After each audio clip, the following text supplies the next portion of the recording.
Okay.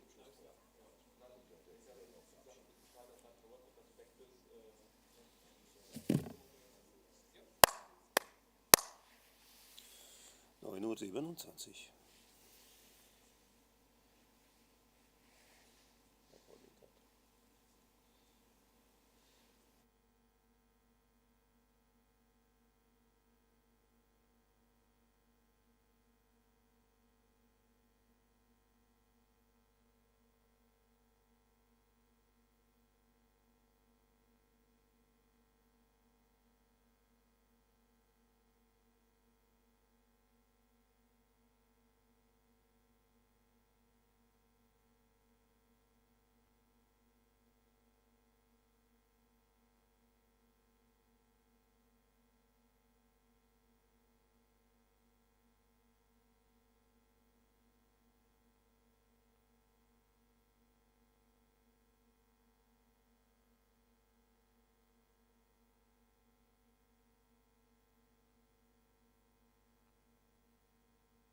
I'm listening.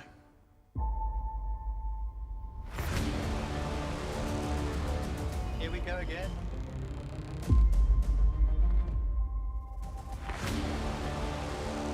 Please look at me right in the eyes and just tell me. No bullshit.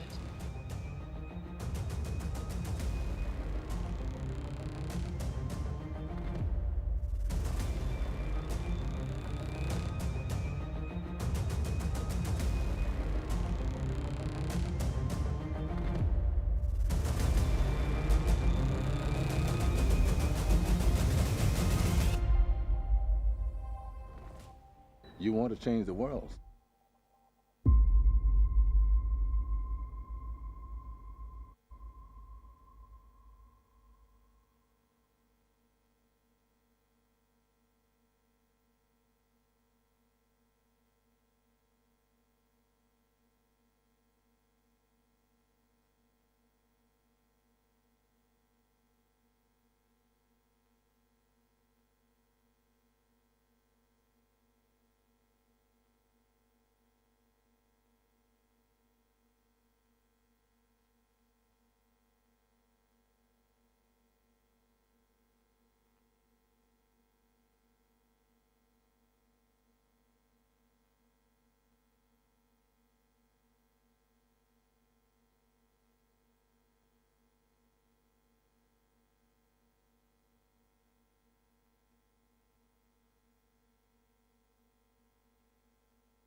difficulties, of course. But if some of you is adept at lip reading, you're invited to come into the front and maybe help us out there for a bit. Until then, if such a volunteer occurs, the people here are hard at work to make this work. But let me try to think what Rana's saying. Corona, it's over. It's great to all have you here. So many people. I don't know, last year was quiet and empty. Next slide. I'm Rainer, by the way, COO of Project A Ventures.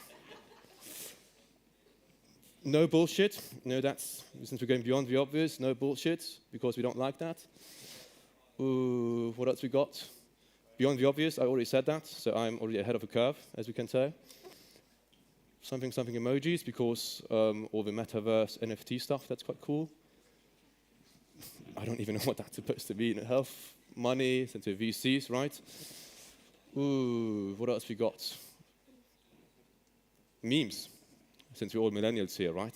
We have all of these 20-somethings building the world. Nobody likes hard work, all that ordinary. You know, you can totally tell what it's about, right? It's like that fluff that you already say. It's great to have you here. What else can we tell about Project A? We love the future.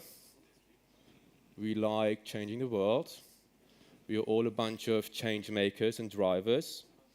You're all amazing, whoever you are. Thanks for coming here. Somebody said whoop. Thank you. Can we get a big whoop in this audience? We don't need sound if you can make our own sound. And well, that was it. I don't think you missed much. Thank you.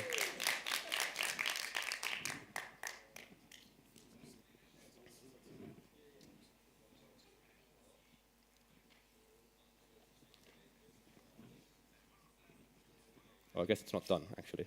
There's some sound coming there from some cheeky phone.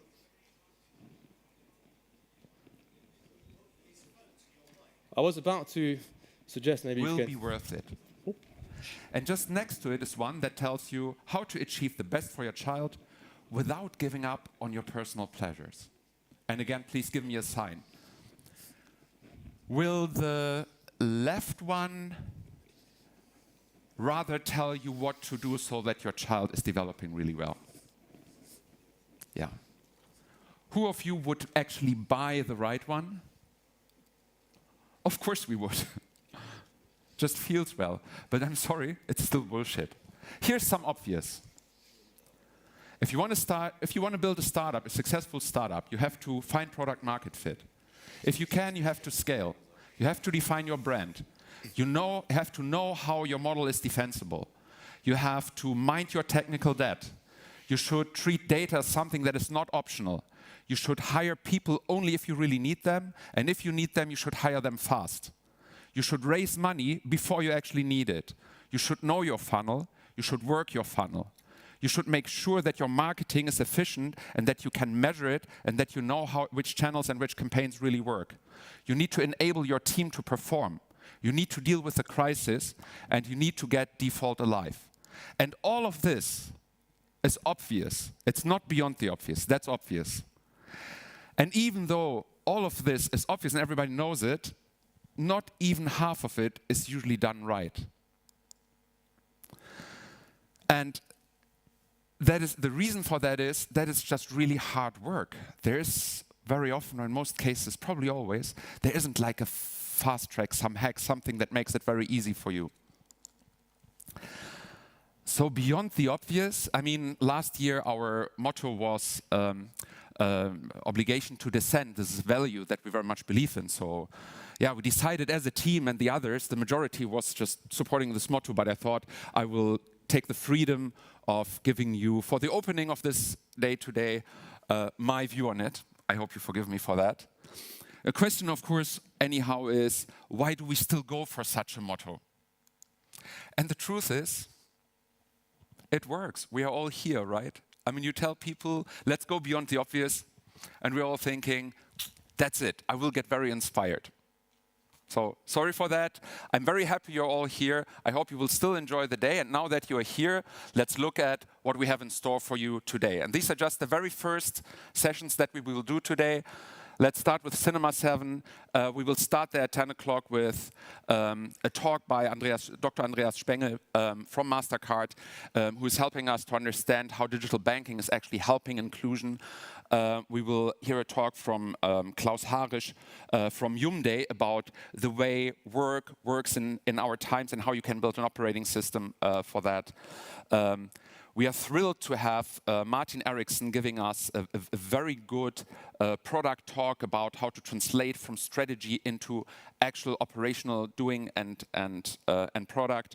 And before that, our own CPO, Tama, and I know that he is more than thrilled to actually make the bridge and to introduce Martin Eriksson right afterwards. Before that, Antonia Welsholz with a very important topic and a very good talk about how we can and should support having more female founders. In Cinema 5, we will start with somebody who is actually very knowledgeable about cloud service providers and where the pitfalls and traps are in this. And then we have a talent acquisition / HR talk about all the updates on how workplaces work in 2022. In Cinema 4, Dr. Theo Pham about the building blocks and how you can actually best support and which versions of it are actually successful when it comes to the Metaverse, followed by a live recording of the podcast Unicorn Bakery with Fabian Tausch and Dr. Markus Wibben from CrossEngange. And here on this stage, which is the largest room that we have here today, right after me, I'm very happy to welcome Uwe Horstmann with his already by now traditional talk about the ugly truth about venture capital, something that we started to do every year. It's a very honest talk about what's going on in our industry, followed by a panel that is organized by Gründerszene about how to raise money in these difficult times. And then Christian Hecker himself, together with Florian Heinemann, Christian Hecker, the founder of Trade Republic, the, how do you call it, Quintacorn, and talking a little bit about how to achieve such a success. So I hope you will enjoy all these sessions. Welcome to this event. Pardon my introduction and my rant about the motto. And I hope you will enjoy the day a lot. And I hope to talk to as many of you as possible during the day. Enjoy.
This is what we internally call our wake-up video. So I hope you're all awake now, because it was very loud last night before we rehearsed this. I think we went a bit quieter now. Great to have you all here. My name is Samna Rafi. I'm part of the data team of Project A, and I'm going to be the host of this stage for the next 4 hours. So buckle up, because it's going to be a fun ride, I'm sure. It's great to have so many people here, honestly. I think last year we had this sort of hybrid session, this hybrid setup, where we had some remote part, and then like 5 people came to the actual on-site conference. The year before it was fully remote because we had this thing called COVID, if you remember. And now we have the first like on-site actual conference after like 2 years. And it makes you wonder where it's going to be next year. And this is my smooth transition, because it might be in the Metaverse. And we have Dr. Theo Farm here, who's an expert on all of these matters. He's the founder of the Delta School, and he knows about all of those things which my parents don't have a clue about, like Web3, like Metaverse, like NFTs. And he does that focused around the context of online marketing. So he advises people and e-commerce companies to give insight about the most promising areas in this sphere, and also talks about emerging job profiles, which is also what he's going to tell us about today, how to build like a Metaverse session, a Metaverse setup. And with that, I will say no more. I don't want to say anything else that he's going to say. So I want you to all give a warm welcome to Dr. Theo Farm. Ladies and gentlemen, let me introduce to you.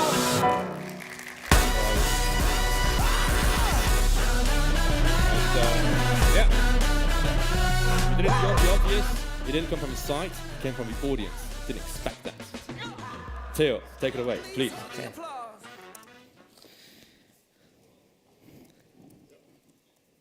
So,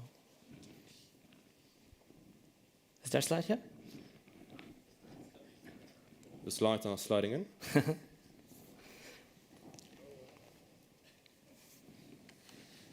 of a slow slide. Stuck in the Metaverse. Stuck in the Metaverse. Yeah. Well done. We're skipping PowerPoint and traditional technologies like this. This is the last slide?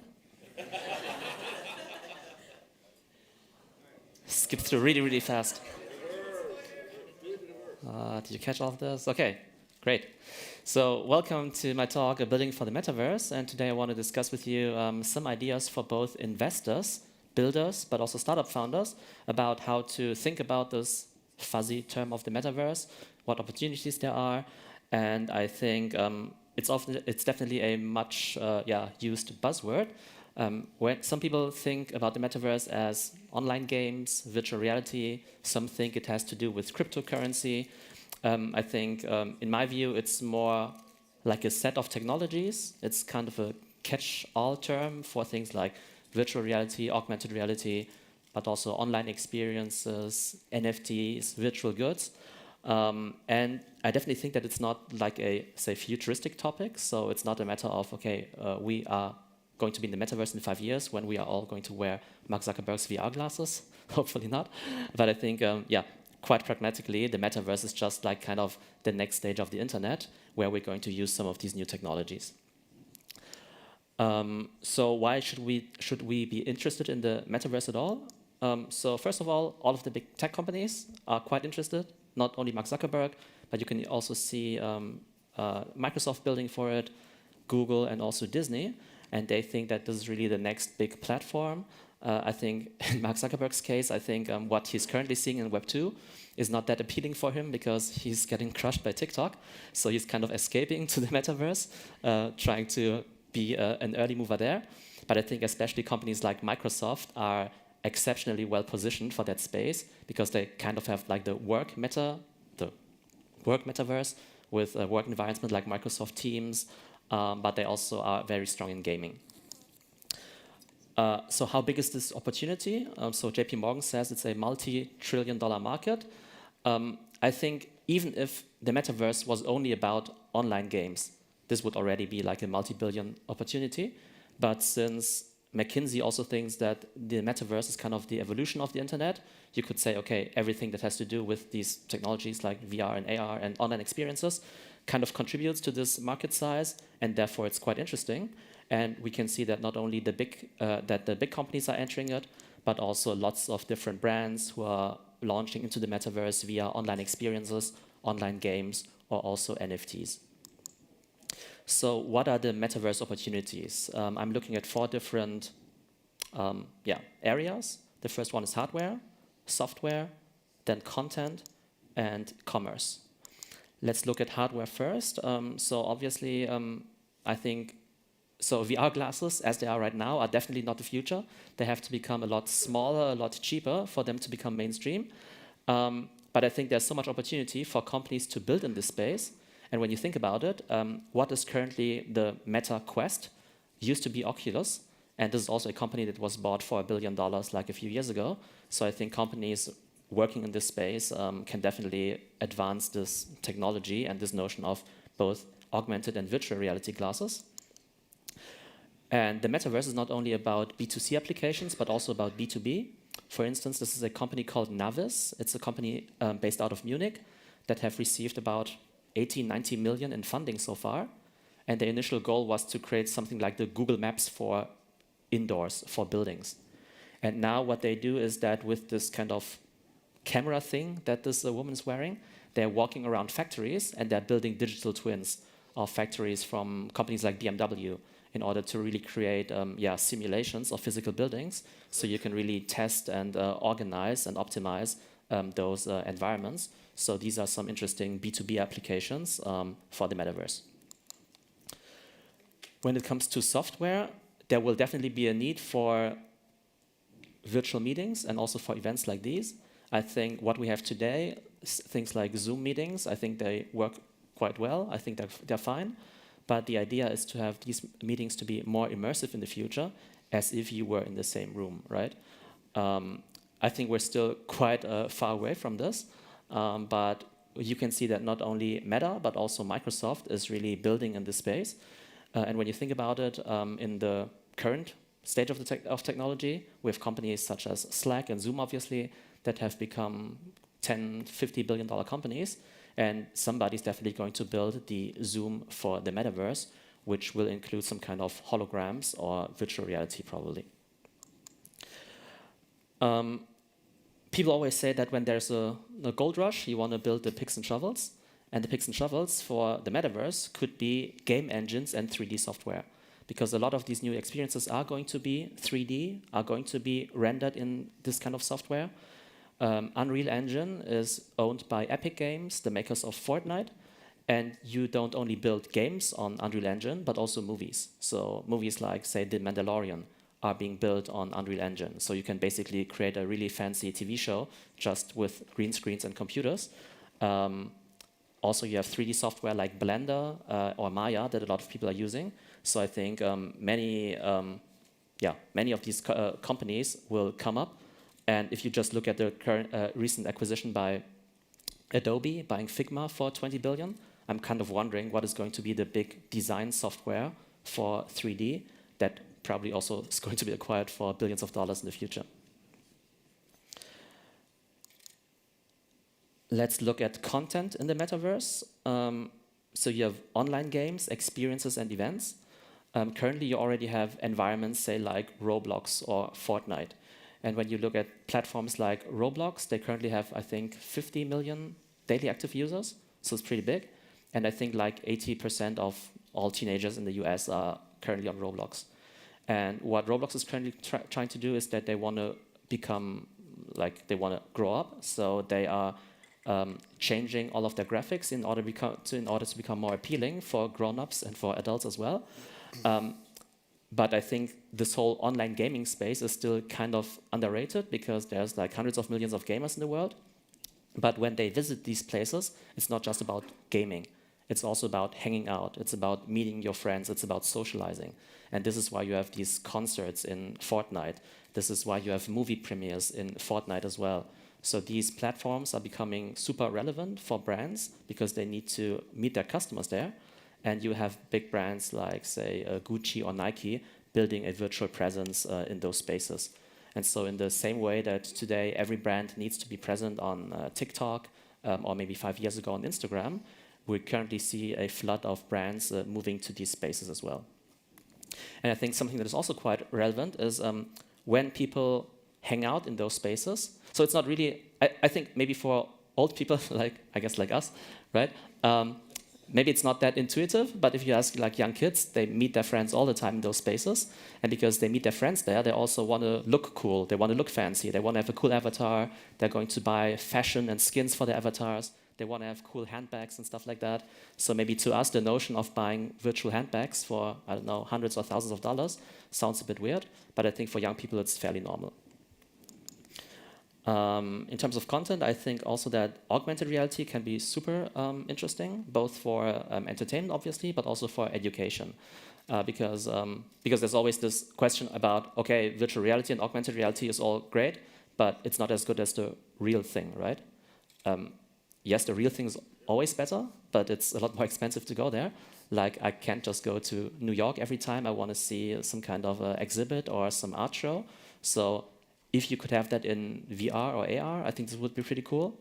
Or when you think about the zoo, personally, I really like pandas, but I won't travel to China anytime soon just to see the pandas. And if I could see maybe some simulation of the panda in augmented reality, I think this would be really cool.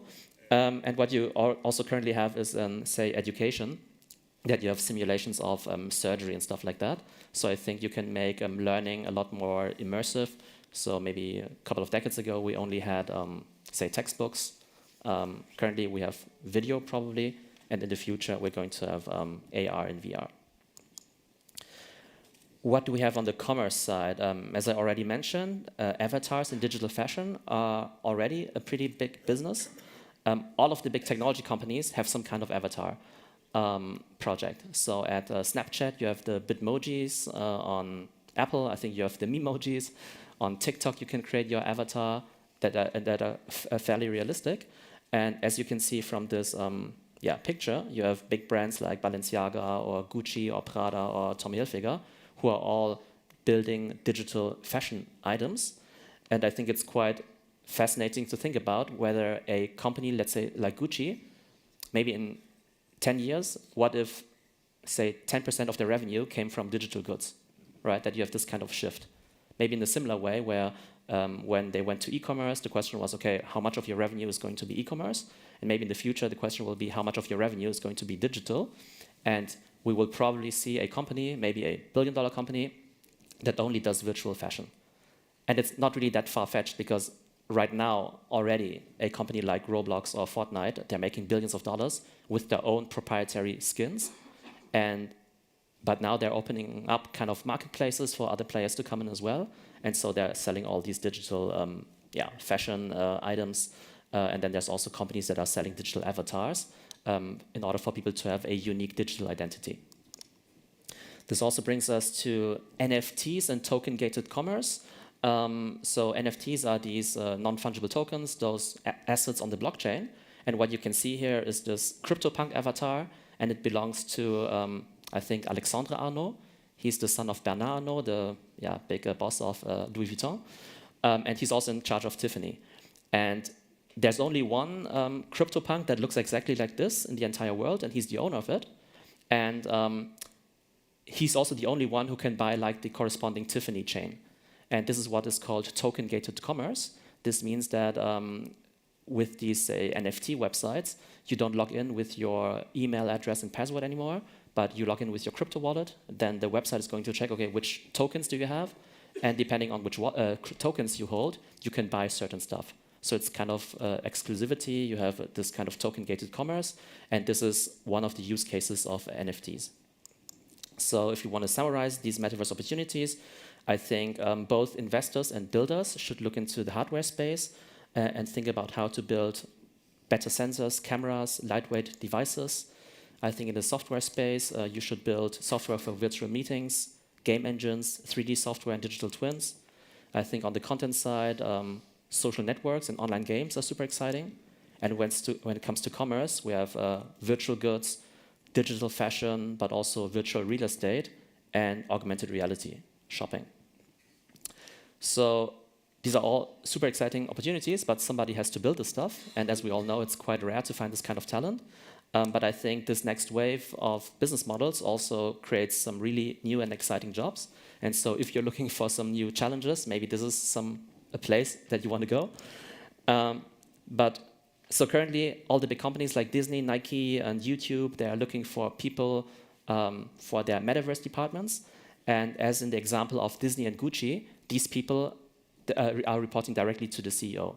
So they are not hidden in some kind of middle management level, but they are reporting directly to the CEO.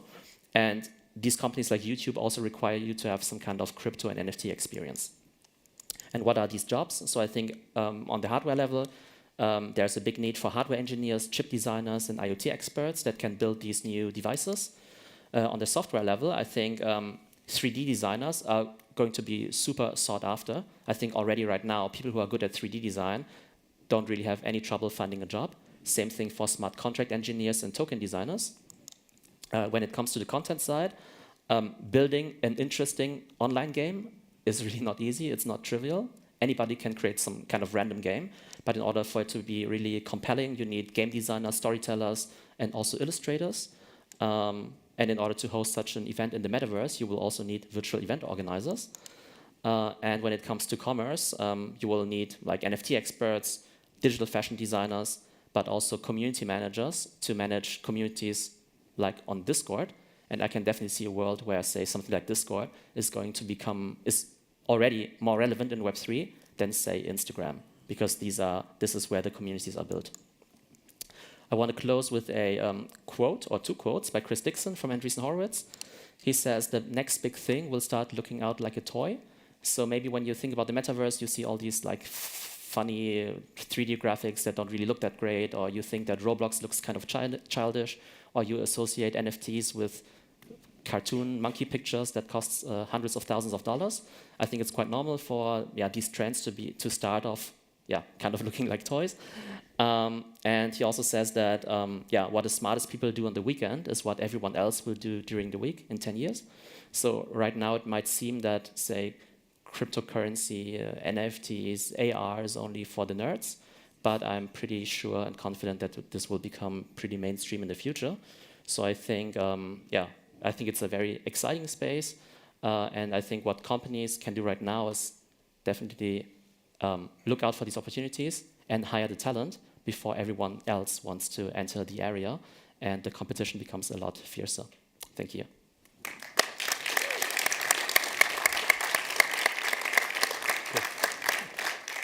Theo, thank you so much. Yeah. The next session starts at 12:30, so we have a bit of a break here. If you want to get a coffee, go have a wee. So yeah, see you in a bit. Okay, thank Theo, you. thank you so much. Yeah, thank you. Okay.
Right.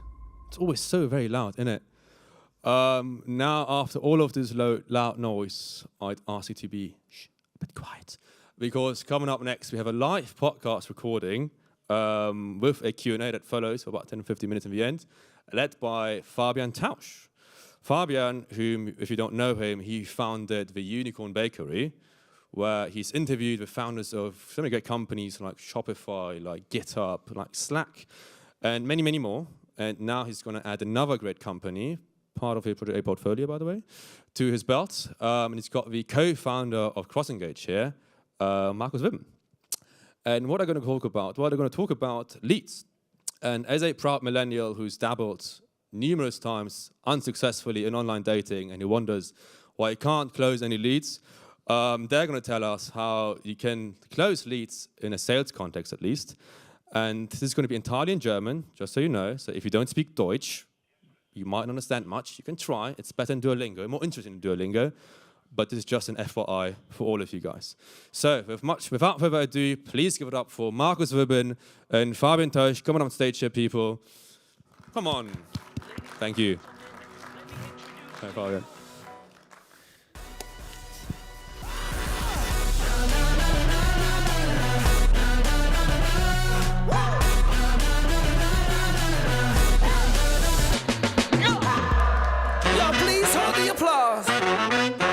To the end of the ceremony. Let's go! Ich habe hier fast meinen Podcast-Auftritt verpasst, weil ich noch drüben bei Uwe war und gefesselt war, als er darüber gesprochen hat, was denn eigentlich auch so die harten Wahrheiten über das VC-Business sind. Und dann habe ich in meinem Kalender gedacht, ich habe noch ein bisschen Zeit. Jetzt sind wir hier und ich freue mich sehr. Vielen Dank an Project A, dass wir heute hier eingeladen wurden und gemeinsam zu sprechen. Ich habe, wie schon gesagt, Markus Wibben, den Mitgründer von CrossEngange hier. CrossEngange, 75 Leute laut LinkedIn, das ist ja dann immer so ein bisschen plus minus, je nachdem, wer gerade heute noch angefangen hat. Und insgesamt um die $15 Millionen an Geld geraced, zumindest offiziell. Man weiß nie, was in den letzten Jahren vielleicht noch unter der Haube dazu kam. Und wir werden gleich so ein bisschen drüber sprechen, welche Fehler und Probleme es in der frühen Phase gab, also so über die letzten 7 Jahre, was so alles passiert ist, aber auch wie dann CrossEngange einen Pivot im Sinne von der Mitarbeitgebermarke gemacht hat, also zu gucken, okay, wie kriegen wir in all diesem Problem, Talente zu finden, wie kriegen wir es hin, so attraktiv zu sein, dass die Leute zu uns kommen wollen und auch wirklich bleiben wollen. Und deswegen, Markus, ich freue mich sehr, dass du hier bist. für alle, die dich nicht kennen und die CrossEngange jetzt nicht schon irgendwie seit Jahren verfolgen, erzähl doch mal ganz kurz, wie bist du eigentlich in diese Venture-Welt gerutscht und was macht ihr überhaupt genau als Produkt auch? Ja, willkommen erstmal. Danke, dass ich da sein darf, Fabian.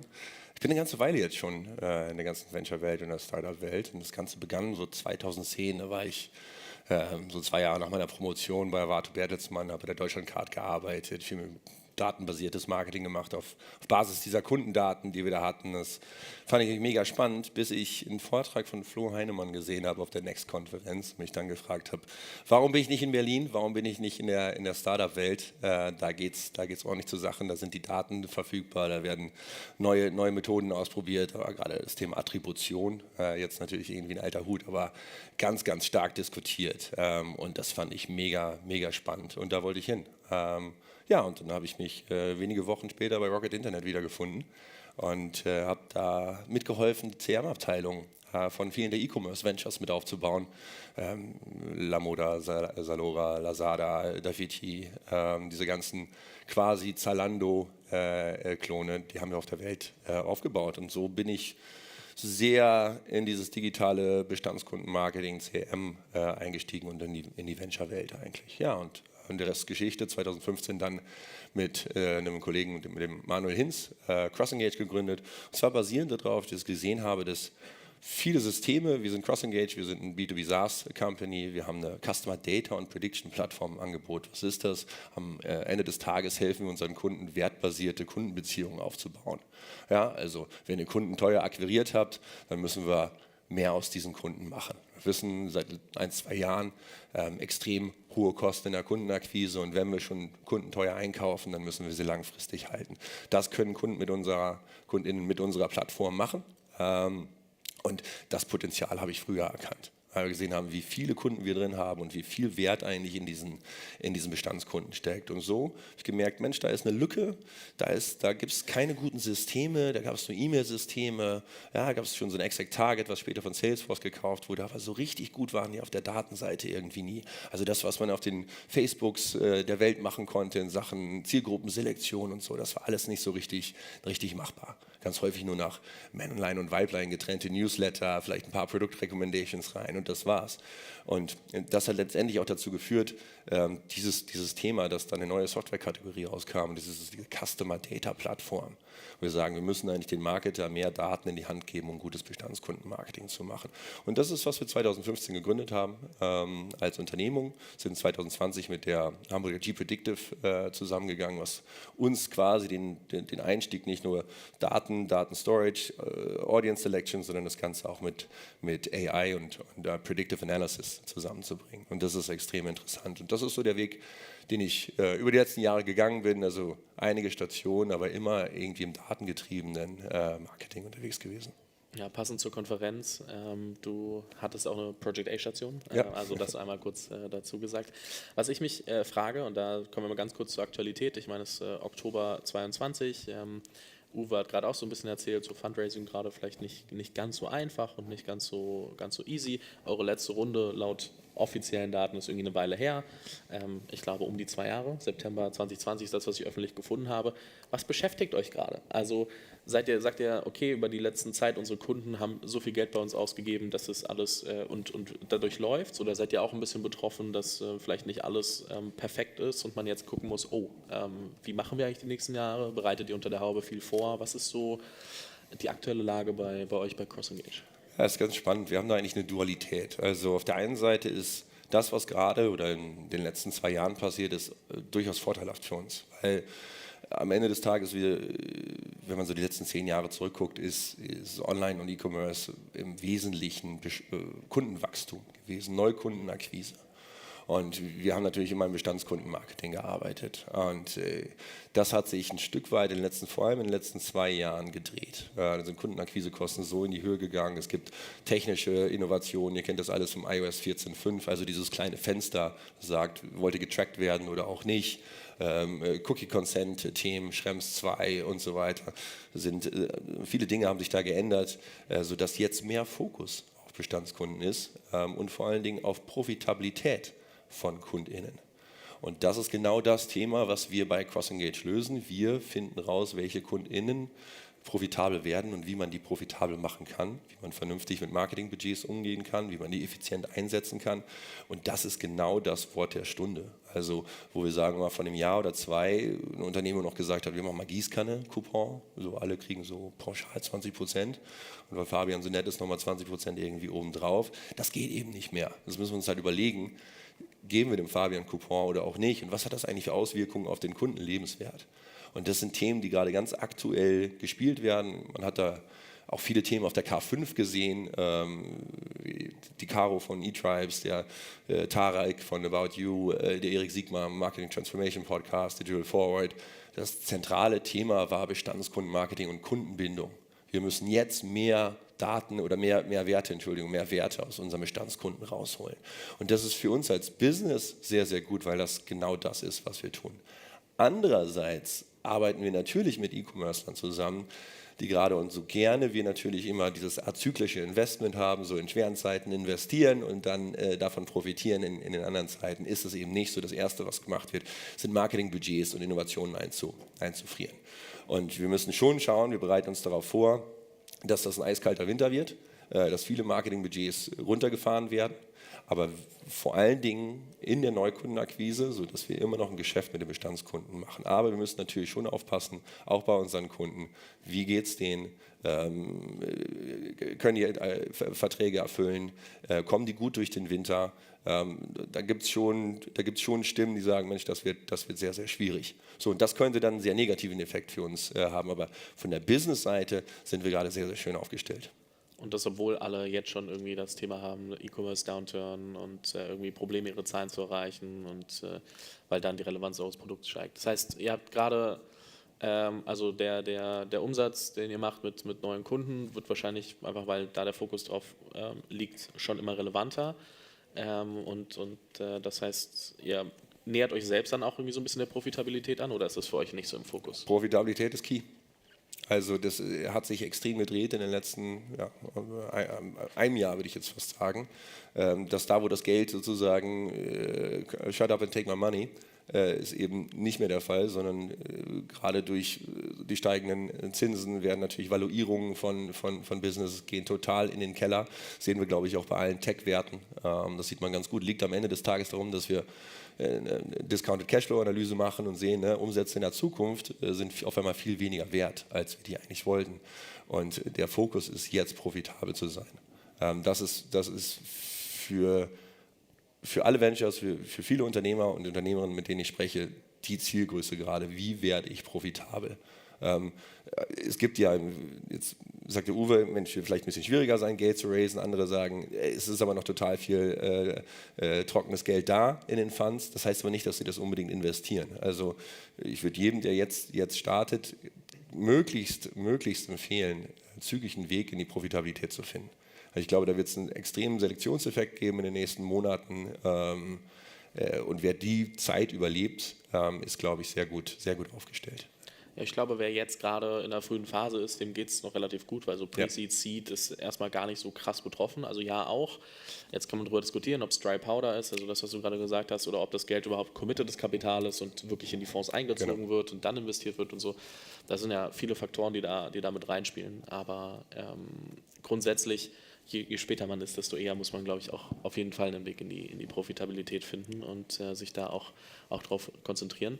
Bevor ich jetzt irgendwie weiter hier über Sachen spreche, die du eigentlich gar nicht sagen willst und deswegen auch immer so ein bisschen drumherum kommen musst, lass uns doch mal so ein bisschen auf die letzten 7 Jahre zurückgucken. So, ich meine, euch gibt es eine Weile und man kann nicht alles richtig machen, deswegen, wenn du so zurückschaust, was waren so die es gibt ja viele Bereiche, ne? Also es gibt ja sowohl Sales, es gibt People, es gibt Strategy, es gibt Fundraising.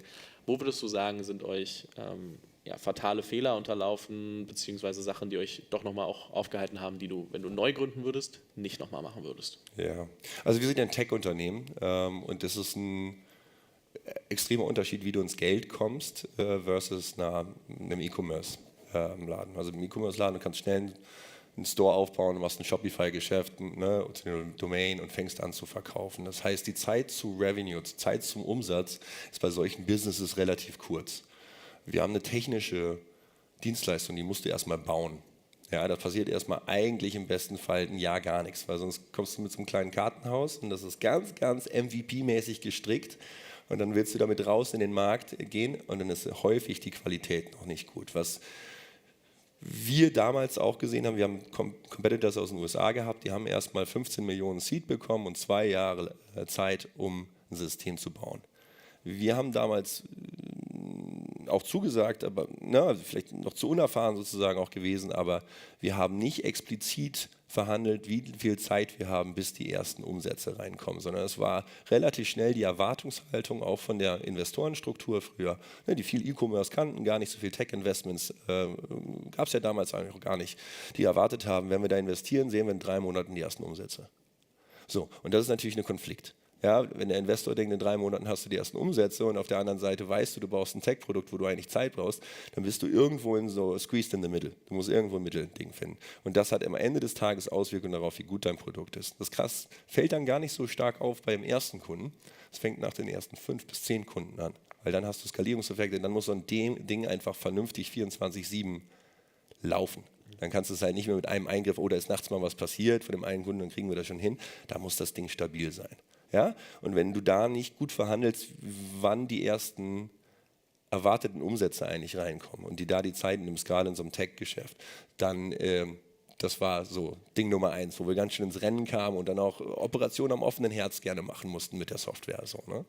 Würdest du sagen, die Investoren sind grundsätzlich jetzt so ein bisschen auch offener, dem Ganzen mehr Zeit zu geben? Also muss ich das immer noch so, also muss es das so verhandeln wie ihr damals vielleicht? Oder sind die Investoren vielleicht auch ein bisschen offener dafür, dass man diese Zeit braucht, um gutes Tech zu entwickeln? Oh, ich glaube, das ist angekommen im Markt, dass gutes Tech zu entwickeln wesentlich länger dauert, als man das erwartet. Also eine skalierende Tech 24/7 aufzubauen, ist ein challenging Business. Das ist verstanden worden und wer jetzt daran investiert, dem sollte das auch völlig klar sein. Es gibt reine, auch in Anführungszeichen E-Commerce-Investoren, die wollen das nicht, die haben das sind auch andere KPIs, die wir am Ende des Tages messen. Ja? Also Kundenakquisekosten. So, wenn du eine B2B-Software hast, hast du manchmal 6 Monate einen Sales-Cycle. Also kannst du nach 3 Monaten natürlich nicht sagen, irgendwie, was sind denn eigentlich deine Customer Acquisition Costs? So, das musst du dann erstmal 2 Jahre machen und dann kommst du auf eine Zahl. Das hat dann also ganz viele Implikationen, welche KPIs du eigentlich reportest, wie schnell du die reporten kannst, wie valide die sind. Und wenn du dann sozusagen einen Investor hast, der eher E-Commerce geshaped ist, geformt ist, dann wirst du in Konflikt kommen mit dem. Wir sind immer gut drumherum, wir haben ein super Investorennetzwerk, aber nichtsdestotrotz, diese KPI, wann erwarten wir eigentlich Umsätze? Wenn ich da zurückgucke, das würde ich neu verhandeln, das würde ich viel transparenter machen, auch mit US-Beispielen, wie lange eine äquivalente Unternehmung in den USA eigentlich Zeit bekommt, sowas zu bauen.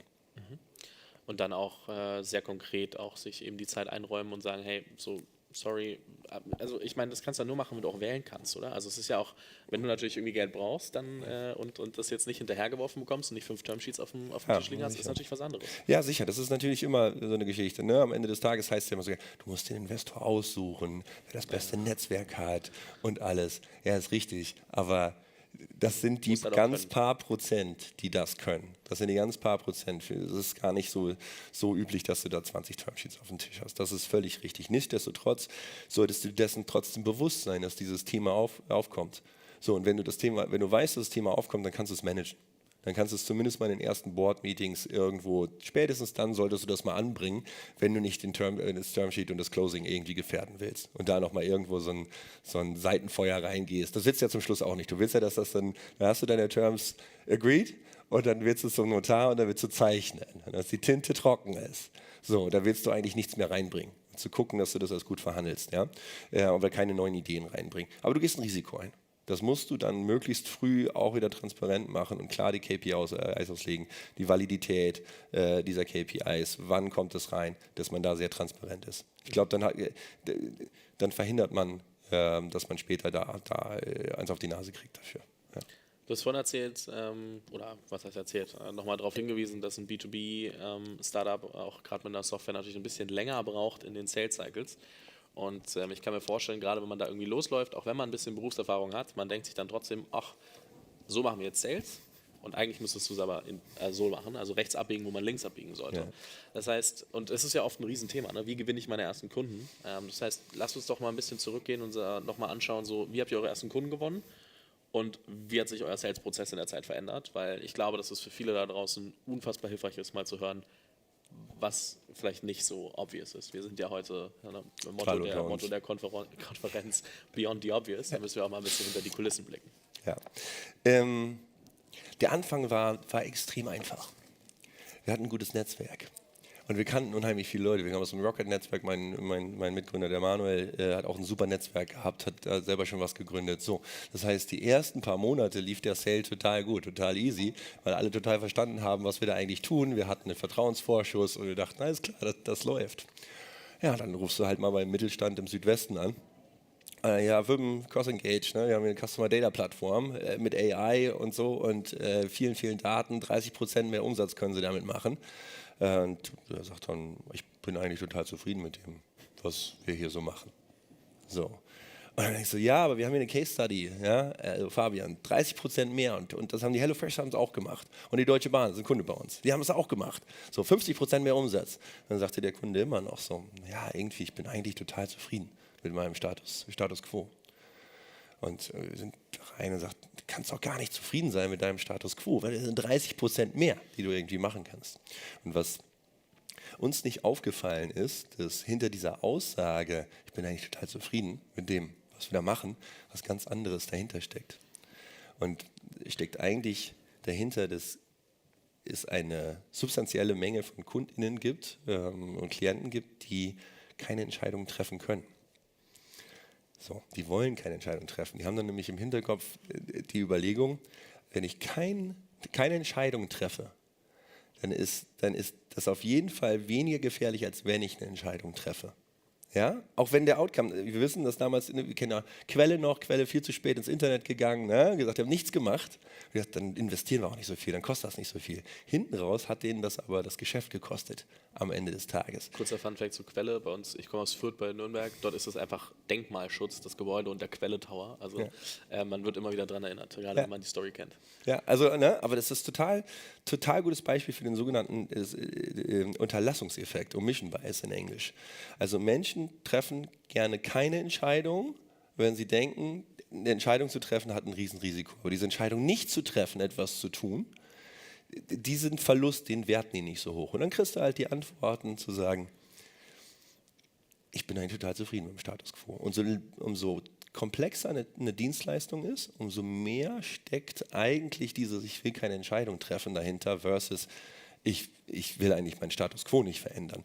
Wir Sales-Leute sind aber total trainiert darauf. Wir kommen aus dem Rocket-Netzwerk, alles was Sinn gemacht hat, so, ne, Umsatz da gebracht hat, komm, wir probieren das mal aus. Super offen gewesen, so war ich auch irgendwo geshaped, ne? So war ich sozialisiert. Und so mit der Erwartung haben wir dann auch angerufen und sind dann echt furchtbar auf die Nase gefallen, ne? Weil wir das nicht gesehen haben, dass es was anderes ist. Ne? Du musst im Wesentlichen KundInnen viel mehr eine Hilfe geben, eine Entscheidung zu treffen. Also ganz häufig ist so ein bisschen das Problem, ich mache mal dieses Beispiel, AI-basiertes Bestandskundenmarketing und intelligentes Audience-Management. Ja? Und dann sagt er sich erstmal, was ist denn das überhaupt?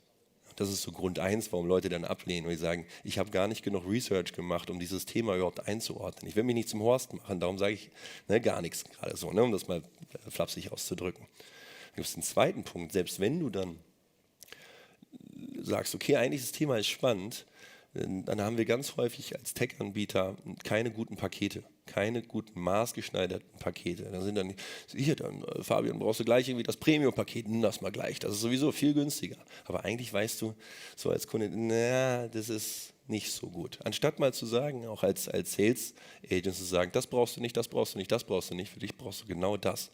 Und dann, der dritte Punkt, warum Leute dann keine Entscheidung treffen, ist zu sagen, wir gehen ein hohes Risiko ein. Also wir haben einen Trend gesehen, früher im SaaS, es war häufig 2 Jahresverträge und gehen immer häufiger hin zu diesen Monatsverträgen. Also ein Segment kannst du auch monatlich irgendwie kündigen. So, das ist ein ganz cleverer Move, weil du dann nicht sagst, boah, ich bin jetzt der Entscheider, ich bin in einem neuen Feld, das ist eine technisch komplexe Dienstleistung und jetzt setze ich mich da ins Boot mit einem 200.000 € Commitment und dann funktioniert das nicht.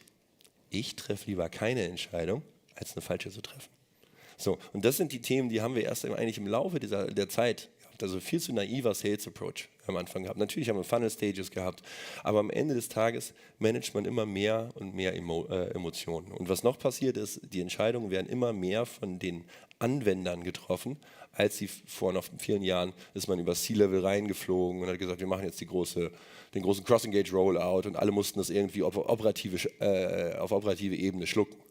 Das funktioniert so nicht mehr. Also weil Dinge sehr komplex geworden sind, die Fachleute müssen mitreden können. Das andere ist auch Employer Enablement, also die Leute sollen ja auch mit Entscheidungen treffen, sodass du viel getargeteter eigentlich an die User gehen musst, was ja auch sehr PLG-lastig ist. Ne? Also die Nutzer, die wirklich das Produkt nutzen, denen zeigst du die Mehrwerte schnell auf, einfacher Einstieg in das Ganze und dann skalierst du quasi über die Kundenlebensdauer. Das hat sich extrem geändert und da kann ich nur sagen, überlegt euch sehr schnell, ob eure KundInnen überhaupt verstehen, was für ein Produkt ihr da habt und ob sie diese Entscheidung mit gutem Gefühl treffen können.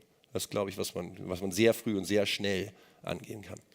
Ich würde mich jetzt mal aus dem Fenster lehnen und sagen, dass die meisten, die zuhören, egal ob jetzt vor Ort oder dann irgendwie doch im Podcast selbst, sich da gar nicht reinversetzen können und irgendwie auch vergessen, wie die Strukturen im Mittelstand zum Beispiel oder in Konzernen sind, wie politisch das ist und also selbst wenn sie sich reinversetzen können, das vergessen, weil ihre Startup-Strukturen deutlich flacher und flexibler sind und dann irgendwie sich in so einem Sales-Prozess eben nicht überlegen, okay, in welcher Position ist die, was bedeutet das politisch für die Person im Kontext der Arbeit und wo muss die Person eigentlich hinkommen?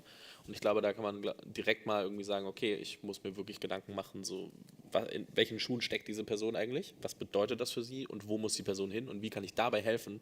Ich glaube, wenn ich den Weg aufzeigen kann, ist es viel, viel angenehmer, als wenn ich da einfach nur versuche, meine, ich sag mal, Standardpakete zu verkaufen. Ja, genau. Hier ist von der Case Study 30% mehr. Versucht mal zu verstehen, der Fabian, der jetzt beim Werkzeughändler sitzt, was hat der eigentlich für ein Incentive? Was ist eigentlich sein Bonus?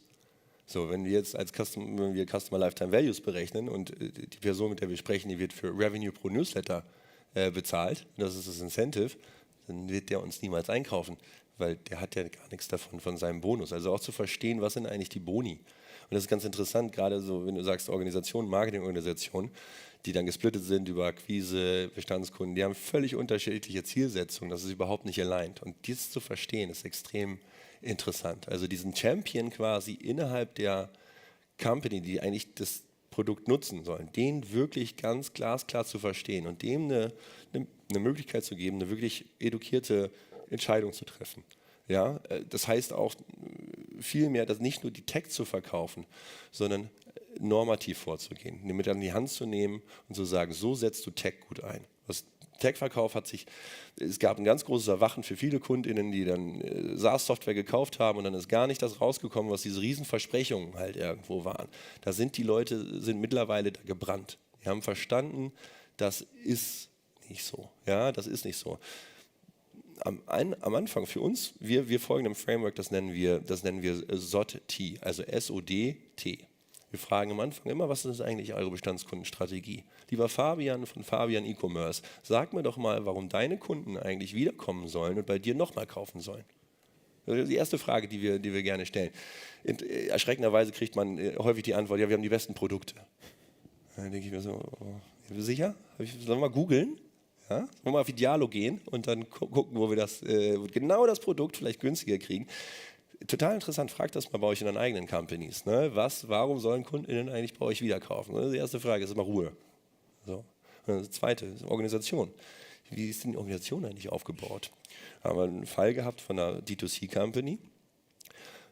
Super Trend, Direct-to-Consumer, eigentlich total spannend gewesen. Die hatten 50 MitarbeiterInnen, die Influencer-Management gemacht haben. Und haben dann gemerkt, durch die wachsenden Customer Acquisition Costs, die Influencer wollten immer neue Produkte haben, die sind auch teurer geworden, die Influencer. Dann brauchst du noch Coupon, haben sie immer schön mit rausgespielt. Ne? Das Ganze irgendwie spielen, haben gemerkt, das klappt alles vom Cost per Order überhaupt nicht mehr. Das geht nicht, kriegen wir nicht profitabel. Ja? Egal, wenn wir immer so unsere Waren verkaufen über die Influencer und kein Repurchase Behavior reinkriegen, also Wiederkaufverhalten reinbekommen, dann gehst du bankrupt. So, und dann guckt man sich die Organisation an und es ist ein Mehrmarkenunternehmen gewesen. Da haben die eine Person von mehreren hundert Mitarbeitern, der sitzt vor einer Datenbank. Okay, lass uns mal bei der Organisation anfangen, bevor wir dann irgendwo Tech reinbringen. Dann kann ich eine CrossEngange da rein verkaufen, aber dann wird das keiner nutzen. So, ne? Also dann der dritte Punkt, immer wichtiger, Daten und auch Datenschutz. Also es gibt Unternehmen, die haben jetzt mittlerweile so einen strengen Datenschützer, da darfst du dann gar nichts mehr machen. Hat sich sehr entwickelt in der Thematik, also das raus zu isolieren, mit denen, das ist ein ganz wichtiger, interessanterweise, aber ganz wichtig gewordene Person quasi in einem Unternehmen. Das andere ist auch eine Datenverfügbarkeit, ne? Kriege ich überhaupt die Daten rein, welche Daten habt ihr dann da? Und da kann ich nur sagen, man muss nicht immer gleich mit dem großen Gebäude anfangen, sondern sehr zielgerichtet auf den Use Case reingehen. Weil was da ganz häufig anfängt, ist, dann sitzt du in einem Sales-Meeting und dann kommt so ein CIO mit rein oder so ein CTO oder so ein BI-Lead, der sagt, ja, das können wir eigentlich noch nicht machen, wir müssen eigentlich erst das Data Warehouse neu aufbauen, damit wir hier so eine saubere Datenstruktur haben. Lass mal CrossEngange 2032 machen. So, ja, Entschuldigung, aber so ungefähr. Das sind ja immer so ganz große Projekte, die dann irgendwie kommen. Da müssen wir ran, dass wir auch sagen, nee, das brauchst du nicht, sondern wir müssen am Use Case isolierte Daten haben, damit wir überhaupt erstmal einen Start haben. So, und wenn du das alles gemacht hast, dann können wir uns mal die Tech-Frage stellen. Dann können wir uns mal die Frage stellen, ob CrossEngange das richtige Tool ist. Aber bevor das SOD nicht sozusagen sitzt, brauchen wir da gar nicht weitermachen. So, und das ist dieser beratende Effekt. Das sehen wir immer mehr. Die Leute wollen an die Hand genommen werden. Das ist vor 3 Jahren über die Mexiko gelaufen. Dieses Jahr wieder war, das war alles sehr schön. Aber da habe ich so gedacht, Mensch, du bist aus der Branche, Markus, und eigentlich verstehst du nicht, was die Hälfte dieser Läden hier macht. Da steht überall dran Conversion-Optimierung, Conversion-Rate-Optimierung, mehr Einkäufe, zufriedenere Kunden. So, und ich bin irgendwie aus der Branche und jetzt soll ich da Anbieter auswählen. Wenn ich das schon nicht kann und ich beschäftige mich sozusagen damit, wie soll das denn eigentlich ein Kunde machen? Und das kannst du, glaube ich, nur machen, indem du wirklich Kunden da in die Hand nimmst, dieses Konzept von dieser Consumer Indecision nimmst und den dahin bringst.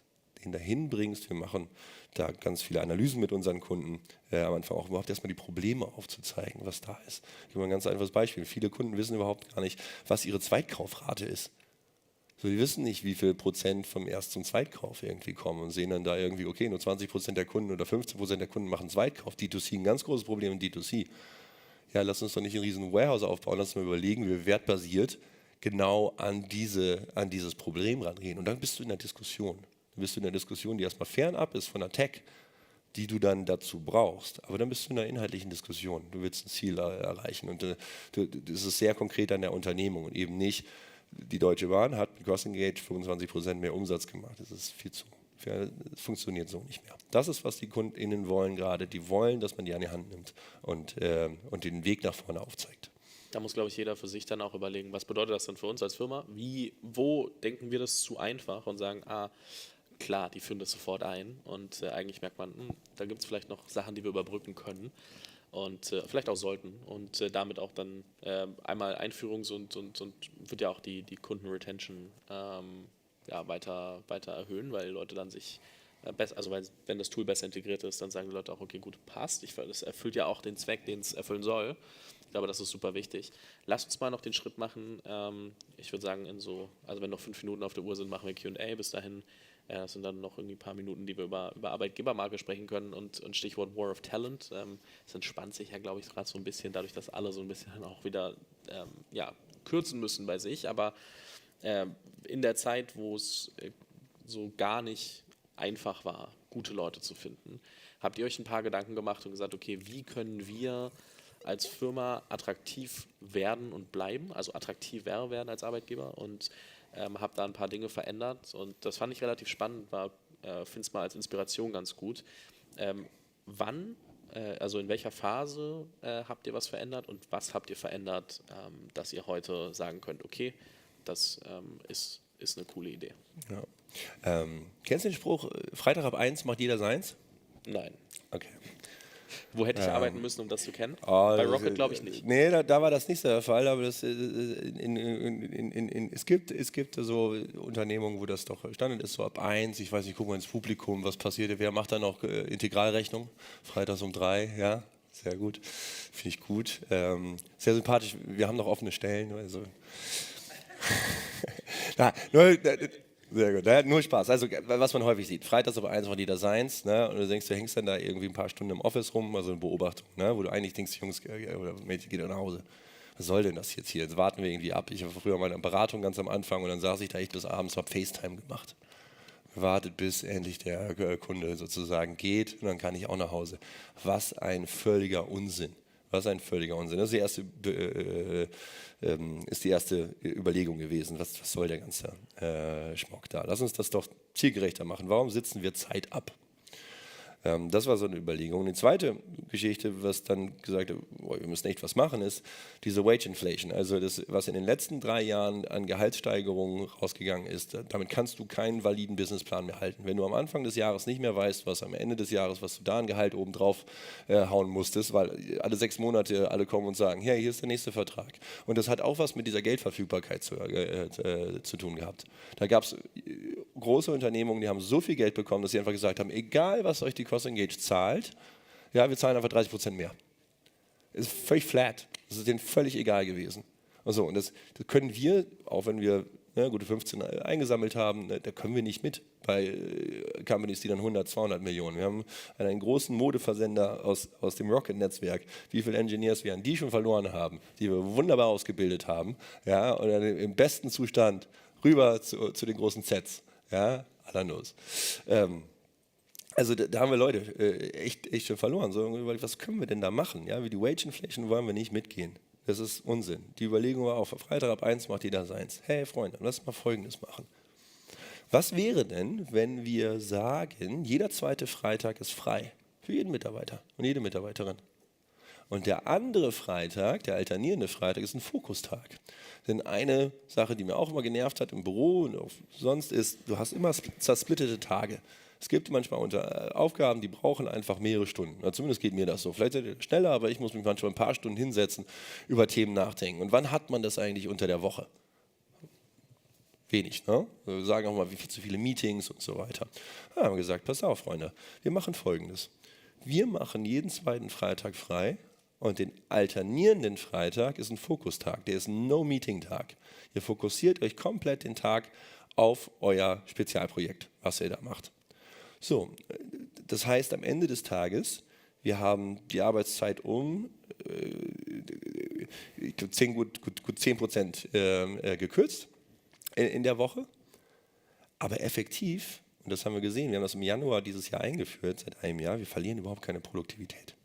Weil die Leute in diesem anderen Freitag, der meetingfrei ist, so viel wieder aufholen, das ist wesentlich produktiver, weil sie dann arbeiten, anstatt diesen halben Freitag da im Office abzuhängen. Und das ist total spannend zu sehen, was die MitarbeiterInnen dann damit machen. Die treffen sich sogar, die treffen sich zusammen, die gehen Sport machen, die sprechen sogar auch über das Business, weil die sich kennen. Also es hat also auch super positive Effekte, aber du hast halt diesen extra Freitag. Und ein Wochenende, das Freitag, Samstag, Sonntag ist, da kommt man echt entspannt aus dem Wochenende wieder. Und du gehst mit echt neuer Energie in diesen Montag bis Donnerstag. Und das ist für uns total super gelaufen. Also wir machen OKRs, wir können ja messen, können wir unsere Ziele noch erreichen, ja oder nein. OKRs haben wir genauso gehalten wie vorher, da hat sich nicht viel verändert in Produktivität, aber unsere Mitarbeiterzufriedenheit ist extrem durch die Decke gegangen. Ich glaube, wir haben 1 oder 2 Abgänge in der Zeit gehabt, was im Vergleich zu der Zeit davor, wo das ja eigentlich nur eine Waschmaschine war. Da kommen Leute rein, also ich glaube bei Google und Facebook waren es 6 bis 12 Monate, irgendwie durchschnittliche Retention Time. Da sind die nach 9 Monaten waren die wieder weg. So, ne? Also eine Katastrophe war das. Und das hat aufgehört damit. Und da werden wir sehr viel, Untergang der modernen Arbeit, jetzt wird das wieder irgendwie runtergekürzt. Und nee, das ist es nicht, sondern ich glaube daran, dass Produktivität im Vergleich zur Zeit umgekehrt U-förmig ist. Ja, wenn du ganz wenig Zeit reinkriegst, dann kriegst du auch nichts gebacken. Wenn du zu viel Zeit reinkriegst, und da gibt es ja auch mal so die Gründerstories, diese Woche habe ich wieder 130 Stunden gearbeitet und so. Das ist völlig unproduktiv. Also 100%ig. Ja. Es gibt diesen Punkt irgendwo, wo du zu Zeit und Produktivität maximal bist. Und wer sagt dir, das sind 5 Tage? Warum sind es nicht 4,5 Tage? Und wir zeigen zumindest, dass die Produktivität von 5 zu 4,5 Tagen komplett gleich ist, unsere Mitarbeiter wesentlich zufriedener sind, wir keine Wage Inflation mitgehen mussten. Ja, wir haben immer noch nachgefragt, aber wir haben auch gesagt, das ist ja eine 10%ige Erhöhung deines Gehalts gewesen mit mehr Freetime. Okay, wenn du das nicht möchtest, dann ist auch gut, aber das ist schon echt ein Benefit, was wir was du, glaube ich, nicht bei so vielen Companies bekommst. Interessanterweise sind uns mittlerweile mehrere Companies gefolgt, zum Beispiel ein Turbo aus München, noch eine Agentur, die genau das gleiche Modell fahren, dass wir da jetzt dass wir da eingeführt haben. Und das wird super angenommen von unseren MitarbeiterInnen. Wir sind super glücklich damit, weil wir Zahlen damit vernünftig erreichen. Ich selber nehme ab und zu sogar so einen halben Recharge-Day. Letzte Woche war ich deswegen meine Stimme auch. Ich war noch mal in Bergen, habe eine Abschluss-Bergtour gemacht quasi. Deine Stimme klingt eher, als ob du auf der Wiesn warst. Aber ja, das war der Abend davor. Das war der Teil der Story, den ich nicht erzählen wollte. Das war easy, weil wir haben in der Zeit telefoniert und das hier vorbereitet. Deswegen der war easy to get. Ja. Aber bei mindestens einer Person hier im Raum und bei wahrscheinlich ein paar Dutzend, wenn nicht 100 im Podcast jetzt zu hören, ist gerade so ein bisschen das Herz, glaube ich, gesprungen und war so, oh Gott, wie soll ich denn meinen Mitarbeitern 2 Tage im Monat auf einmal freigeben? Wir haben so viel zu tun, wir kriegen das niemals unter. Und du hast zwar jetzt gesagt, okay, die Produktivität bleibt und man kriegt das hin, wenn man das gut strukturiert. Aber ab welcher Phase? Also wann bin ich überhaupt ready, das einzuführen? Und was muss ich vorher vielleicht auch an Strukturen geschaffen haben, weil mich das sonst wirklich um die Ohren fliegt? Ja, es ist total richtig. Also ich glaube, es gibt so ein grundsätzliches Thema dabei. Und das ist das Thema, dass wir immer noch nach Zeit bezahlen. Das ist ein grundsätzlich altes Thema, wo du sagst, das ist eine Fertigung, wo du schaffst 3 Hammerschläge pro Minute, schaffst du irgendwo und dann musst du halt 8 Stunden da durchackern, dann kannst du berechnen, wie viel Output du hast. Das ist diese alte Rechnung und daher kommt, glaube ich, auch dieser Trend von diesem Quiet Quitting jetzt. Du sagst, ich mache nur das, wofür ich bezahlt werde. Ja, das ist Zeit. Aber lass uns doch mal über Ziele nachdenken. Ja, lass uns über Ziele nachdenken und dann, wenn du die Ziele in einem bestimmten Zeitrahmen hinschaffst, dann kannst du das ja eigentlich auch frei so ein bisschen aussuchen. So, das ist erstmal dazu, es geht um die Zieldefinition und das zu erreichen und es geht nicht um mehr Zeit reinzubuttern, dadurch wirst du nicht produktiver. Aber der andere Teil der Geschichte ist schon, in den ersten 1-2 Jahren eines Startups, da wird geknüppelt und dann geht das zur Sache. Das ist leider so. Du musst erstmal alle Strukturen aufbauen, damit du eine Struktur managen kannst. Das heißt, am Anfang, wenn du in so einer absoluten Pioneering-Phase, ich habe immer so 3 Phasen, Pioneering, Settlement und Town Buildership. So, wenn du so in dieser ganz frühen Phase warst, diese Pioneers, da hast du auch eine andere Teamzusammensetzung. Also das früher bei Rocket, da haben wir das nicht gemacht, weil du auch Leute hast, die haben mega Bock drauf gehabt, auch das zu machen. Die haben das mit Leidenschaft gemacht. Und wenn du größer wirst, hast du ja auch Mitarbeiter, die haben auch eine Work-Life-Balance, die haben eine Familie, und so weiter. Das ändert sich dann halt einfach und dann kannst du diese Strukturen einsetzen. Das heißt, in der ganz frühen Phase würde ich das nicht tun. Wenn du eine gewisse Reifegrad nach 2 Jahren hast, Strukturen hast, ein gewisses Management hast, wenn du auch eine gewisse Größe hast an MitarbeiterInnen, die nicht mehr nur die intrinsisch motivierten Rockstars sind, sage ich mal, ja, die irgendwie aus Überzeugung 26 Stunden am Tag arbeiten. Und die gibt's und das ist auch super, die machen total Spaß mit so Talenten dann zusammenzuarbeiten, aber damit kannst du keine nachhaltige Company aufbauen. Die gehen meistens dann, wenn Strukturen geschaffen werden und dann kriegst du eine andere Mitarbeiterschaft. Und da funktionieren genauso welche Incentives sehr, sehr gut. Einmal ganz kurz, welche Fragen gibt es denn im Raum? Wer hat denn eine Frage? Wir müssen ein bisschen über diesen Part hinwegkommen, dass sich niemand meldet, nur weil sonst haben wir Zeitprobleme, aber fangen doch mal in der ersten, also da vorne in der Reihe an und gehen dann wahrscheinlich einfach eins nach hinten. Das waren jetzt die 2, die ich direkt gesehen habe. Ja, danke, ein super Vortrag. Mein Herz hat auch kurz gestockt und ich habe geguckt, wie würden wir das jetzt hinkriegen. Ich bin nicht zu haben, also ich bin selber Gründer und habe ein Unternehmen.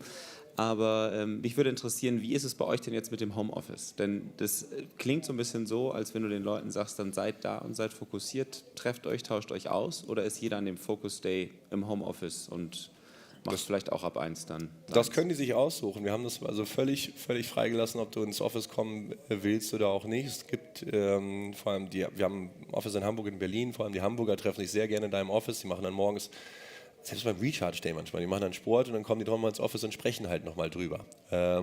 Und am Ende des Tages, viel unserer Arbeit ist kreative Arbeit und ich glaube daran, dass du zusammenarbeiten musst. Das heißt, du musst die Leute sowieso immer mal wieder zusammenbringen. Das mal dazu. Das heißt, dieser nur im Homeoffice zu sitzen Trend finde ich extrem schwierig, wenn du keine Fertigungsarbeit hast. Ich glaube, dass da ganz, ganz viel verloren geht. Und das versuchen wir mit Anreizstrategien zu machen, dass wir sagen, ja, wir machen ein All Hands jeden Monat, wo wir alle Leute zusammenbringen. Die Teamleads, die zumindest versuchen wir, sagen, pass mal auf, bring doch mal dein Team einmal die Woche ins Office und arbeitet zusammen.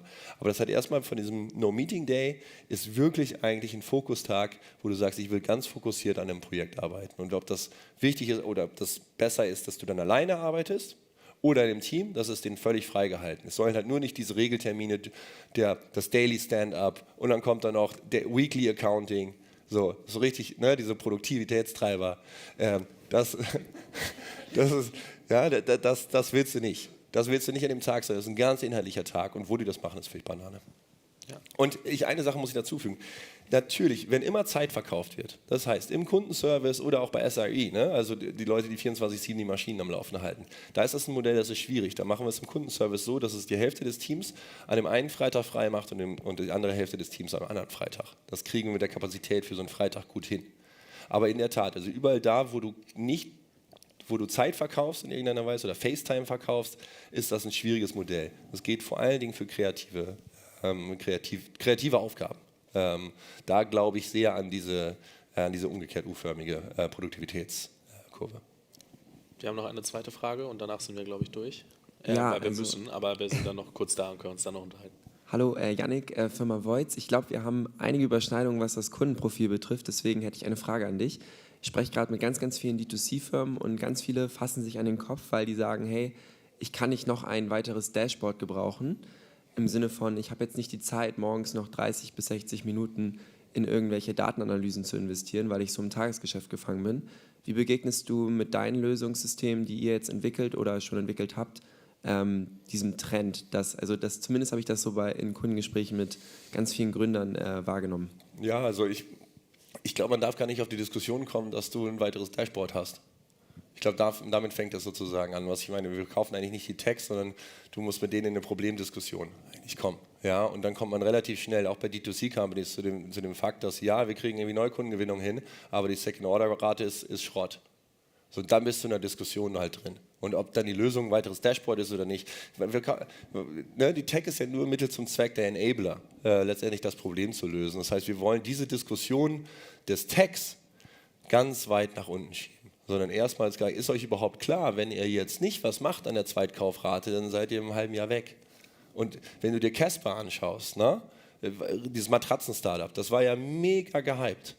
Und am Ende des Tages haben die unheimliche Probleme bekommen. Warum? Weil sie nicht auf ihre Zweitkaufraten und das Businessmodell schon schwierig war für eine Zweitkaufrate. Aber gab es einen schönen CV Insights Artikel, die haben gesagt, 16% der KundInnen haben innerhalb von einem Jahr ein zweites Mal gekauft.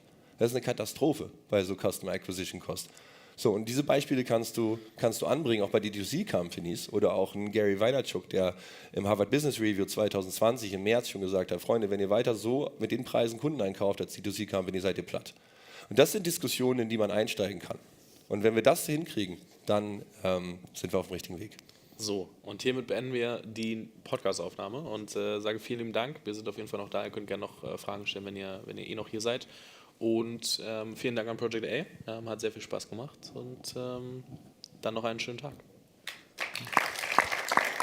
Fabian, Markus, danke euch. Wir haben da links irgendwo die Networking Lounge. Also wenn ihr networken wollt mit Markus und dem Fabian, macht das dort. Und euch mal vielen Dank. War super spannend, war super interessant. Und wir sehen uns wahrscheinlich später nochmal. Ne? Ja. Okay. Kurze Frage. Fabian. Also ein Foto machen, wie wir hier sitzen, mit meinem Handy? Mit deinem Handy sogar? Fantastisch. Dann kann ich nämlich hier ganz frech irgendwie noch auf LinkedIn oder so das dann dazu packen, wenn wir die Folge auch veröffentlichen. Diese Millennials immer. Ja, ist schlimm. Also ich muss mich auch dran gewöhnen. Mit dem Banner hinten? Gerne. Einmal nochmal Zoom auf euch. Cute.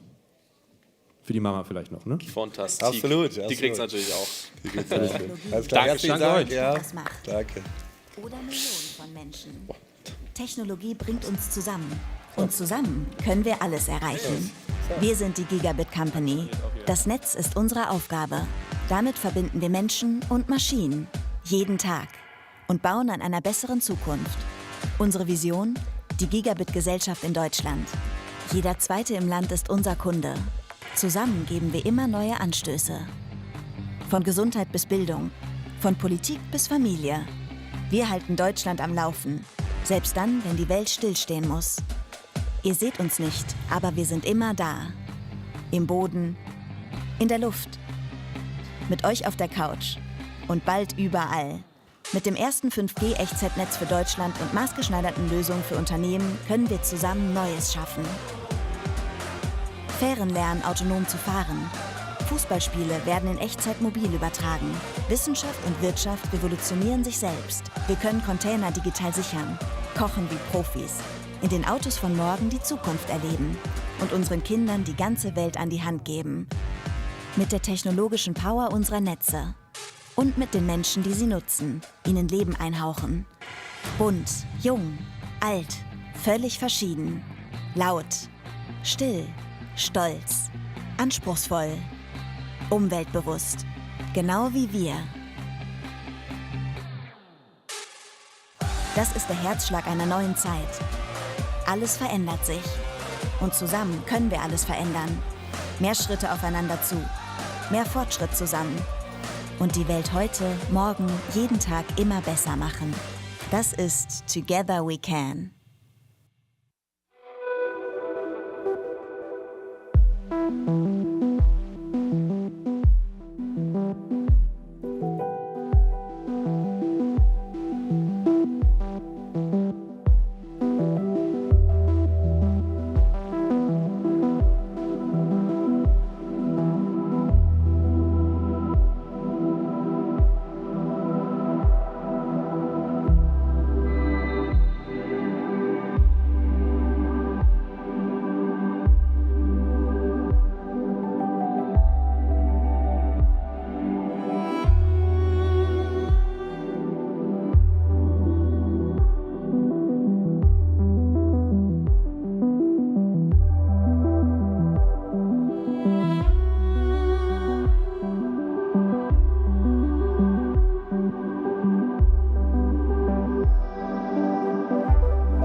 And we are back. Good thing we have this ludicrously loud wake-up video, so I guess you're all up and awake again.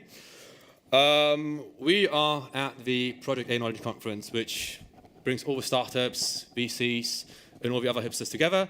And it's quite a fast-paced environment, I would say. And it's common to be sort of ahead of the curve in this sphere, I reckon. I sometimes even don't know what I'm doing, being in data.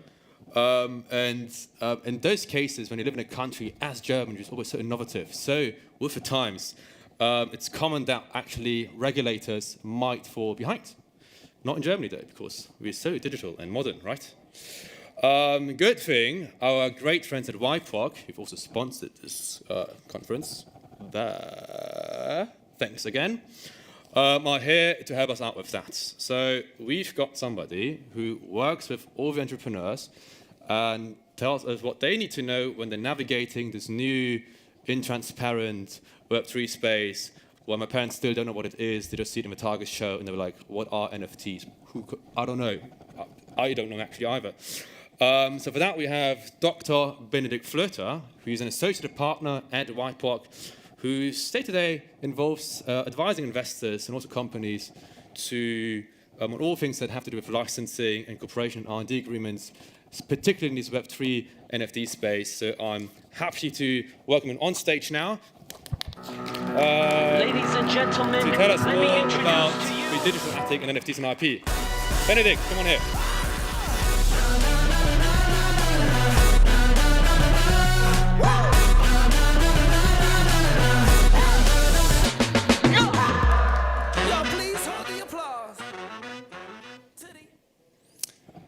Thanks, Fox. Thanks for joining my session, Digital, Rembrandts in the Attic, NFTs and IP rights.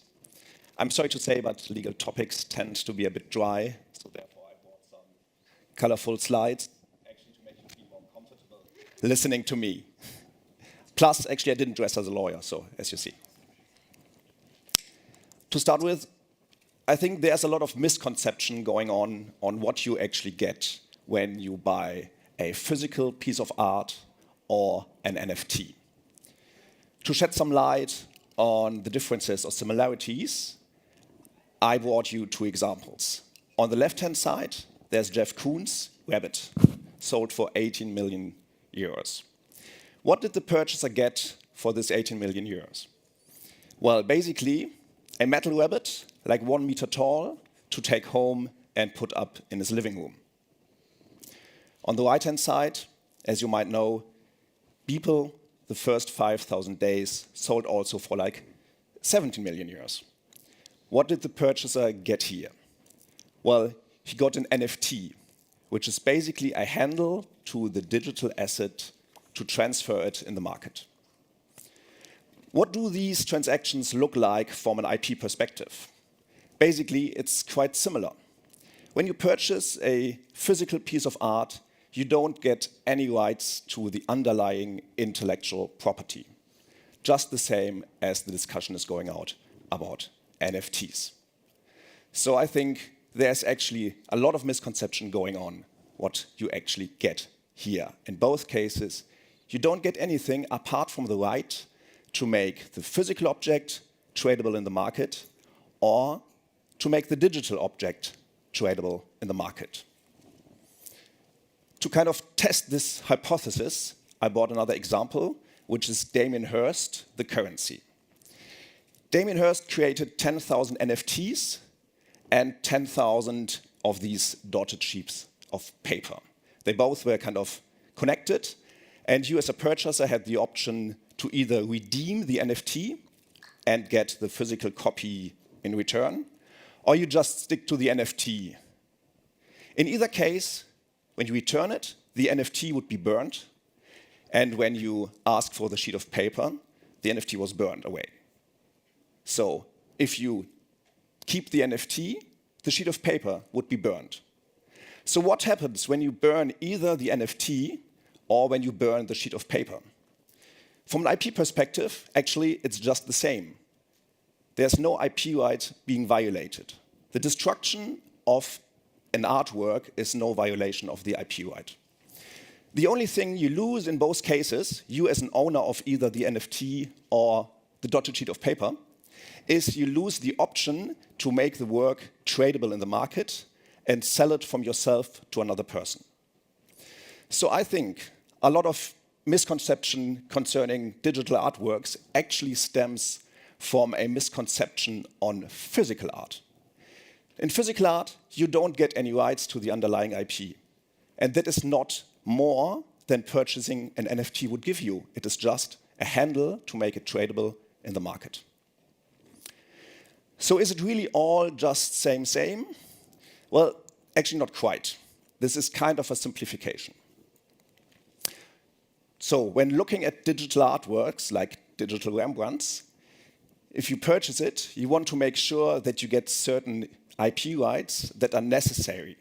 But these rights are just necessary because digital artworks open up so many new options to use the work that hasn't been there before when you purchased physical art. Physical art means just put it up at home over your chimney. With digital art, you can imagine so many new use cases when you buy it privately, for example. You want obviously to sell it and transfer it. But you also want to download it and have it available online on your handheld device to make your friends look at it. You might also want to use it as a profile picture on Instagram or Twitter. This actually would include a right of making the work available to the public online.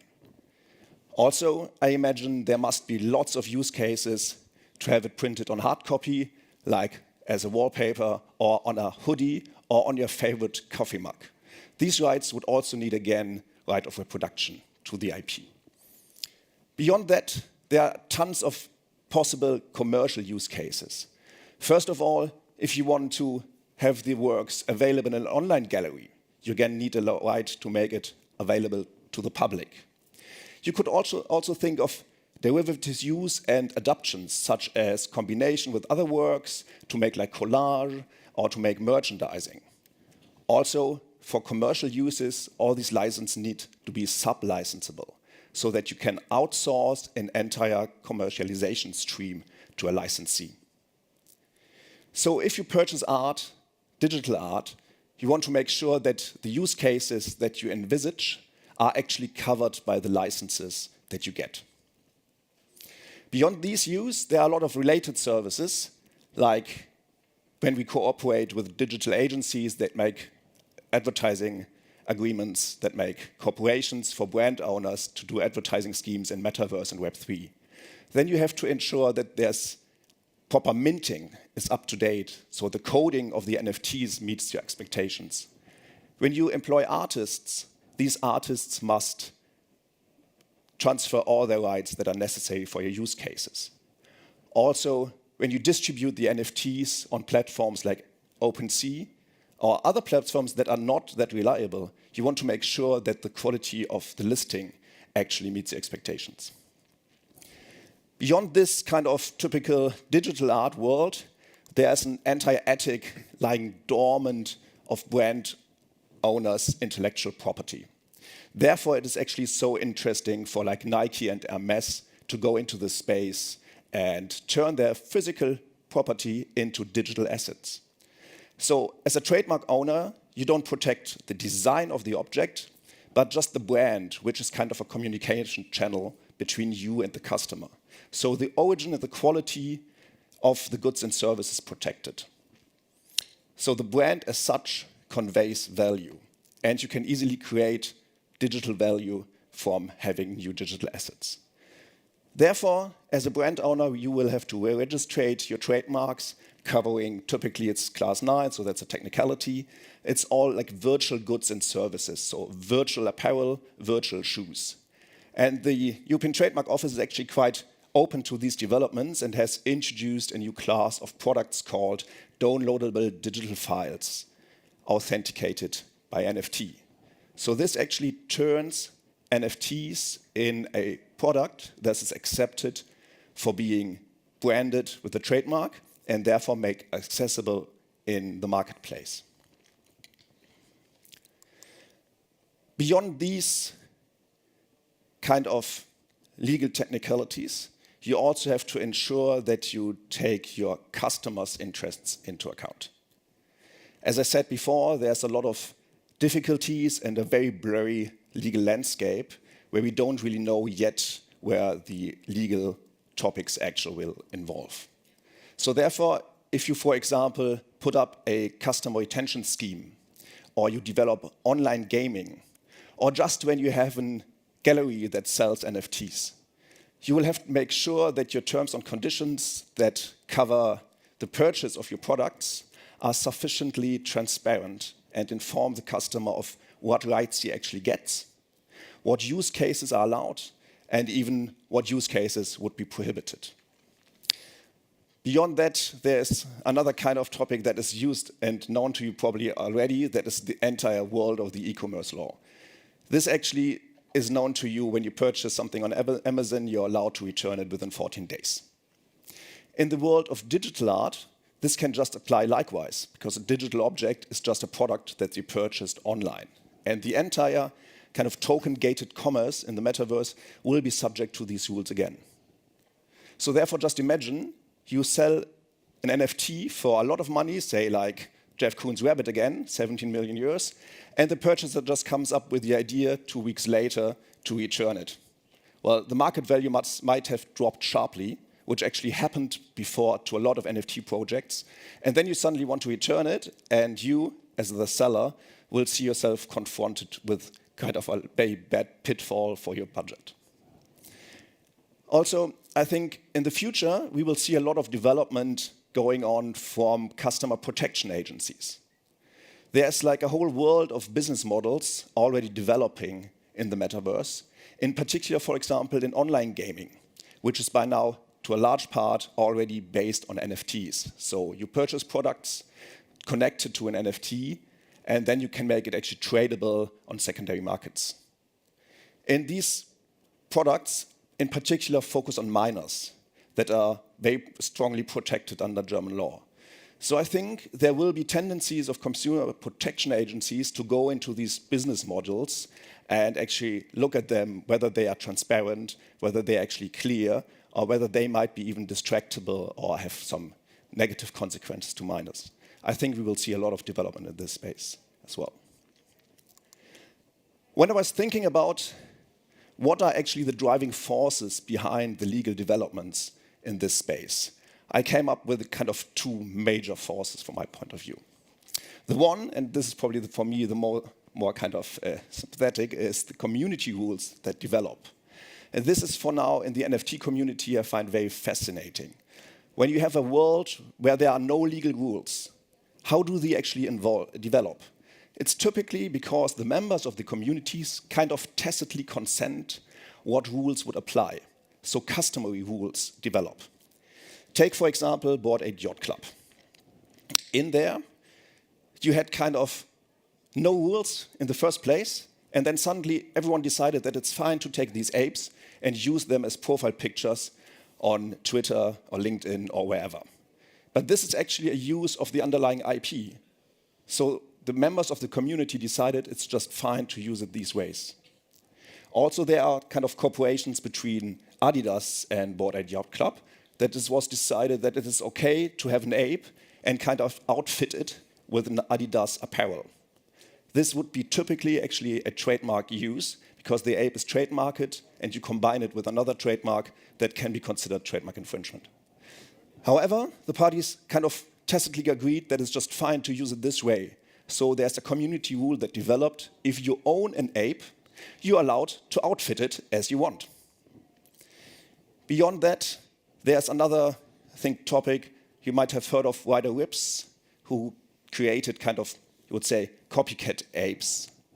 And I think there's also like a common understanding in the NFT apes community that this behavior is actually prohibited, and this is an infringing use. So these kind of rules develop just by themselves, and this is, I think, what the NFT community makes so interesting, that developments are just kind of come from nowhere, just by tacit agreement.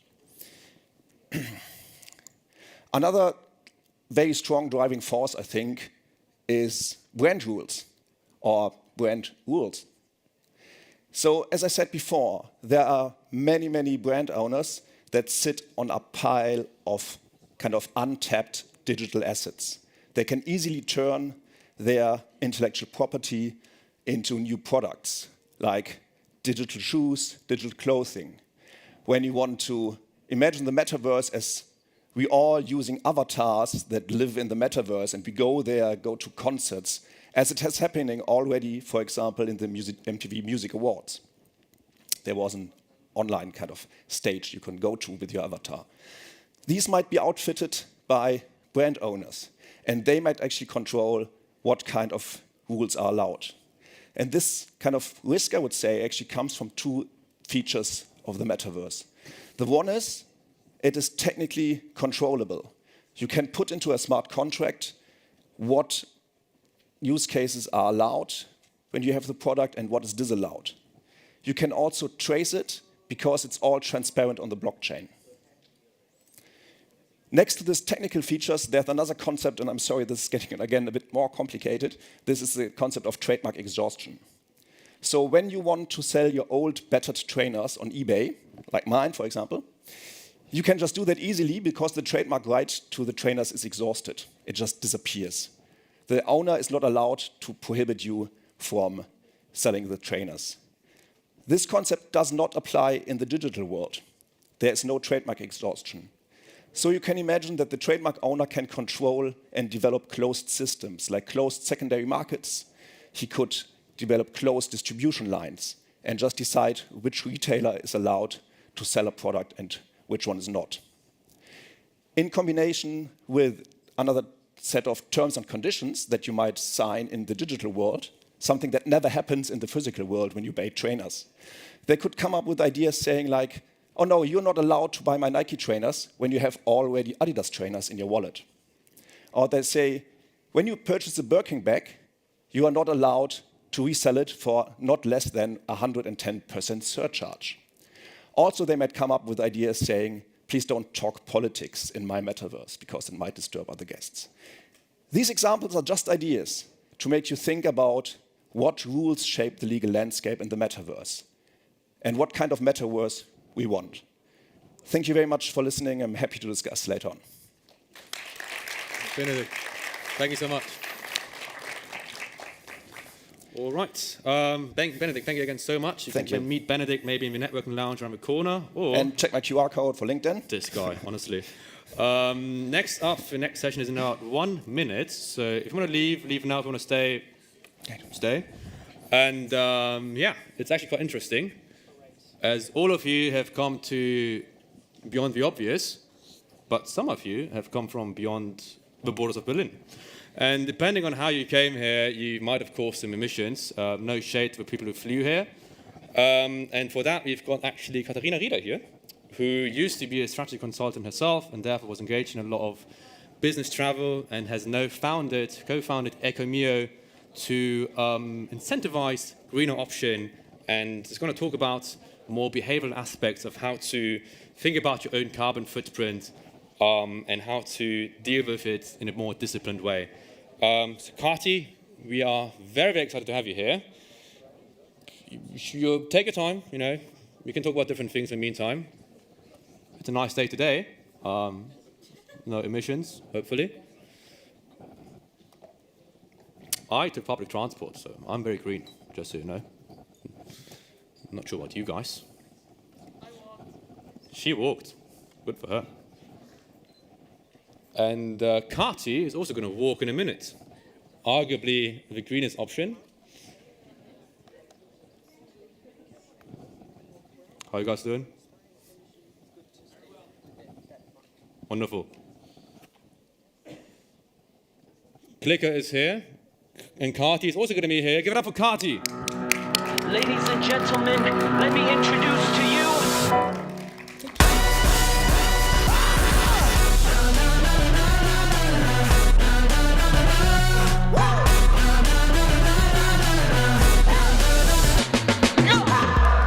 Y'all please hold the applause to the end of the ceremony.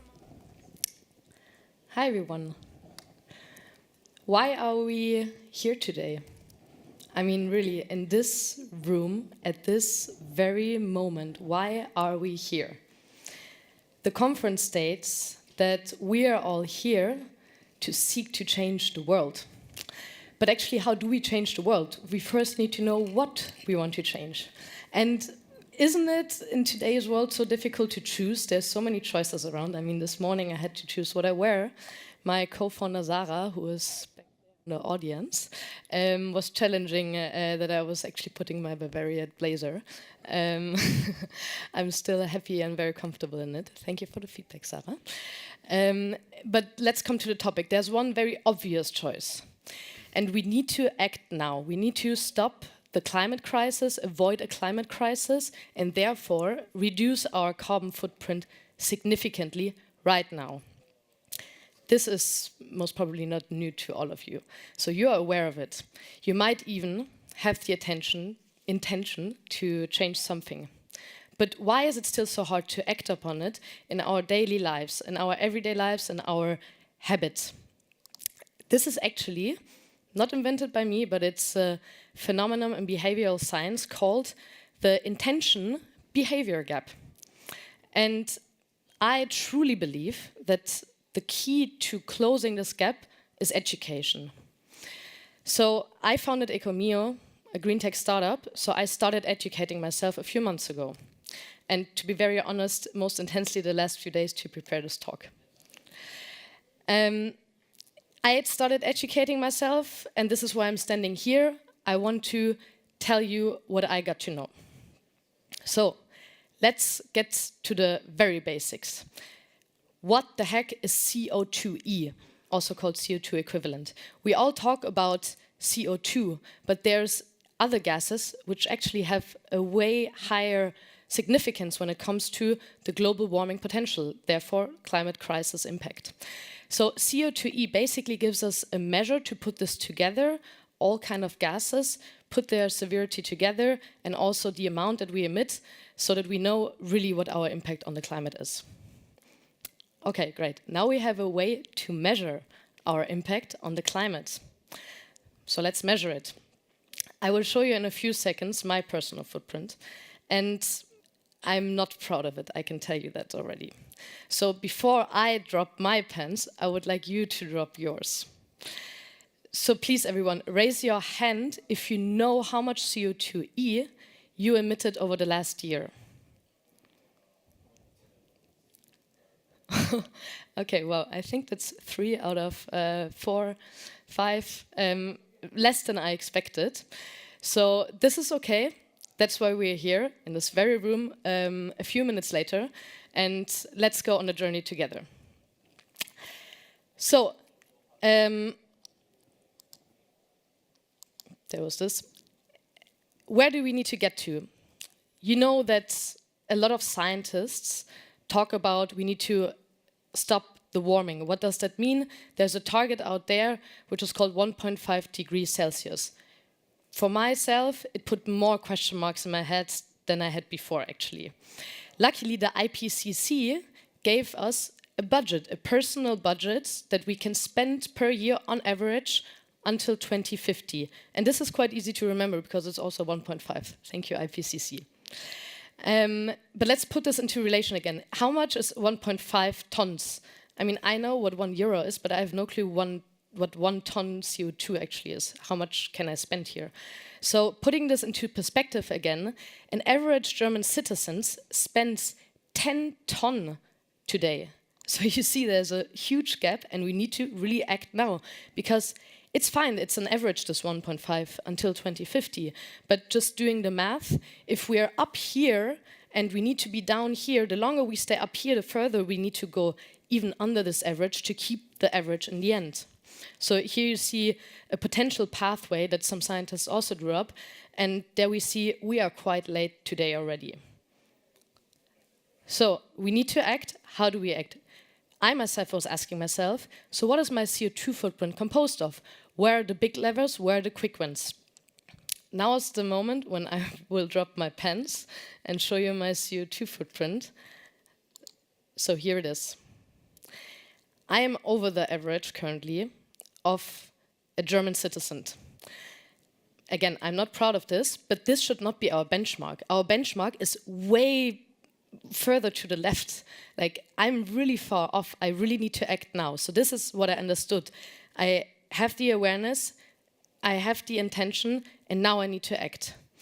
So because I'm the founder of Ecomia, which is a startup that motivates business travelers to take the greener alternative on business trips, I just want to clarify quickly, because a large pile of my CO2 footprint comes from flying. So this is not a good image for a founder of a startup like this. I want to clarify that only one flight was for business. The other flights were due to my long-distance relationship.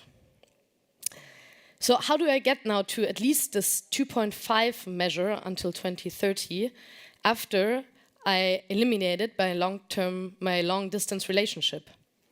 I mean, not eliminating the relationship, but the long distance. So I was looking into the different measures, and luckily, most of our carbon footprint is in our hands, so we can act upon it. There's only few things besides who we love that we cannot influence, which is basically what our public services do. We can influence it with politics, but that's another topic. So let's look at what we can actually influence. We definitely can influence what we eat. We can influence how we get around. We can influence what we purchase. We can also influence what kind of energy gets from the grid into our in our wires at home, at least theoretically. And we can partly also determine how we heat. I want to do a quick deep dive into all of those topics. Please keep in mind the 1.5 degree target and the 2.5 degree, ton target. I'm already getting confused with the numbers. The 2.5 ton target until 2030 is for all of those areas. I will put it just aside for a relation for you, but you will see that it will be quite difficult to go down there. So again, we need to act radically, and we really need to act now in order to avoid a climate crisis. So let's look at the most difficult. I mean, we're all seeking to change the world here, so let's do the hard things first. How we heat. It's difficult to change this because in order to really change it, you would need to move. And if you're not thinking about this, it's kind of limited. But there's certain things that you can do. You can isolate your home better, use your energy more efficiently, and so on. If you move, however, please look at how your home is being heated, because you can see there's a huge difference in how you heat your home. And one thing that I want to also put a point here on, which we often neglect, is the area that we heat is proportional to how much energy we need to heat it. So please, next time you get a salary increase and you think about moving into a new apartment, don't necessarily go with a bigger one, but with a smarter choice. I don't want you to live on the street, no, but you can see you can really go down proportionally to how much space you use. This is for 50 square meters here. How we feed our grid. This is easy if you can afford it, because you could just buy yourself out of this by paying for the eco mix and not the normal energy mix. Let's go to the next one. How we get around. This is my special field with Ecomio, so I want to spend a little bit more time on this. Obviously, again, we're all here seeking to change the world. If you seek to change the world, you're not a couch potato, so you want to get out. The best still is to avoid a trip, that's for sure. But what I want to show you here, and I hope this gets very clear, is that with every long-haul flight that you take, you're automatically over the budget that our precious planet gives us every year. So please consider when you take a long-haul flight, if there's a short-haul flight, try to go for the eco-friendly alternative as often as possible, best every time. That means very obviously taking the train, taking the car as well, even if it's not electric, but best take the electric choice. If you do have to take the plane, for example, for a long-haul flight, what you need to keep in mind is the load factor. So think about you sitting in a big Airbus A380 and this compared to 500 other people sitting there. So on the one hand, if you sit alone there, you have the whole CO2 footprint of the plane just for yourself, which is bad. On the other hand, if you can divide it by 500, that's, as you can imagine, way lower. So keeping this rule in mind, never fly business class because it takes twice the space, also twice the CO2 footprint, and you see what numbers we're talking about here. Second, always choose the low-cost airline. Why? Because they simply cannot afford to fly a half-empty plane. And third, quite obvious, try to go with non-stop flights, because every time a plane lifts off, that's the moment when it emits most CO2, because it needs most energy. So please try to take off as least times as possible. What we eat. So a friend of mine recently told me that she went on a trip to New York and she was flying business class because she had some miles left on her account. And at the same sentence, she said, but I changed from being vegetarian to becoming vegan.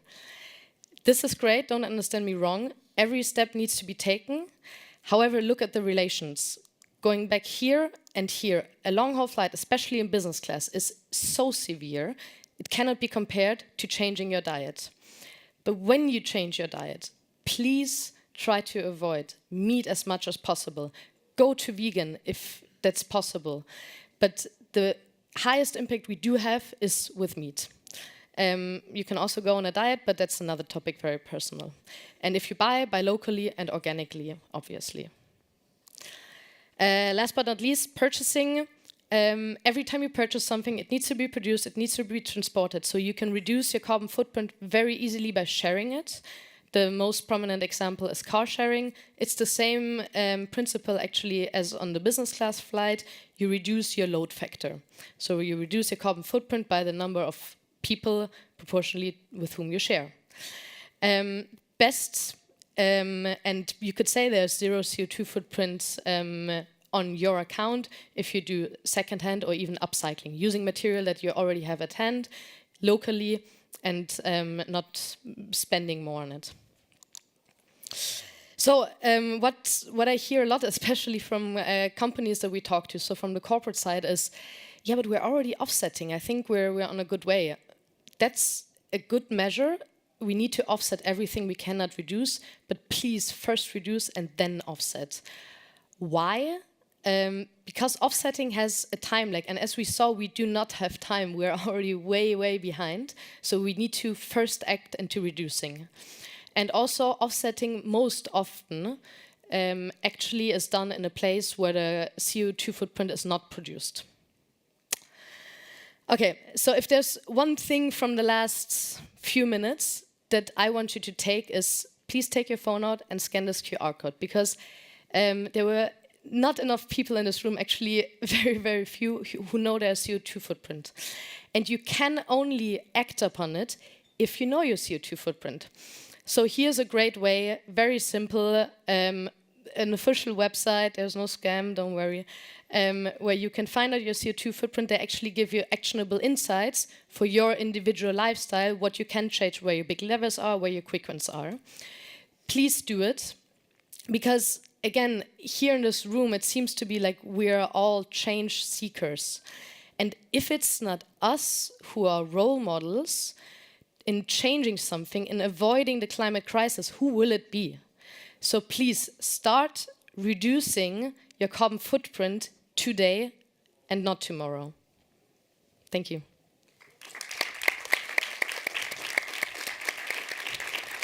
Katharina, thank you so much. It was so very insightful. I'm going to do it in a second and drop my pants to all of these people. You sure about that? You said it first. It's that kind of party today. Next up, we have a talk. Thanks again to Katharina Riederer for this very insightful talk. Very cool, very topical. Next up, we have a talk in about 10 minutes at 15:15 with Bjorn Schacht about performance marketing. So if you want to stay here, please stay. If not, head on over to the networking area where you might also meet Katharina and have a chat with people there about all things that might interest you. Thanks.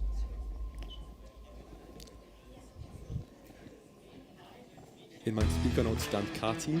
Ich habe dich vorher nicht gefragt, nur just in FYI. The vision for Kerber Digital is to make Kerber into the largest player for AI-driven B2B software products, and with that create value for our customers. Wirklich. Also echt gut gemacht auf jeden Fall. Und cooler CTA am Ende. Cooler CTA am Ende. Kerber is a traditional industrial and technology company. Kerber Digital is an independent entity in the Kerber ecosystem. It's totally different from what you would expect in corporate organizations. The level of flexibility, trust, speed, freedom to operate is unseen in other corporate environments. Within the Kerber ecosystem, we play multiple roles. One is to build own sustainable business to basically make Kerber a digital leader of the future. And two is to help all of the existing businesses to become a digital leader in their domain. And third, we're actually a driver of the future way of working with exciting topics and tasks. We bring a lot of unfair advantage to the game. We have customer access and trust into the Kerber brand from customers. For example, we have one of the ventures that is active in pharma environment, and we are already working on a productive lines at various top pharma customers. There's no way on earth how you can make that happen with hundreds of million funding if you want, if you don't have this relationship and this trust. The second big benefit is that you can really focus on what you love as an entrepreneur, which is typically to create value for customers, which is product development and commercialization. What makes me proud, and sometimes it's hard to believe, that we've proven and showed that as corporate company building is the way to go for an established organization to be innovative and competitive to venture capital funded startups.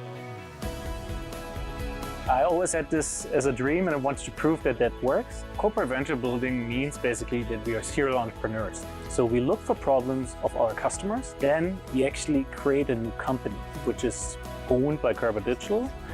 And we are now basically, what I believe, the largest company builder, largest corporate company builder, certainly in Europe, and certainly globally around AI-driven products in manufacturing.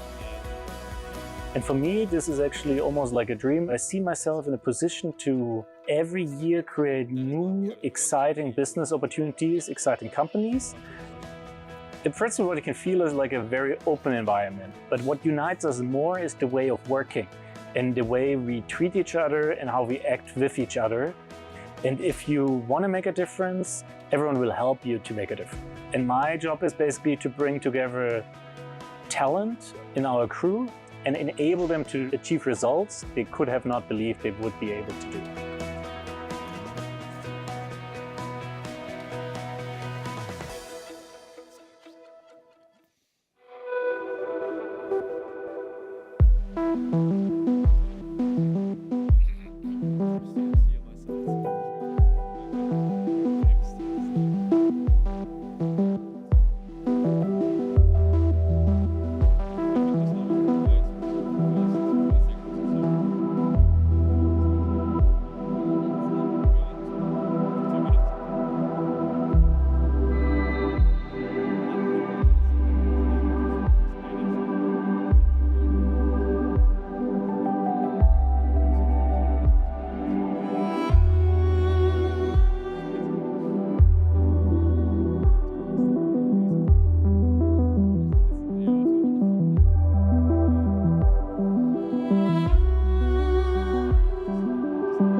Hello.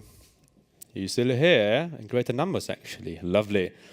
For those of you who might be a bit more inattentive, this is the Project A Knowledge Conference. So if you don't know what Project A is, welcome. What are you doing here? It's an investment firm, obviously. So we deal a lot with investments, naturally. And earlier here we had the co-founder of CrossEngange here, who's also the CMO, Markus Wibbe, also one of our investments, by the way, if you didn't know.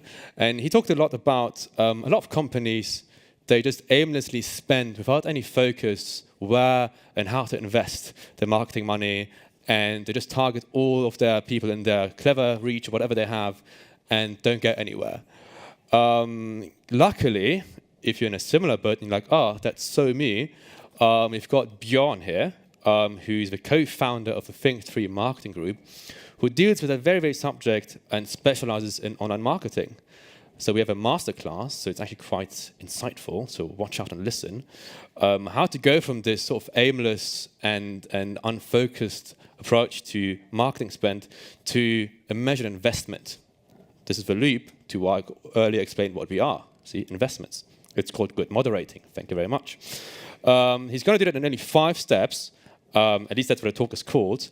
And he also wants to talk about how to combine marketing and sales in a way to go along with funnel. So I'm very curious how that is going to work.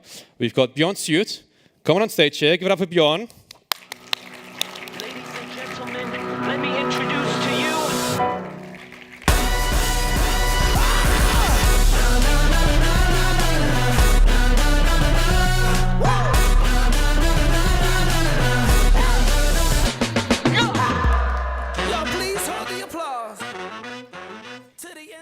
Thank you very much for the warm welcome. It's really lovely that all of you are here, trading at least 50% of your lunch hour with me.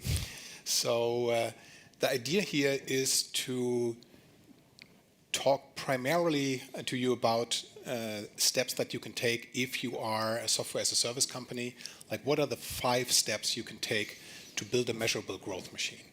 And some of you might know me. I've seen some familiar faces here in the audience. The others that don't know, so I'm one of the founders of the Think3 marketing group.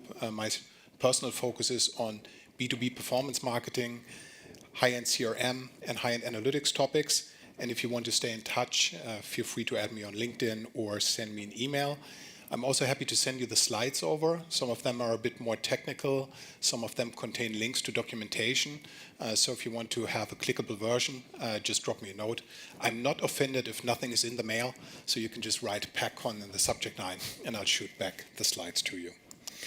So Bismuth is part of the Think3 marketing group. Think3 marketing is around 150 colleagues, and Bismuth is our B2B performance marketing unit with around 35 people.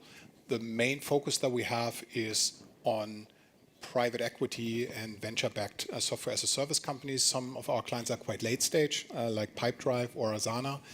Some of them are very, very young. I think our youngest client had 1 colleague and was in the pre-seed stage.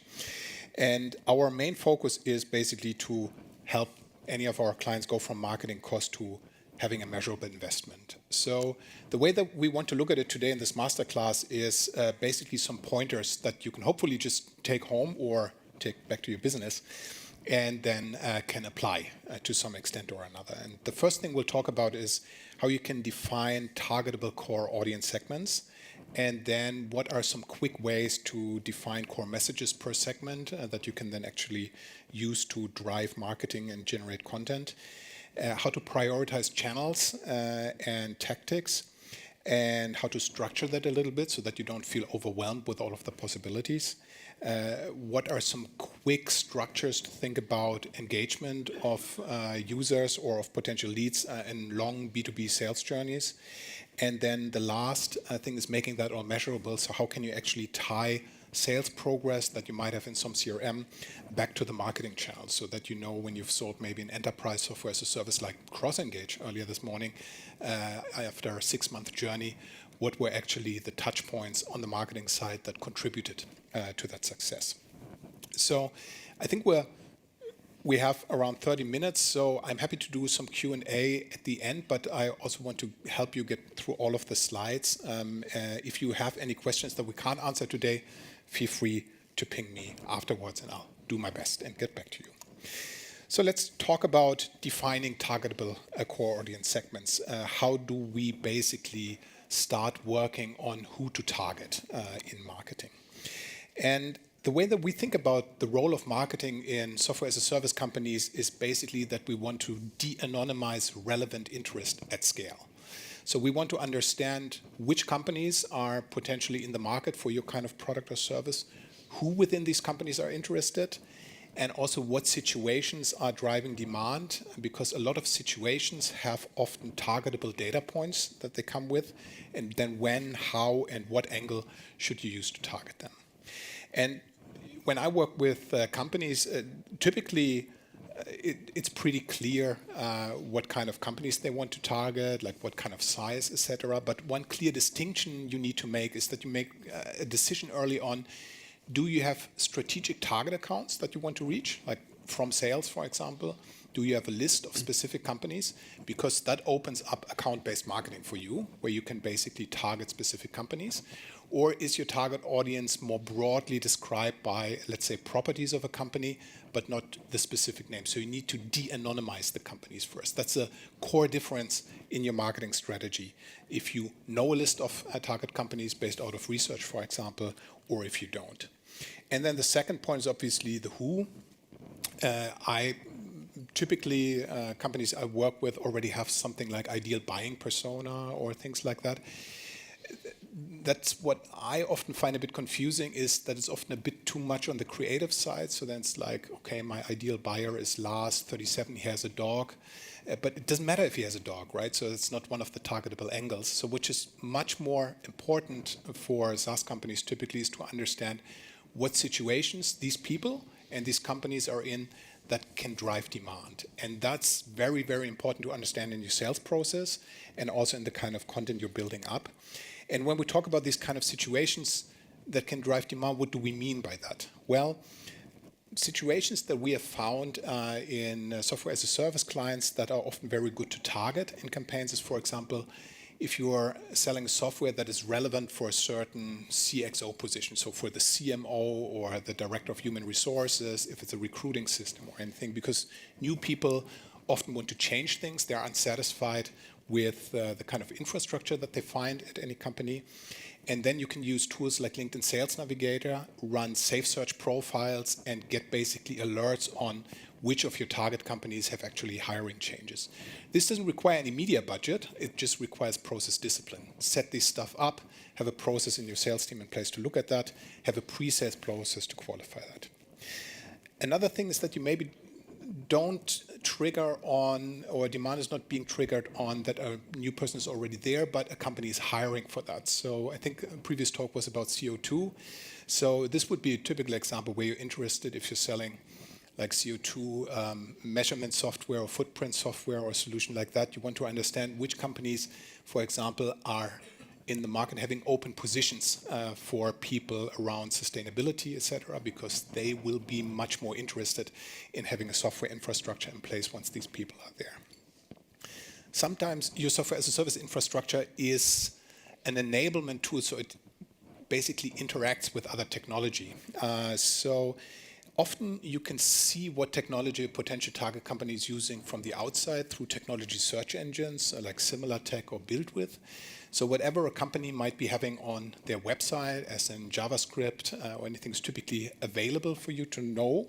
And you can also there buy basically alerts for new sites going live. And this can be anything that is embedded in the code of a public website. So it can be any type of content management system, can be any type of CRM because of forms that they use.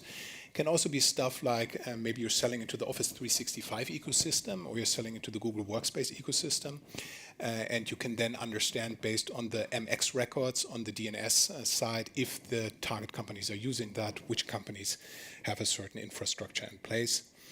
Maybe they're expanding to a market, so in that case you want to monitor news portals. There are tools like EchoBot that can enable that kind of, let's say, tracking at scale.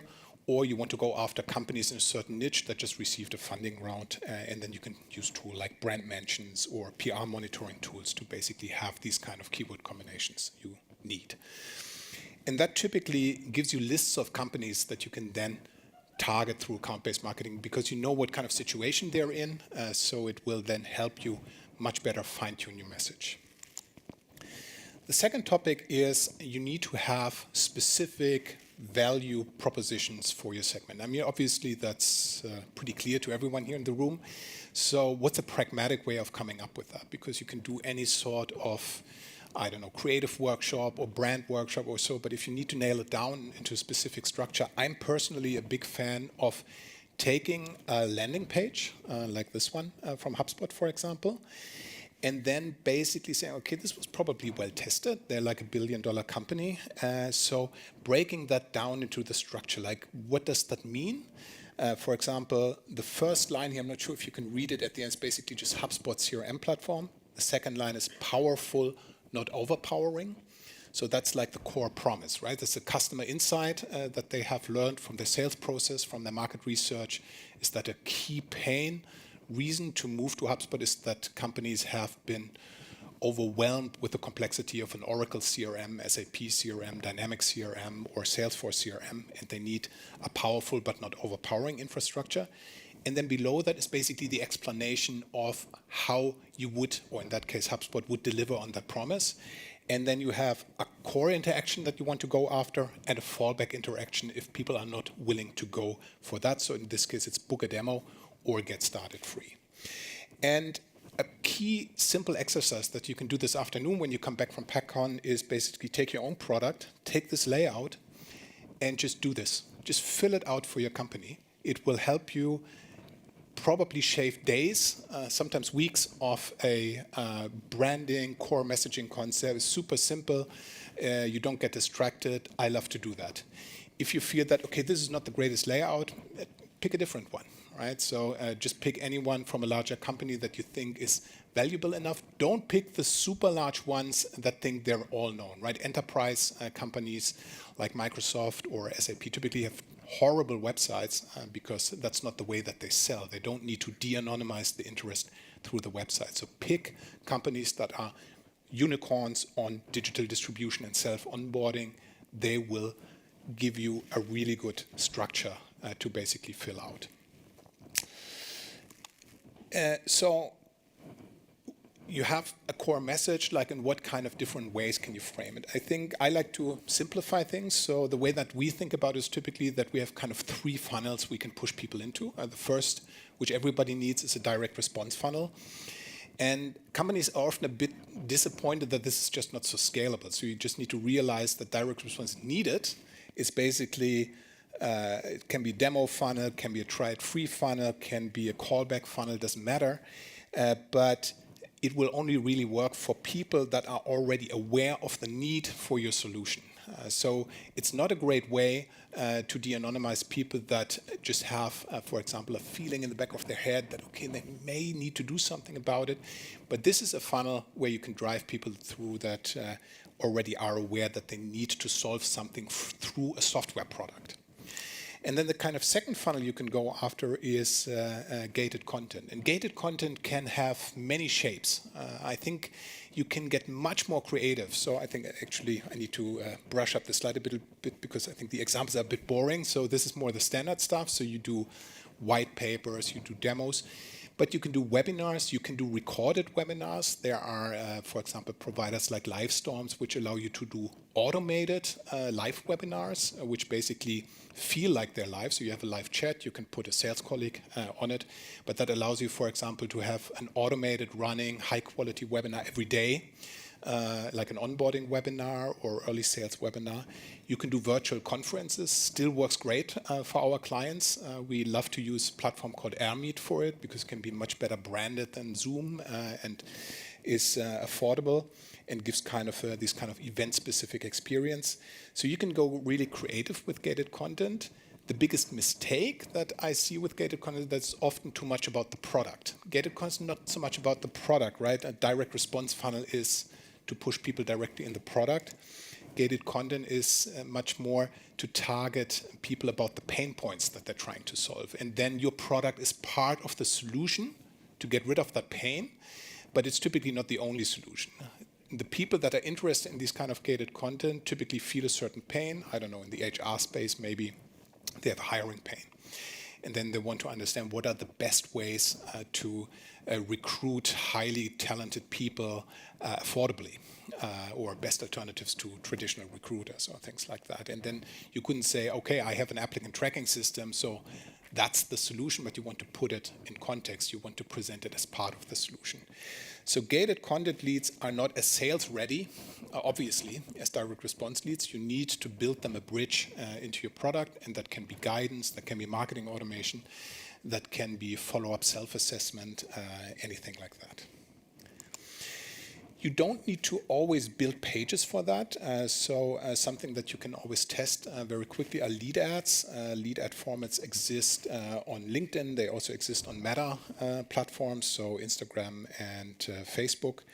They also exist by now on Google. I think nobody's using them, but for example, YouTube ads now have so-called lead ad extensions that you can run. They're not available in all markets, but in Germany they should be available as well. So you don't need to always tie yourself down and having like super complex pages built, but you can test things often on the platforms themselves through lead ad capabilities. And then the third funnel you can push people through is non-gated content. And you would say, okay, but if my goal is to de-anonymize relevant interest, like why would I put people on a page where they can actually read the content? Well, first of all, if you're in the enterprise space and you're targeting larger companies, you don't necessarily need someone to fill out a form to make you aware in the sales process that a certain company is reviewing your product. What you want to think about is, how can I understand what IP ranges are accessing my content and how engaged they are with it? So those are typically IP range de-anonymization tools that you might want to use, like in the German market, there is things like Albacross or SalesViewer that you can use for that. And depending on the market, there are a lot of international solutions for that as well. And secondly, if you have a very small target audience, which you sometimes do in enterprise software as a service, you actually want to make people aware of your capabilities, of your competency to solve their problems. So it doesn't really make sense to tie down or build barriers very, very early into the funnel. You actually should prioritize more that your target audience is reviewing the content, understanding how you can be helpful, and then retarget the users that are engaged with more direct response ads. Now we have basically target audience segments, we have built funnels, we have tied down our core promises. What do we do next? The thing that we do typically next is we prioritize channels and tactics in one list. And obviously, I don't know what products you are all working for, and it will differ a lot depending on the product. So the thing that I can do today is give you some guidance on structure, like the way that how we do this, and some pointers on specific examples. The first way that we structure this is typically that we say, okay, if we want to de-anonymize interest in our product, we can on the one hand do this through media spend. So we can basically pay advertising platforms money to build reach in the audiences that we want. And then they can click on the ad and then either maybe unwittingly share their IP address with us, or they fill out a form and we understand through that who they are. But on the other hand, we could also do very systematic data-driven lead research, right? So we talked earlier about this data point. So let's say you are a headless commerce solution and you want to replace certain enterprise content management systems that are just too stale and too expensive. Then you use technology search engines to find out those target audiences, and then you basically build content offerings for them, how that solution that you have is so much better, how the migration pain is just so small that you can do it in an afternoon, whatever your angle would be. So that's kind of the two things, right? So it's media spend and lead research and outreach. And I think when we founded Bismuth, I don't know, it's like what, 7 years ago? Yeah. So in 2014, we basically had the assumption that there would be a massive generational change in B2B companies on the marketing side. So the traditional role of a CMO who organizes like, I don't know, trade fair booths and prospectuses and so on would basically disappear because they would want to participate more in value creation. And I think that's coming true each year more and more. We see much more role of a chief revenue officer who's basically driving both marketing and sales initiatives in a cohesive way. And this is a good example how you can look at that, right? On the one hand, you can spend money on ads to de-anonymize. On the other hand, you can spend money on people that do data-driven lead research and outreach. You just need to compare what's more efficient. And that's what I think most companies are not doing at the moment because they look at it still in different organizational perspectives. But of course, you can calculate if a LinkedIn outreach campaign is generating you a cheaper cost per qualified demo than an advertising campaign with follow-up. You just need to report it into the same marketing reporting system. Now, the way that we look at it typically is the way that you can see here. If we're doing media spend, we can do either target and intention of what people are looking for. Typically, that's kind of the basis of what you want to do. So it's typically Google Ads. It's Bing Ads as well. It's typically ads in most markets, another 10 to 20% on your success. It can be software discovery platforms like Capterra and G2 Crowd because they own a lot of the upper funnel discovery traffic for software as a service platforms. More and more it's YouTube because you can use add-on products to YouTube to really build very niche audiences. So in enterprise IT, for example, we are targeting typical videos about enterprise IT offerings that only are relevant for enterprise companies. And even then, if the topic of the video is not about what you want to sell, you can still see that something that is about, let's say, device management in enterprise companies will still aggregate a technical enterprise audience. And then you have platforms like Quora. You can also run as an extension, particularly in the US. So targeting intention, what people want to do is one thing. Targeting the profiles is another thing. And there, the option that you basically have is you can either try to target people profiles or you target company profiles, as in account-based marketing. And obviously, you can go through LinkedIn ads. You can go through IP range targeting for account-based marketing, etc. In some circumstances, if there is a buying behavior of your audience that's a good predictor of need, you can also run Amazon ads. Amazon ads typically overlooked, but if you can think of any buying behavior that would occur on Amazon, so for example, what we did in the past is targeting on Amazon audiences that bought enterprise-grade IT hardware, like Cisco hardware, can also give you great targeting options. And then there's retargeting options, particularly based on CRM data. So whether you're regulated by GDPR or not, or make sure that you find a way to get consent of people and that they are basically targeted with personalized ads so that you can use the information you have in your CRM to target them further down the funnel. And lead research, I think, has been one of the most dynamic areas of B2B marketing or sales. There's so many growth platforms, research platforms like an Apollo.io, for example, that have appeared. LinkedIn Sales Navigator is a true staple of most of our clients now, but the tool alone doesn't cut it. You need to carefully think about what processes am I implementing on the tools and how do I also make sure that these processes are happening. Because everything that you can see here on the right-hand side is basically about process discipline. Now, a few pointers here that I think video ads are still overlooked a lot, but I would like to point you to two examples. I think Grammarly and Monday.com are both B2B SaaS products that do it really well. So have a look at those video examples.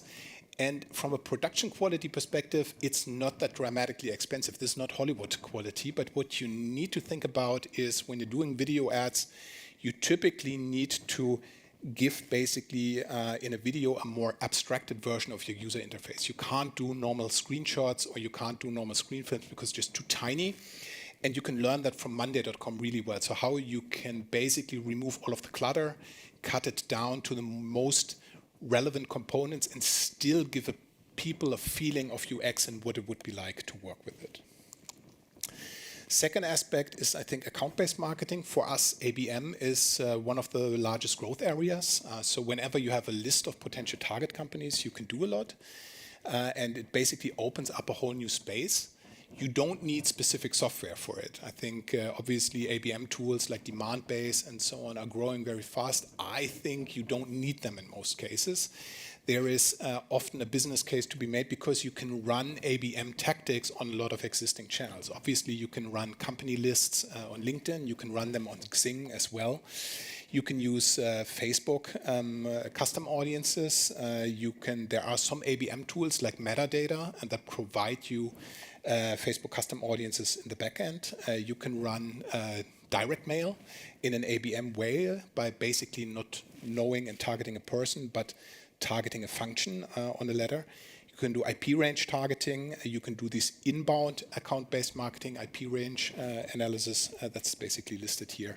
So there's a lot of capabilities that don't require specific software infrastructure. It just requires you to do it or get some help doing it.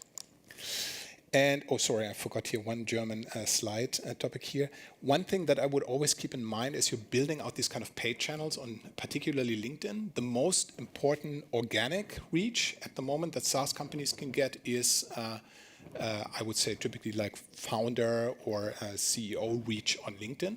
So have a process in place, how you add contacts. And I don't mean generic contacts, right? So you don't need to have some LinkedIn automation tool like DuckSoup running AMOC, basically randomly adding people. But just make sure that there is a process in place whenever your organization is, for example, in a demo process with somebody, that there's also a contact request from the CEO, the founder, that's personal, that offers like additional context. And then have some follow-up processes in place. The way that we look at it, which we can't prove because it's obviously black box, but if we test it anecdotally, we get much higher exposure in the newsfeed of people whom we have been writing back and forth on LinkedIn messages. So we typically implement processes where there's at least one follow-up message that generates a reply to the initial contact request, so that we're also building up organic reach in the newsfeed.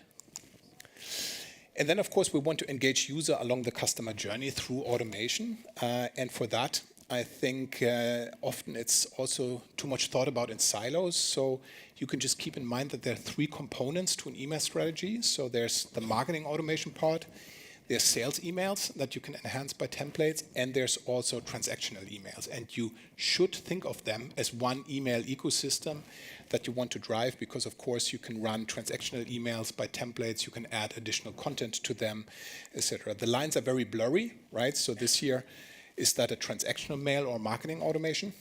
I don't know. Could be both. Or this year, is this year like a segmented marketing automation, or is it a sales mail?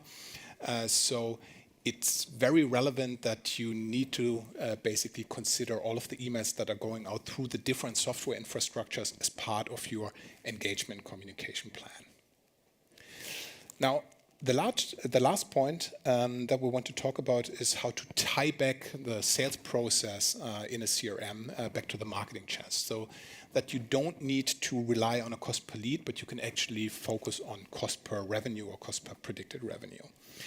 And this typically requires some conceptual rethinking for performance marketers, because the default, if you've been trained in like an e-commerce performance marketing or B2C performance marketing background, the way that you would typically think about measurement is that you measure a person, right? Like somebody is signing up maybe for an account in an e-commerce store, and then they buy something, and then you look at, okay, how much did it cost us to acquire that customer?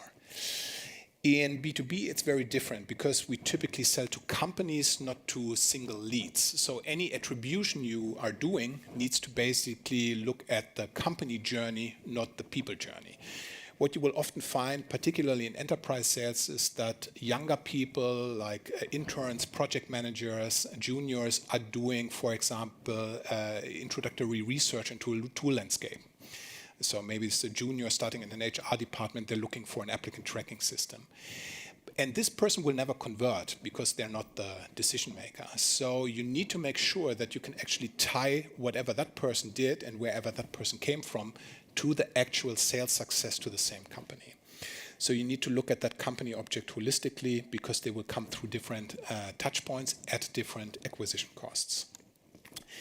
And the second thing that you need to make sure is that you don't optimize your marketing on the CPL because that's just averaging it. So in this scenario, we have 2 campaigns, each of them with the same cost and the same cost per lead. But in the CRM black box at the end, very different things are happening, right? So campaign 1 is basically generating 5 wins and 5,000 euro revenue. So it's a great return on ad spend. And campaign 2 is generating 0 revenue, right? They generated leads at the same price, but not any revenue. So if you look at a cost per lead here, you would think they're equally successful. If you look at revenue cohorts from those campaigns, you would basically bet all of your money on campaign 1. And that's easier said than done, right? So how do you do that from a pure practical perspective? How do you tie that, whatever happens in the CRM black box, back to your marketing channels? And the way to do that is server-side tracking. On most relevant marketing channels support that for years. For some reason, marketers just don't like to read documentation. So that's why it's basically rarely used when we start working with clients. And on Google Ads, this is called offline conversions. You need to make sure that you track the Google Click ID that's always attached to every AdWords click that you have into your CRM. You submit it, typically through a hidden field and a form field, and then tie it back. Some CRM systems like HubSpot try to automate that for you. So the HubSpot JavaScript SDK picks that up automatically and stores it inside the lead object or inside the contact object in HubSpot. But most don't, right? So you need to make sure that this is actually happening. It's similar on the Facebook side. The Facebook Conversion API basically allows you to throw back Facebook click IDs to it. On the Microsoft side, it works in a similar way. And also LinkedIn by now has offline conversion import. They still do it through a CSV template where you submit encoded email addresses, which is not great from a GDPR perspective.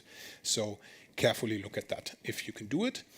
And then when you have that, you can actually have reports like this here that we build. We typically build them in Power BI. So we do cohort revenue analysis. How much time does it actually take to make back your investment in marketing on a certain channel? You can do multi-touch attribution with this. So it's really it's not simple, but it's a really good way to have a measurable growth machine. So I hope that was a bit useful. We're exactly on time. It's like 3 more seconds to go. So thank you very much for attending today. I wish you an inspiring knowledge conference. Yeah. Good. Thank you so much. Super insightful. We now have a bit of a 10-minute break until the next session. Once again, thanks so much to Bjorn Suit for this super cool and super timely, we love that, session on performance marketing. And yeah, go have a drink, have a wee, have a chat. We have a networking lounge where you also might meet Björn there, who's keen to talk for some Q&A. And yeah, see you in a sec. Thanks.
I've listened to this 6 times today, and I still just can't get used to it, honestly.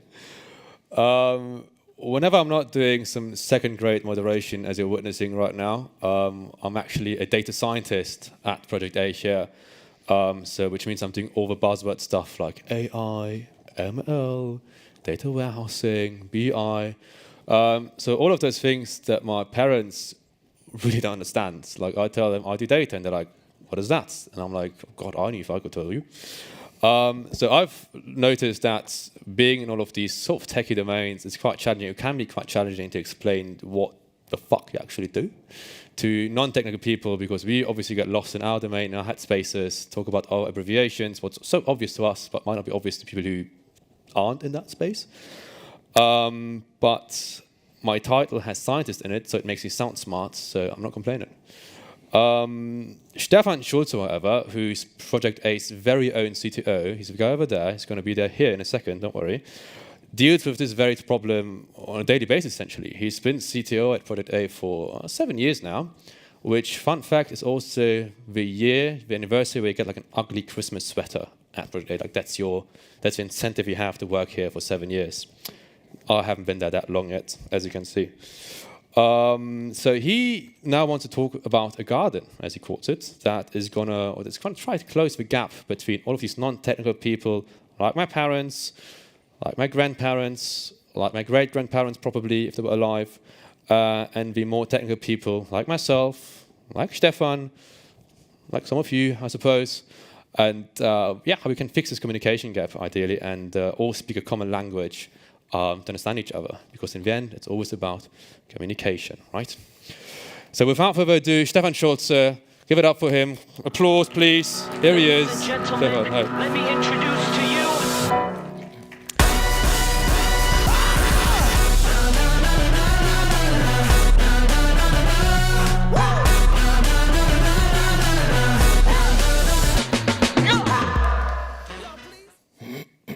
you. All right. Welcome everyone to that talk. As someone mentioned gently, my name is Stefan. I'm CTO at Project A, joined 7 years ago, studied computer science, and actually worked as a developer, as a tech lead before I joined Project A.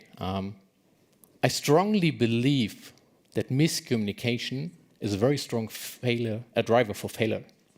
And with this talk, I want to provide you with an idea on how communication, especially about tech topics, can become way easier for both sides. And especially also reduce the risk for failure. And as you know, Project A is not the normal VC that simply spends money like this, We also have a huge operational team, and there's more than 100 people, and we work very close with and for portfolio companies. And one substantial part of my work is to be in contact with the whole tech leads in our in our portfolio, which is around 40 at the moment that I'm regularly speaking to, and of course also with their counterparts. And out of these many conversations that I'm having, there's one pain point that hurts all of them, independent if it's a tech person or not. Technology is complex and not easy to understand. I could say, Stefan, what a no-brainer. And this is what I came here for, and I missed the OMR podcast recording. Really? But wait, there is another one to come. Many tech people are also particularly bad in explaining why things they do are complex and why things very often take such a long time. From a software engineer, you could hear a sentence like, I think we have to do a bigger refactoring here, as we use singletons all over the place. And we need to replace these with a proper dependency injection to avoid tight coupling, to make the code more testable and let it follow clean code best practices. And before we do that, let's upgrade all of our dependencies to the latest version so that we are on a safe side regarding security and compliance. Asking the audience, can everyone raise their hands who had a very clear understanding of what the engineers just told you? All right, not so many. To be very honest, that's not a surprise. And this is also exactly the problem.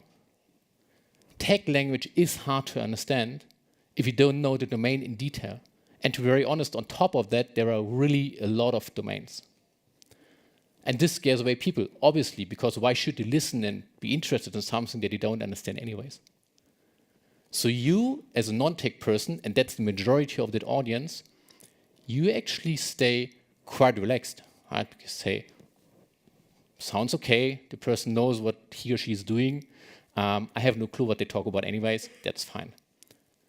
The problem with that is that everything the engineer mentioned in his saying or her saying can easily lead to a long-term project consuming a lot of capacity, introducing a lot of bugs, instability, and can result in a major business risk. All right. The problem is understood, but how can we actually tackle this? So my proposal, and this is for the talk, in the moment the software engineer says refactoring, you shout, stop! And then say gently, I'm super interested. I want to fully understand what you're telling me about. Please explain it to me in the garden way. One more question before we go into a couple of examples. Who of you knows what a garden is? Just raise your hand. Okay, that's good to see. I still see some people haven't raised their hands, so let me explain it to you as kind of cave dwellers. So garden, that was a question, sorry. A garden is typically seen as an area, small or big, where herbs, fruit, flowers, vegetables are cultivated. There can be trees, there can be a shed. Some have a sauna, there's a fountain, a pond, whatever you can imagine. And by speaking about gardens, we actually achieved something very important. We found a common ground. We have one mental picture that is known and understandable for everyone. And the challenge still is to translate that picture into the complexity of technology. But the metaphor of a garden will at least provide you with that common ground. And I will provide a couple of examples in a second. Maybe one sentence. Why did I actually decide for a garden, not for cars or buildings? And this is what engineers typically select. The main reason, it's easy. Everyone knows it. Okay, except a couple of people in that room. I mean, we saw that, right? And even more, everyone has a picture in mind. And if it's just a pixel that we just see on the screen. So everyone understands what a garden is, but not everyone knows what dependency injection, what tight coupling and singletons are. So, and a garden has a very second attribute that I like a lot. It's a living thing. Because if you don't invest permanently time in the garden, then it's going to be wild at a certain point. And this means checking the fences, hunting some weeds, fertilization, whatever you need to do, cutting the hedges, etc. Right? And the interesting thing, this is very similar to technology as well. All right, so let's do some transformation work and let's start finally to translate tech into garden and also vice versa. I take something easy in the beginning. As I mentioned before, in a garden you need to do regular tasks like trimming the lawn, hunting weeds, etc.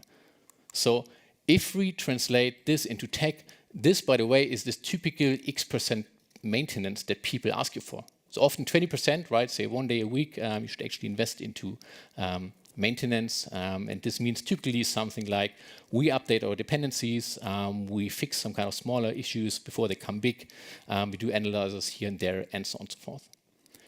Now, that sounds quite easy, but let's have a small look at the experiences that an engineer actually can have in doing maintenance, and obviously in the garden way. It happens in tech that functionality is spread all over the place.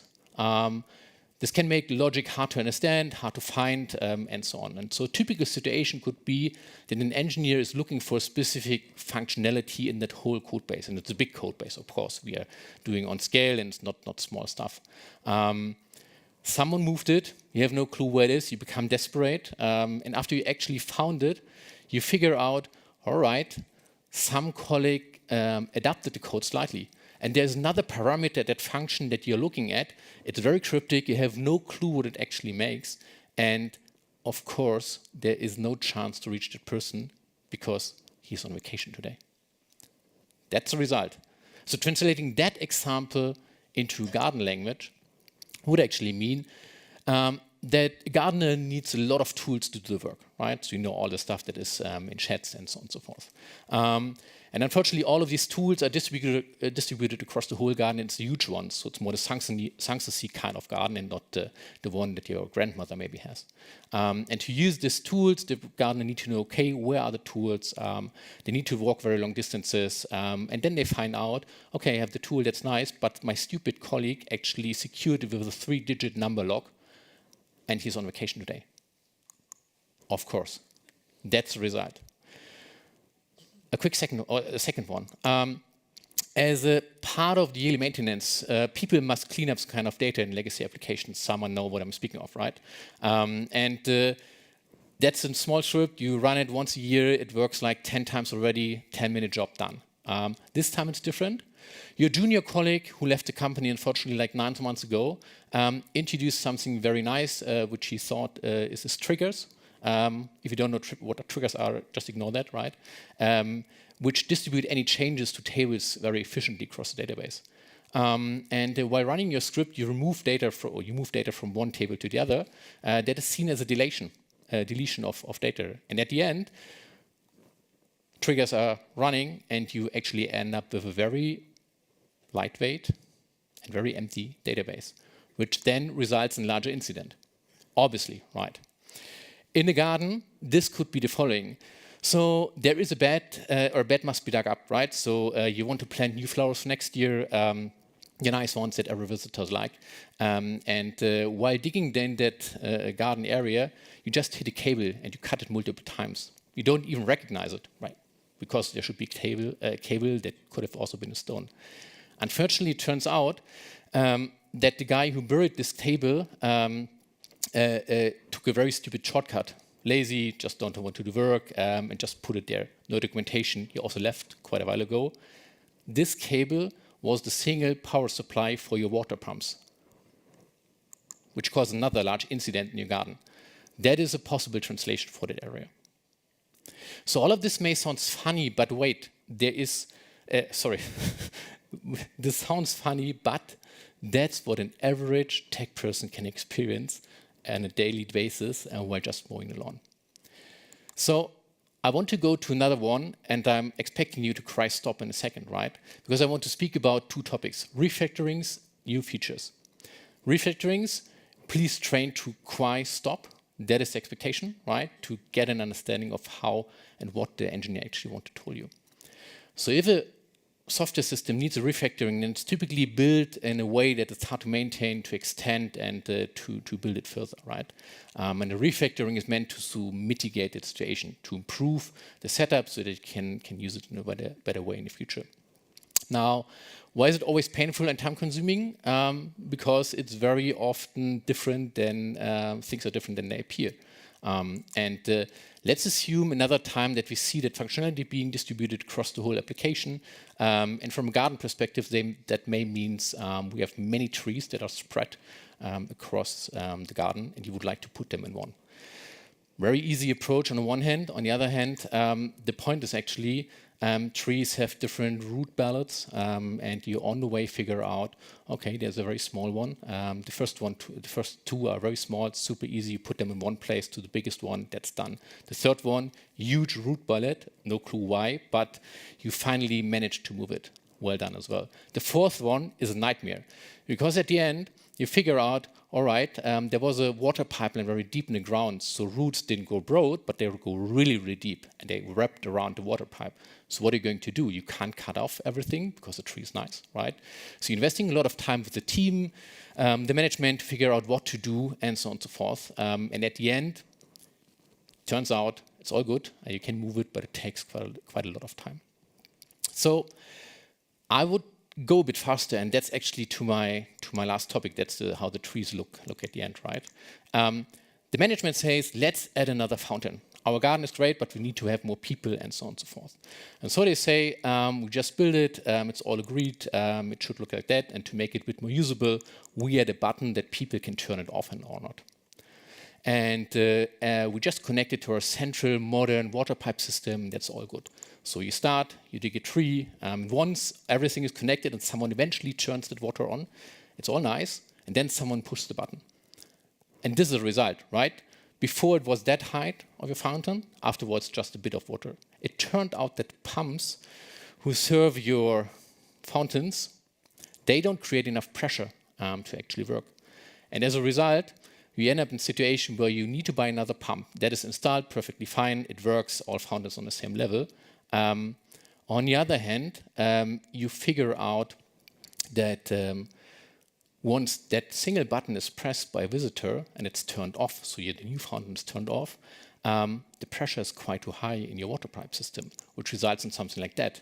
Not very great for the visitor, very hard to debug and very complex, which actually means you have to invest a lot of time to find the solution. And the quick fix, by the way, for that part is that you say, okay, I mean, we can't manage that in a proper way. So let's just go in the direction and say we add a sensor. That sensor signals the state of the button to the pumps to then increase or decrease the water pressure. That's like the workaround, how we call it. At the end, unfortunately, that sensor also has a very small bug. And the result is that you, or not you, but the sensor actually randomly signals any state changes to the pumps. So the result is pumps are going to have a problem. It's not very healthy for them, to be honest. But to be honest, that ends up another incident, another story to be told, and maybe that story be told by one of your tech people, and hopefully in a language that both of you understand. Thank you.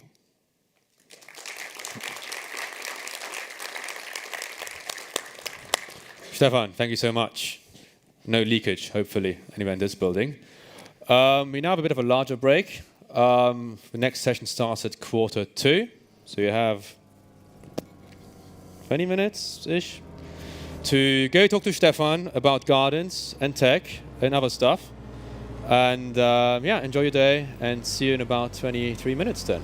See you around. Cheers.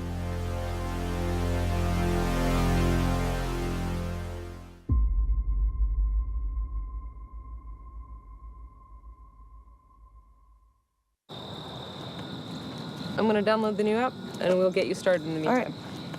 If anyone could have told me how hard it would be to get to this point, I don't know that I would have done it. We both were working so many hours, knowing that you don't have any more to give, but you want to step up. 매일매일 실패합니다. 스타트업의 숙명인 것 같아요. I'm just not feeling it.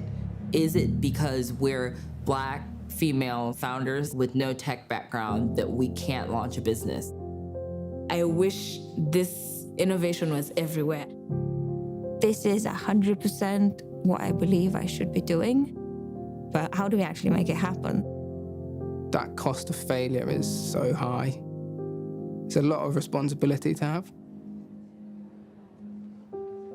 Ashley Ammons and her mother, Carrie Schrader, mother-daughter team who founded this. As an entrepreneur, your first job is to find the place and the people that get you, feel you, support you, champion you, and go there and conquer. It's good to have a community, not just of people that believe in you, but people who are facing the same challenges.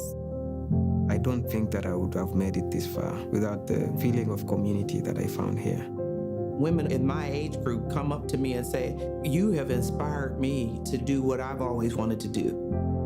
You put another brick in the wall today, and that's what we're doing. It has pushed me to be not just a tech innovator, but a guiding light to other people. I had permission to dream. I don't think I had that.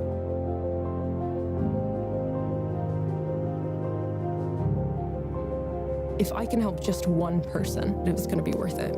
But now at the prospect of doing this for hundreds, thousands, millions of people, there is nothing that can stop us.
Wow.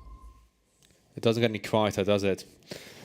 What I sort of love about this industry is that you're always surrounded by all of these abbreviations. B2B, VC, SaaS, CRM, LOL, BI, B2C, and now I know my ABCs.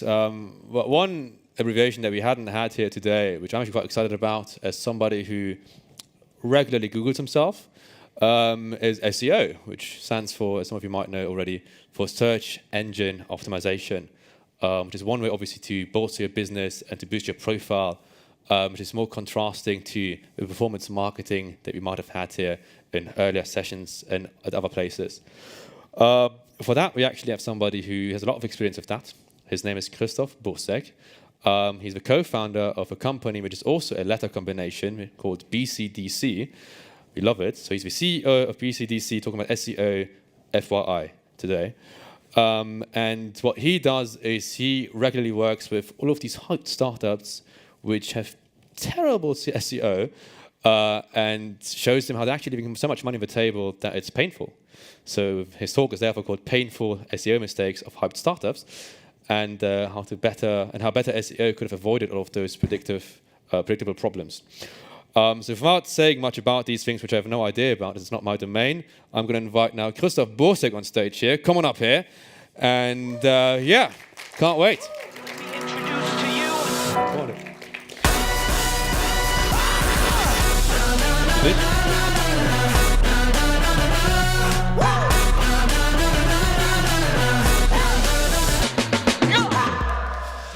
Thank you very much for showing up to my talk. I'm really happy to be standing on a stage again after 2 years of not moving at all, rather eating my stuff that I ordered through Gorillas.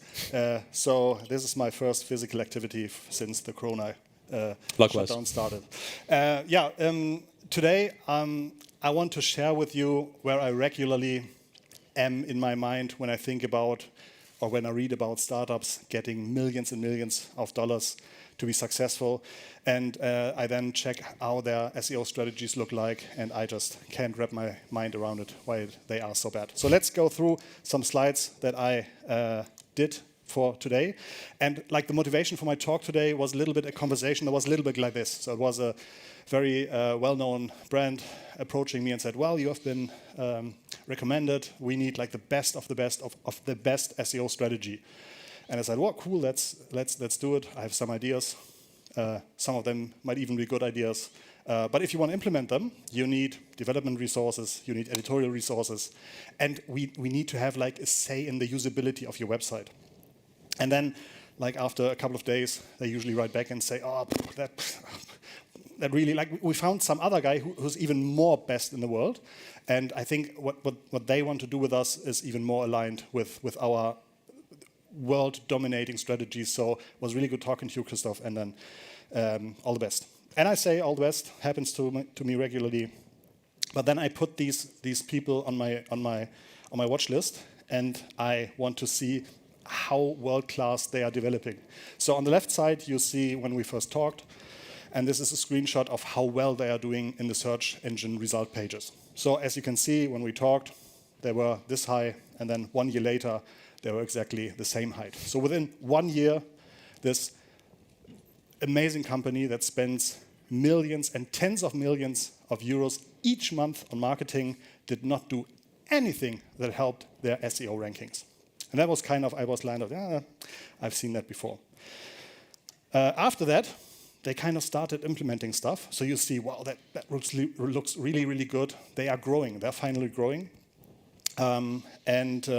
I think maybe also internally, they think they have now solved all the problems and they're looking for a prosperous future. But if you compare the red line, and the red line is a publicly traded company with multi-billion market cap, they have a 7 to 8 figure monthly marketing spend and thousands of employees.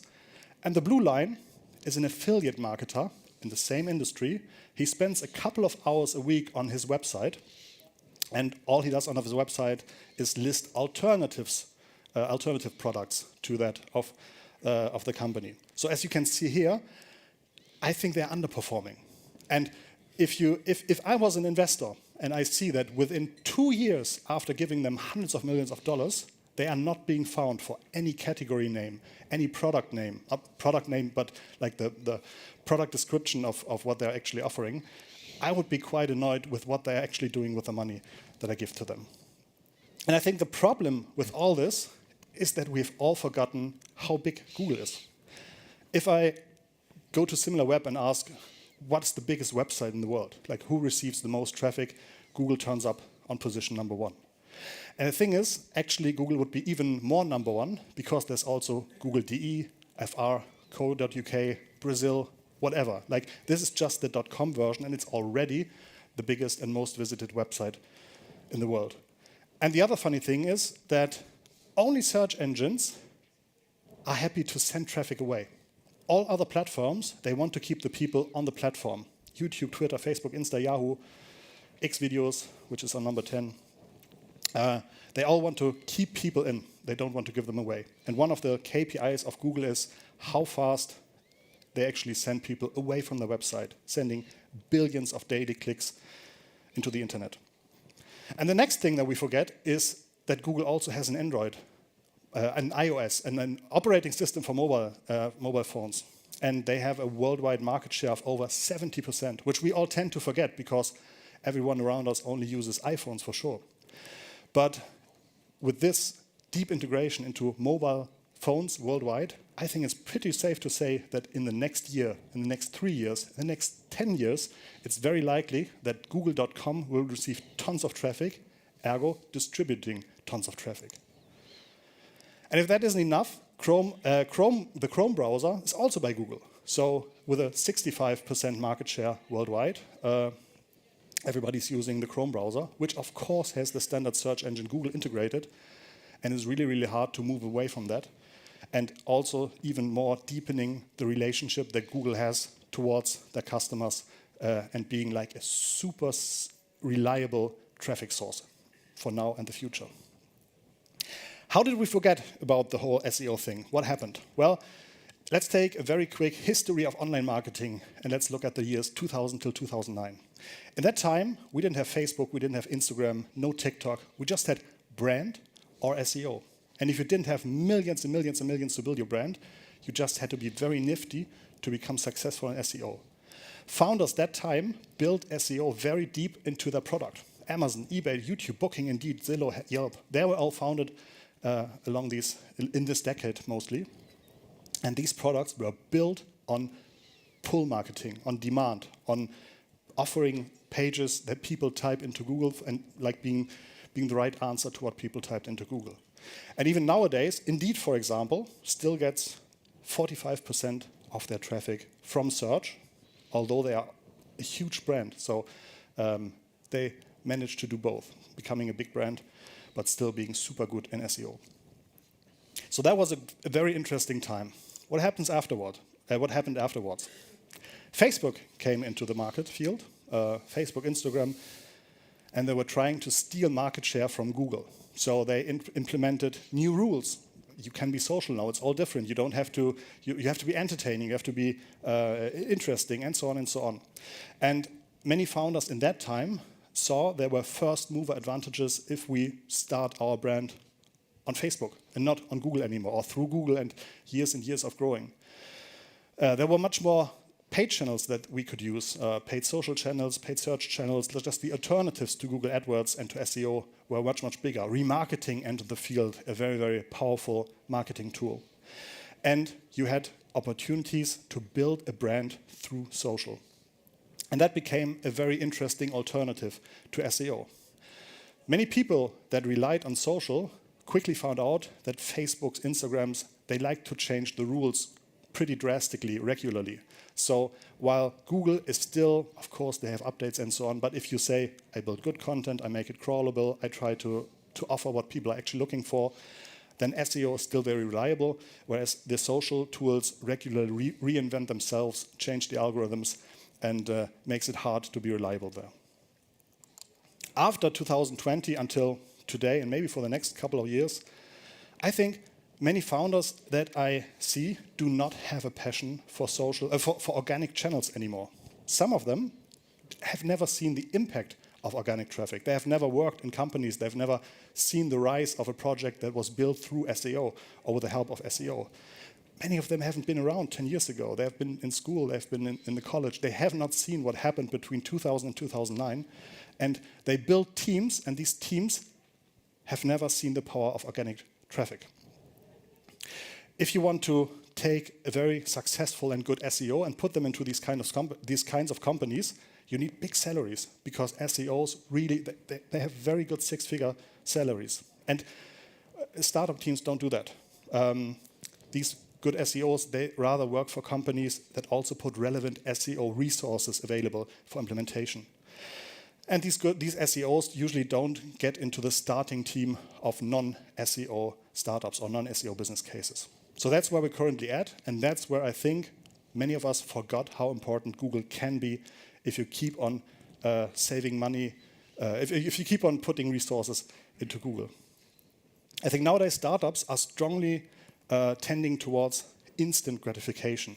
You spend money, you get the traffic, you see what happens, you can optimize, you spend the next money, you get the next traffic. AdWords, Facebook ads, Instagram ads, TikTok ads, influencer campaigns, this all costs now, all returns now. Whereas the delayed gratifications through Google, you have all the costs now, all the costs, people, tech, editorial, you need time, but you have all the returns later. And this, of course, is not very interesting if you want to start a hyper-growth situation and need to show exactly in the same period where you spend the money that you actually implemented stuff in the same period. So what we want to do is, we want to be in the market for a long time and become very successful, the rare masters. And actually, I think these rare masters becoming more and more rare, because many startups, again, don't start organic channels very, very early. What happens mostly is that they spend some time on SEO, they have like medium or low success, and then the channel SEO never gets more resources, because it's just like, okay, we do SEO. If you type in my company name, you find us. But actually, the field of the rare masters is really, or can be really successful. So for you guys, here's my 5-step program that lets you see how much potential you might still be having in your companies or in your startups, or if you want to invest or whatever. Like, please go through here. If you say we don't have an SEO resource at all, I think that's the worst case. You need to get a dedicated SEO resource, and usually at this point, juniors don't do the trick. They need to learn, they are not super convinced, they don't know if it's right or not, or they might even implement the wrong stuff. You need to spend a good amount of money to get someone professional, someone senior who has done this before. That's the first step you need to do. If you say we have an SEO, but they don't have any development resources, that's a bad case. SEOs without impact, they give us a good impression. Like, we're doing SEO, we even have an SEO here, and he makes wonderful reports regularly. But they can't properly influence our SEO growth. If you have SEO development resource but no editorial resources, again, bad case. Google wants us to have a good HTML experience, but they need us to publish best-in-class content regularly.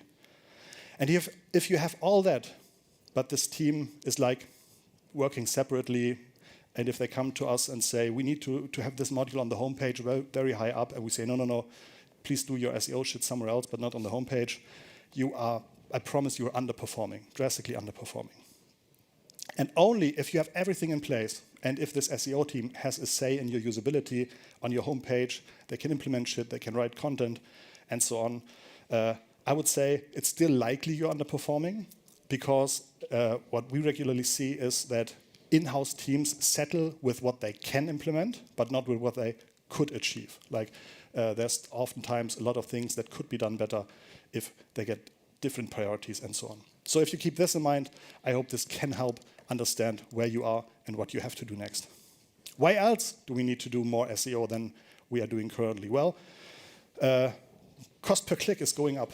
This is a poll from earlier this year where he asked hundreds of search marketers, did your CPCs go up or down? 70% said it's going up, it's always going up, and it will continue to go up. So what are we doing if my very, very good AdWords traffic is getting more and more successful and more expensive? I need to be successful in the organic field of Google. And we might have a recession. So the search demand for recession is going up, recessions can last a year, 1.5 years, longer, shorter. I've just recently read that maybe we have a decade of flat growth in front of us, and this usually means that organic channels will get reprioritized. And if you don't reprioritize them, they'll get reprioritized on your competitor's website, making your life even harder. So with all this in mind, let's make an easy work of looking at websites of successful companies and see how bad they're actually doing in SEO, just to make a point. Gorillas, I'm very unhappy with them because they made me fatter than I was before. Okay, so again, it's a great website, and I bet they have a good click-through rate to the App Store, to the Google Play Store, because that's what you see when you come to the website. But what they don't have is any top 10 ranking for Lieferdienst, Lebensmittellieferdienst, Hamburg, München, Berlin, Lebensmittellieferung, Lieferdienst. So anything that you can think of to describe what they are doing, they are not ranking there. Oftentimes when I pull these kinds of examples on stage, people say, Christoph, these keywords are totally not relevant for our business. But I let you be the judge. Would you like to rank for these kind of keywords that have tens of thousands of searches each month or not? I would rather say it might be interesting. So how comes that they don't have these kinds of rankings? Well, I asked Google, please Google, tell me where on the Gorillas website do we have the word Lieferdienst or Lieferservice somewhere in the title, something that SEOs think is quite important to be successful for a certain keyword. And Google says, no, I have, on Gorillas, I think they have 0 URLs where they talk about Lieferservice, Lieferdienst, whatsoever in the title. And again, the tens of thousands of months, 11,000 searches a month, 23,000 searches each month. This can't be so irrelevant. This can't be so irrelevant that they don't even create a website. I'm sure they've heard all this, so I'm sure that they have many people telling them good ideas, what to do in SEO, and so on and so on. But I would say not implementing good ideas is equally bad as implementing bad ideas. So even if you know something theoretically, as long as you don't implement it, it doesn't help you at all for SEO. Food delivery business is highly local. On Gorillas.io, they don't have a single landing page that has the word Hamburg in the title. Lieferservice Hamburg, thousands of monthly searches, 3 to 4 euros cost per click here. And I've seen when they create pages, for example, they have a blog where they do that, and they talk about the own brands that they created. And here they say, we start our own brands, and you can do stuff. You can now buy our own brands. But when I search in Google for their own brands, it's called Hot Damn, and I search for Gorillas Hot Damn. Even the Gorillas website does not show up in the first result because it's so hard for Google to find the information there. Even if I type in Hot Damn Coffee, that's the product, I want to buy Hot Damn Coffee, in the first 3 result pages, I get no opportunity, or I don't get the Gorillas website ranking here. So even for their own product, they are not taking care and trying to do a good job on the website to communicate what they're actually doing. So this was one example. Let's turn to the next examples. Here you see 3 amazing keywords: spinning bike, indoor bike, Heimtrainer, 15,000 searches, 17,000 searches. I think these keywords are very attractive. People who search these keywords might be interested in spending money, but what do all these keywords have in common? You will not find a top 10 ranking for Peloton here, which is, of course, I would say, is a missed opportunity.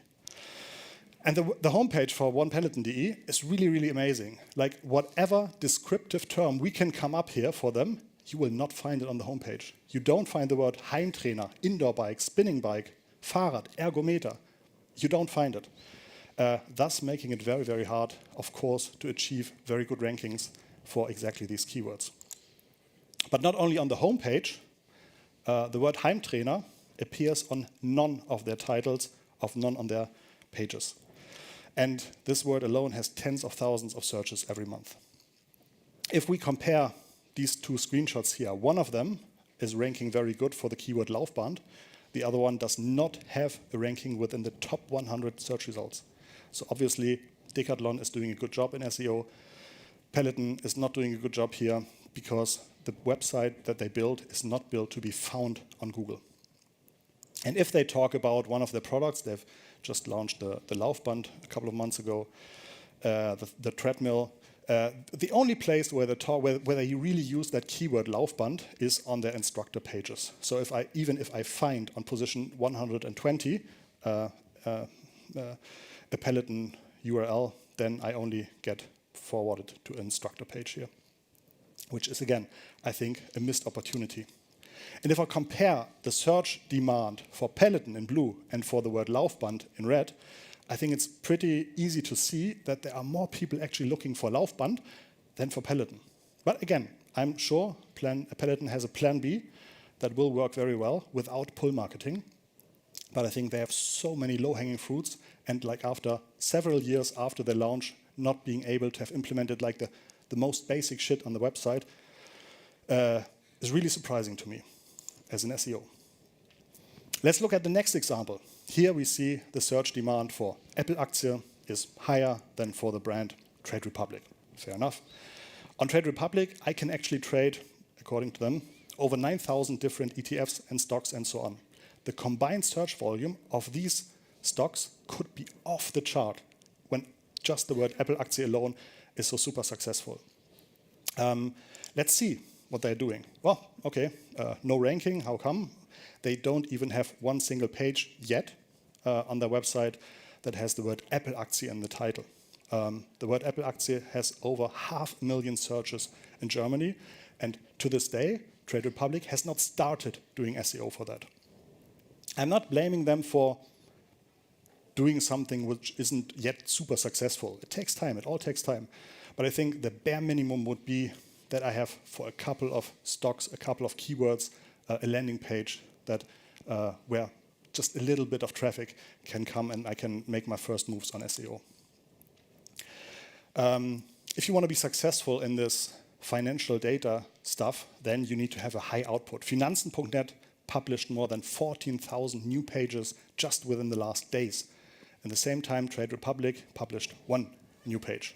So, of course, every industry needs different kind of content, different kind of ideas. I think Trade Republic would do so well if they would just publish some sort of a chart of market capitalization. There's still so much room for like new products that work well, that have a high search volume, and that some other, even German websites don't do very, very, very well. Last example.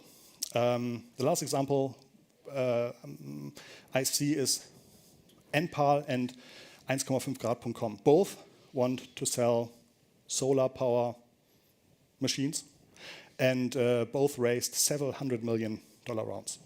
NPAL, the blue line, was founded by a very SEO-savvy founder who has 10 years experience in SEO, while 1,5grad.com is very, very new. And as you can see at the very bottom, the red line at the bottom is 1,5grad.com, is not so super focused on SEO yet.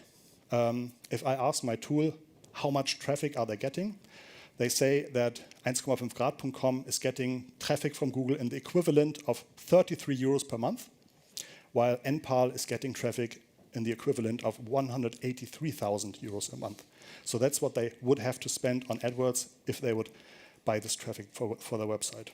And here you can see like a little glimpse of why it can make sense to spend $10, $20, $30, $40,000 each month on SEO if you get these kinds of returns. And of course, you're still in the uphill and still growing. You can expect much more traffic in the future. Currently, both don't rank very well for their most important keywords. No top 10 rankings here. But both like to spend money for exactly these keywords. So you can't even tell me these keywords are not relevant, because they like to spend several euros per click to appear here in the AdWords, but they're not yet doing like the best of the best job to appear there in an organic way. And now if we just add a competitor, a website called solaranlage.eu, we see that this Solaranlage EU in green outranks both of them without any funding at all. So again, it's not that it's so super hard to be so successful. It takes time, it takes focus, it takes editors, it takes developers, it takes homepage real estate, and then you can be successful. But I bet, if I had to bet, I would say NPAL will be doing much better than 1,5grad.com in the future. But you guys know what? What is easy? Standing here and finding bad examples from any website in the world. So don't be too annoyed about me, with me. This is just to make my point. And the point being, SEO is super important, and I think many of us have forgotten the power of compound interest. Like doing a little bit today, getting a little bit interest tomorrow, having the same amount, investing a little bit, and then getting more and more and more and more and more. I think this morning, I think Uwe Horstmann said, do long shots. Have long-term ideas. Don't try to be successful in a very short time. And I think that's exactly what describes organic channels the best. Don't expect them to do the ROI within the same period, within the same year even, where you invest the money, but trust yourself that your company, your brand, your product will be around for years, and then in 1 or 2 years, you'll be super happy that you started sometime in the past investing money and returning these SEO compound interests. And one very current good example is the German drugstore DM.de. Here you see the growth in Google for DM.de, and it's really substantial, and it's going on for several years now. And if they would have to buy the traffic that they are currently getting for free per month, they would have to spend the equivalent of close to $6 million on AdWords each month, which is more than the equivalent that Douglas.de is getting, Rossmann.de is getting, Butni.de is getting. Like with these numbers, like getting more than 2 million euros free traffic more than my next competitor, you can do amazing shit. And DM.de is doing amazing shit on their website. It's really a great website. It's really a great website in terms of online marketing and SEO. So if you ask me now, Christoph, we believe some of the things that you say to you, but where should we invest our time and money in the next 12 months? I say to you, do not invest in Core Web Vitals. I think Core Web Vitals, it's the most overvalued bullshit there is. This is an example of a client.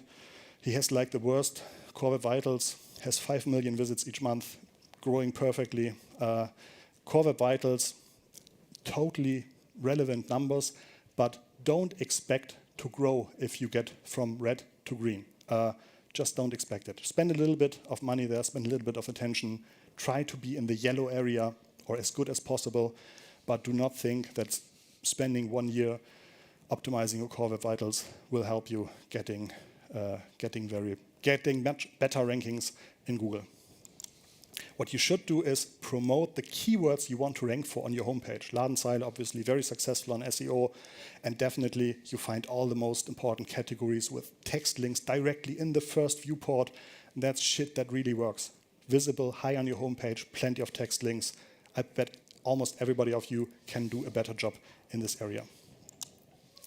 Create help content that can convert. This is another example of DM.de. They have hundreds of Ratgeber of help content, but each of the help content is not just a list of content, but you can also directly from the help content put the stuff that they are showcasing or telling you how to use into your basket and then buy. Just with one click, you put it into the basket. So you see always a paragraph. This is how you do Halloween makeup. And then you see what you need for this Halloween makeup. And this is just, for me, it's one of the current best cases what you can do actually on the help content front. And if you are an investor, because Project A is an investor, and I think everybody of you is an investor, make sure organic channels are strongly considered in the business cases, especially if they say, we are doing a long shot, we want to be in the market for a long time.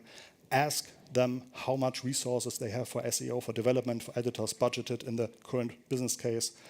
Ask them who are the 3 best SEO competitors and what are these competitors doing different or better than they are. What is actually planned to grow the SEO 10 times in the next 12 months? And if they say, then maybe they need deeper discussions on that. What are the 10 most important SEO keywords in their market? Who in the SEO team has done this kind of job before, who has shown that they've implemented super strong SEO growth, and is the SEO team really enabled to implement stuff on their website? And if I think many of these questions get good answers, then you might have found a very interesting business case that can be successful on SEO. And if you respect some of the things that we talked about today, I'm sure that you will be doing better in SEO than some of the world's best funded unicorns. Actually, thank you very much for your attention. So, Christoph, thank you so much. It was amazing. Gerne. Now we have a bit of a 50-minute break. Thanks again to Christoph Busek. I won't go away. You can stay there. I mean, it's a free country. I'm not going to escort you out. I'm not going to call it security. So. In 50 minutes, we have a next talk, which is not a talk actually, it's a fireside chat about hiring strategy at 2:30. Yeah, we'd love to see some of you here again for that, because then Luke will be the moderator and my shift has ended. It was fun. See you around. If you want to chat, I'll be somewhere around. Not sure where. I'm going to eat first.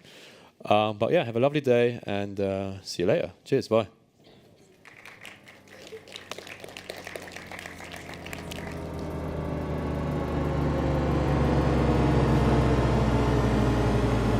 Ja, Christoph, danke.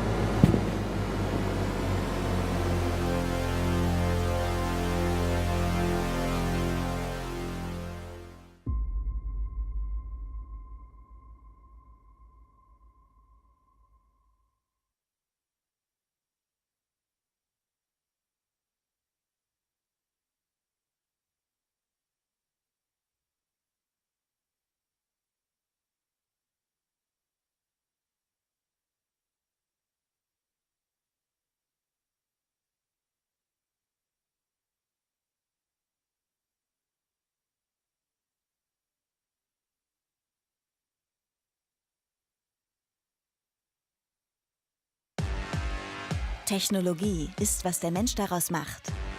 Oder Millionen von Menschen. Technologie bringt uns zusammen. Und zusammen können wir alles erreichen. Wir sind die Gigabit Company. Das Netz ist unsere Aufgabe. Damit verbinden wir Menschen und Maschinen. Jeden Tag. Und bauen an einer besseren Zukunft. Unsere Vision? Die Gigabit-Gesellschaft in Deutschland. Jeder Zweite im Land ist unser Kunde. Zusammen geben wir immer neue Anstöße.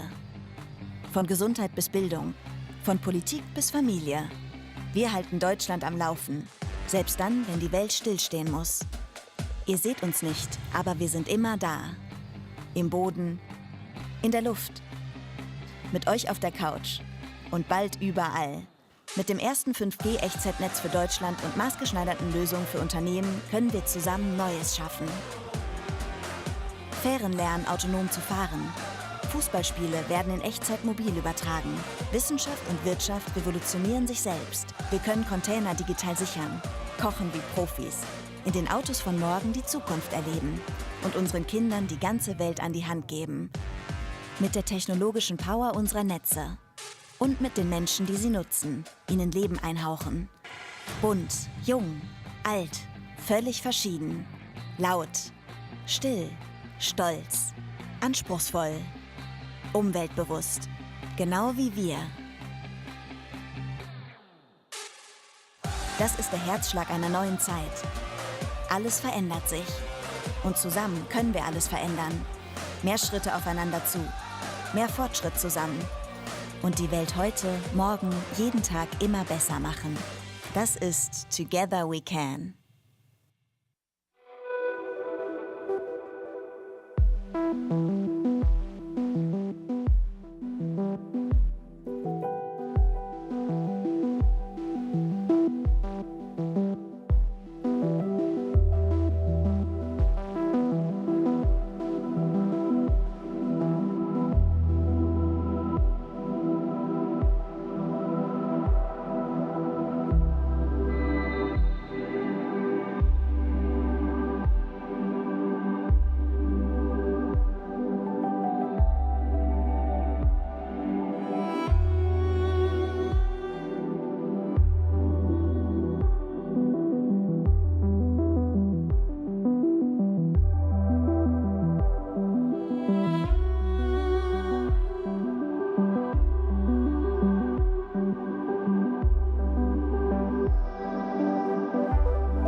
All right, guys. So for our next talk, we're going to be talking about transformational hiring. We're going to be talking about why there's never been a better time to adapt your whole hiring strategy.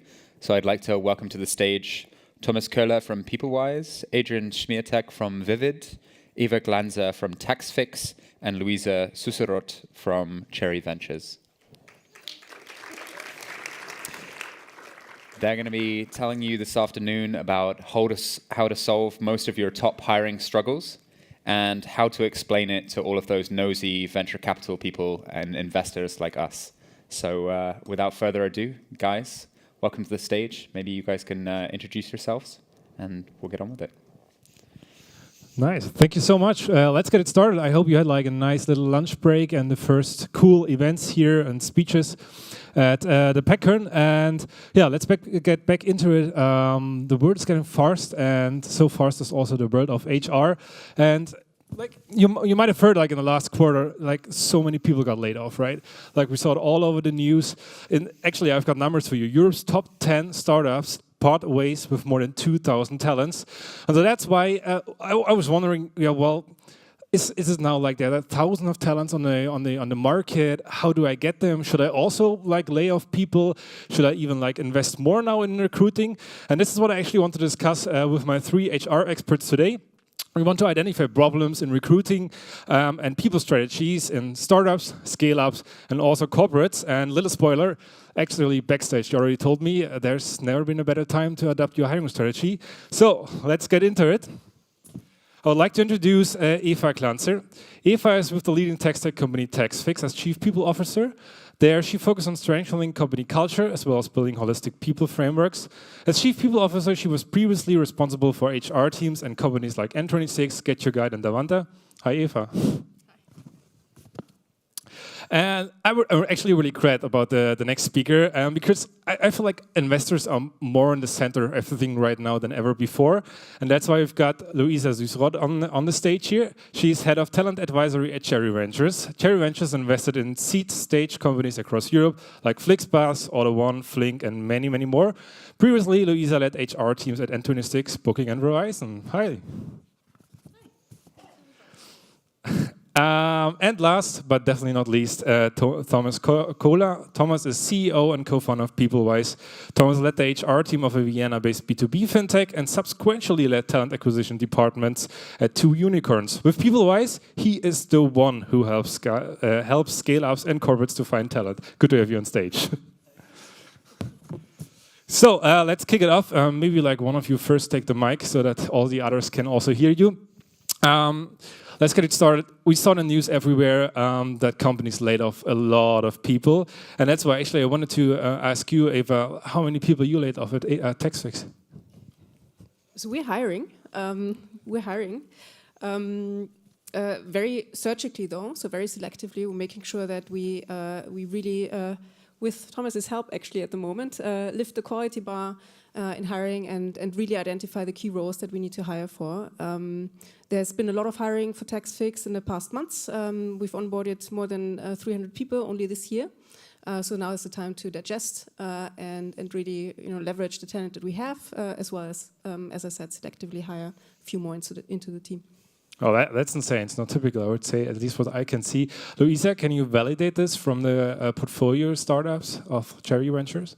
Okay, so we invest at seed and pre-seed, so probably they're on a slightly different journey. They've just got their first injection of cash, and so again, they're hiring. However, we do have some more mature organisations within the portfolio, and yes, we are unfortunately seeing slight decreases, some slight removal of some roles. I think there's an adjustment going on at the moment. There is definitely a downturn, but I would say the higher proportion of our companies are actually growing rather than reducing at the moment.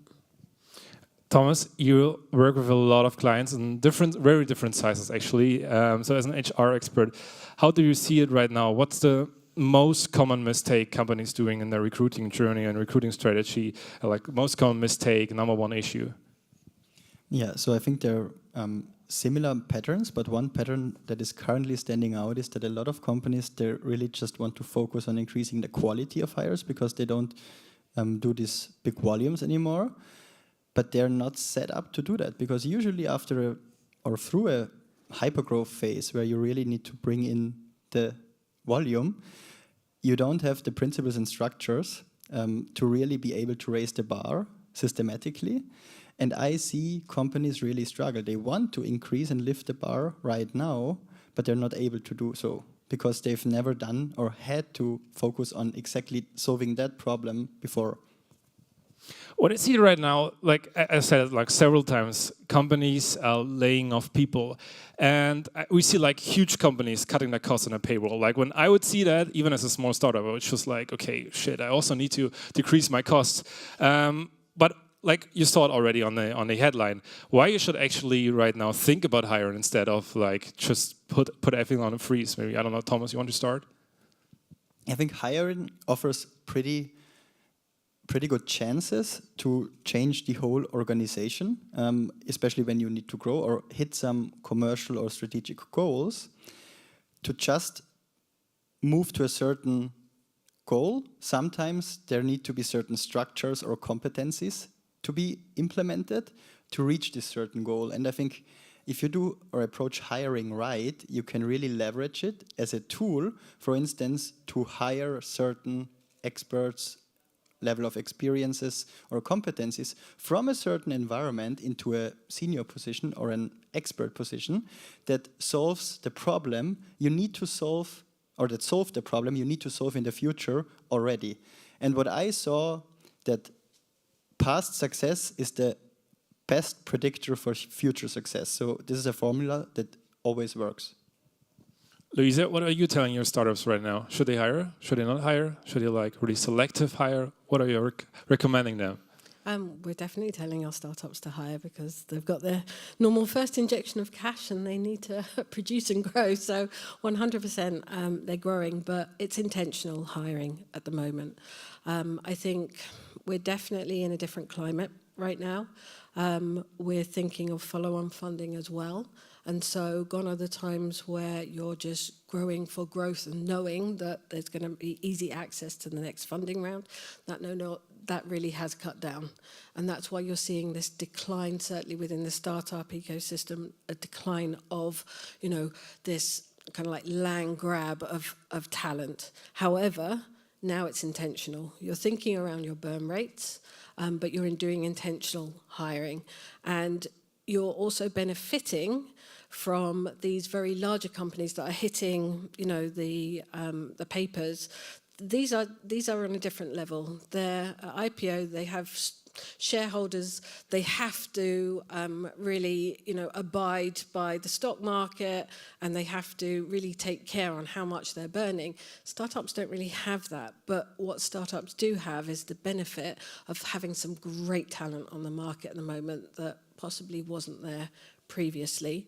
And also you've got, with all of these kind of like noise in the ecosystem, even if someone isn't part of the redundancy, there are actually redundancy lists now of great talent on the market that you can go to source candidates, but also look at companies that have made large redundancies. These are often very, very nervous employees in those companies, and you can, as I say, you can get some great talent. So if you're a startup right now, it's never a better time to be recruiting.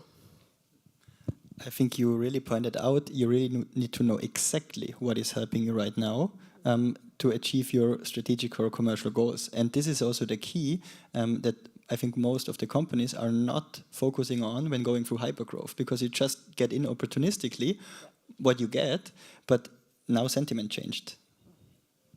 Yeah, what I also read on the news is like the term anti-cyclical hiring, right? Now, you were talking about smaller startups. TaxFix is like everything but a smaller startup. So how is this like affecting your daily recruiting strategy, people strategy at TaxFix? I mean, it's what Thomas is saying, and Luisa as well. We're also trying to be very, very conscious about what talent we bring in for what roles. I mean, the advantages of counter-cyclical hiring, I think they're pretty obvious, right? There's better supply of talent and probably more affordable as well. But then what we're doing now, you should be doing anyway all the time, where you think about what is my business strategy, and then correspondingly, what is my HR strategy? Because a good HR strategy is always a derivative of a good business strategy. You need two things: a good business strategy, and you need someone who understands it and translates it into a HR and hiring strategy. And then I think what is important, anytime, always, is then to focus on three things. One is, what are those key roles that I need to fill that are going to bring revenue in the future, not only today? What are evergreen jobs, right? So what are the jobs that we'll always need, and it's okay to overstaff to some extent, slightly. And then what are the must-haves, or the most wanted list of most wanted talents? Those people that in your wildest dreams you would like to hire.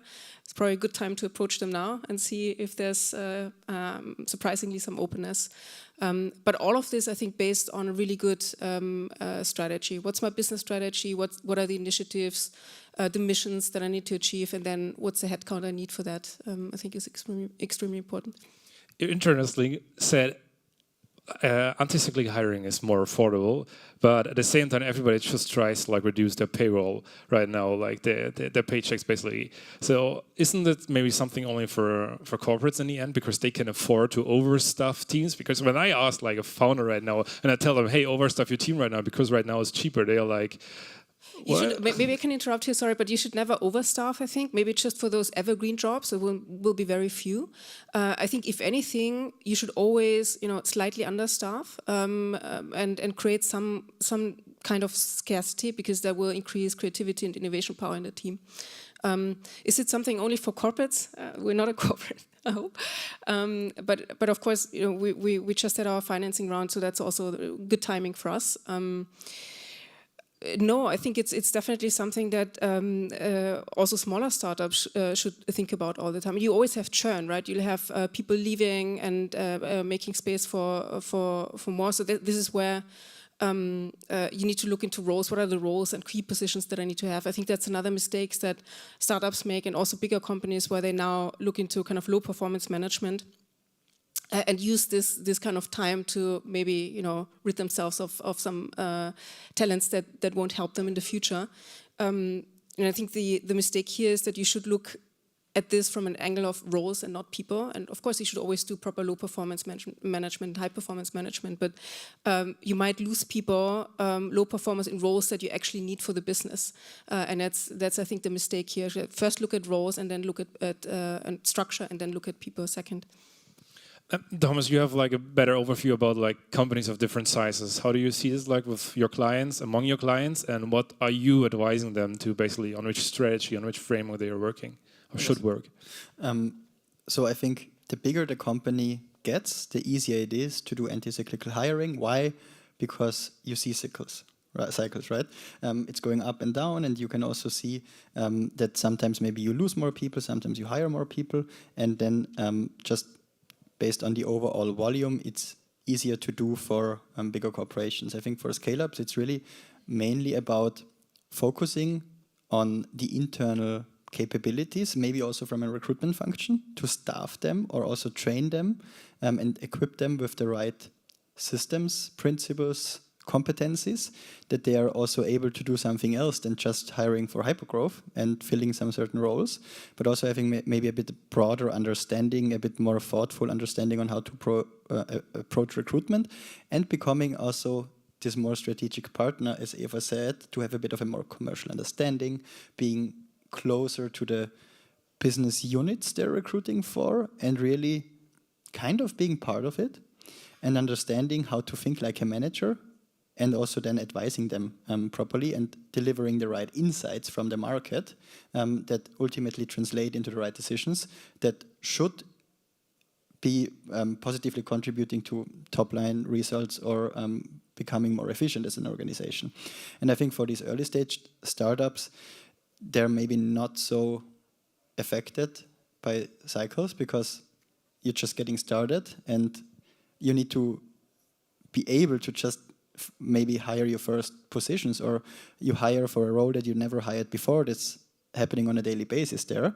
So I think for them it's the biggest chance maybe, because it's just not such a high competition, because sometimes when you have somebody in the progress and then you compete against unicorns or other big funded companies, it's really hard to close a position, I guess.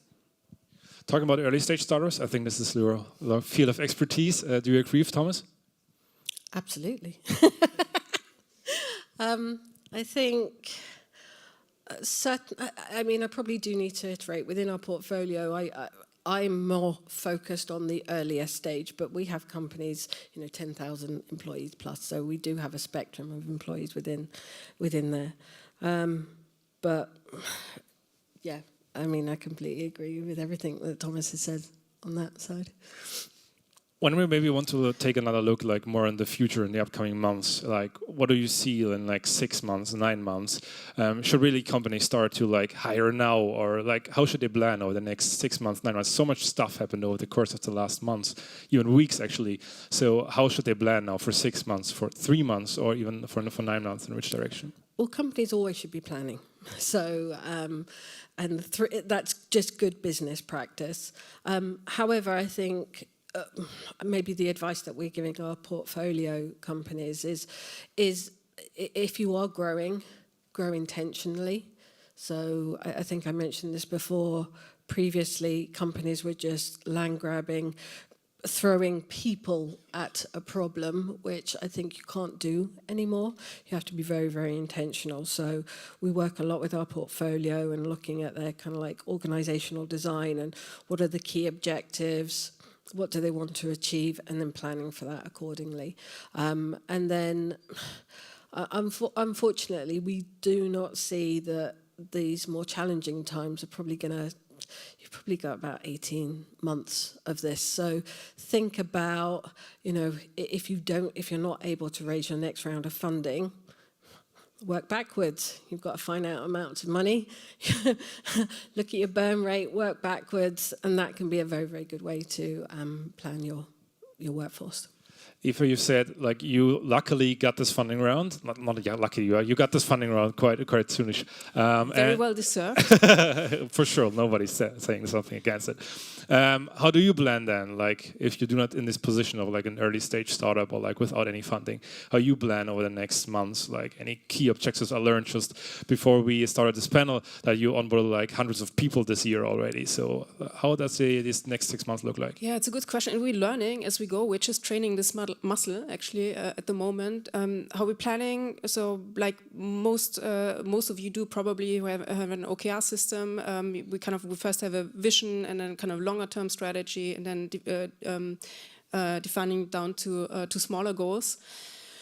And then we now put a lot of effort into understanding where our staff sits and works on to make sure that, okay, so those are the goals, those are the initiatives, who's working on those initiatives, what's the staff cost investment for each of those initiatives, and then you can go to the ROI of that investment. And then going forward, of course, what do we still need to build and what do we need for that? So being very, very actually detailed and granular in that planning. So it takes time. It's probably less complicated than it sounds, and it's definitely worth it to make that effort, because otherwise it's really more like, as you said, like you're just throwing bodies at the problem. You're just kind of hoping, praying that they land in the right corner. But it doesn't have to be like that. It's definitely possible to combine your business plan with the headcount plan. It sounds a bit corporate, but it's really not, and you can be quite lean and flexible. Fast. And Thomas, from your perspective, maybe as a closing point, how do you see the next months? Dynamic, I guess. Yesterday, I was in London at the Sifted conference, and there were different projections. For instance, bigger banks say, okay, when the inflation is now maybe settling in and also the interest rates, then it can turn around quickly and everybody's getting crazy again. And I also heard from some market intelligence calls we had also with companies from corporations like Amazon, Meta, and also Google and these big tech companies, that they sometimes really plan for these cycles and maybe laying off not the people when hiring is not, let's say, crazy. They lay them off when hiring gets crazy again to put the low performer into the markets, and they're not stopping hiring when everybody else does, because then you have a bigger chance to just take the good players from the market, right? So this is something what I think makes it very dynamic, because everybody's approaching it differently. I just think that you as a company can have a sanity check for you, because recruitment usually has always 4 bottlenecks. One is you don't know what you're looking for. Second is you know what you're looking for, but you're not able to attract them. Third is you know what you're looking for, you can attract those talent, but you're not able to differentiate in the evaluation process, is it the right person or not? And then fourth, you know how to evaluate, but you are not able to close them. And I think what is now easier is the closing part. But if the other 3 areas you're not good in, then you not even come to the closing point, right? So I think that's also a bigger problem at all that needs to be solved. With that being said, we have actually 5 minutes left, so we kind of hope we can do like a little Q&A, but we thought, we might go over. So anybody of you guys have any question you want to raise to our HR experts, just give me a sign and I can come around and you can ask your question. So feel free to ask whatever you want. You saw I opened this whole thing like with how many people TaxFix kicked out, so feel free to ask every question you want. Anybody? Yeah, I can see you. Hi. Short question. How do you see the role of flexible talent and freelance over the next, let's say, year or so in terms of hiring strategies? I can take the first one. So we also worked with freelancers at PeopleWise, especially for peaks. And now it's got a bit cyclical. And then the first one to let go, of course, are the freelancers. So I think it's really dynamic for them. But it's also a big opportunity, because sometimes companies, they don't want to staff their recruitment teams, but they still have a peak. And then it's good to have temporary talent or freelancers that can support you. So I think it really depends on which client you get. But I think it's better for freelancers if there is an over-demand. I mean, that's specific to the talent organization, but I think freelancers can also be utilized within your organization, especially with very, very hard to source or very finite skills within the market. Sometimes bringing in a freelancer can be very, very useful and a very effective way to grow. Sometimes when you have headcount restrictions as well. So yes, I can see that market being quite prevalent right now. I would maybe just add from a company point of view, it's exactly what you were saying, Luisa. It's like a really good tool for temporary solutions and maybe high-skilled needs that you need to solve. What I'm observing is that there's a larger and larger supply of freelancers, and more companies getting freelancers in almost as if they were employees. I don't think that's sustainable, and that's not working. And I think it's kind of a little bit of a false, I guess, expectation on the freelancer side that this will continue to be there as an opportunity to go into companies a little bit more longer time with the same kind of stability that you have as an employee, and then but also the advantages that you have as a freelancer: higher pay, more flexibility. I don't think that's gonna work out long term. I think we have time for one more question. So there we go.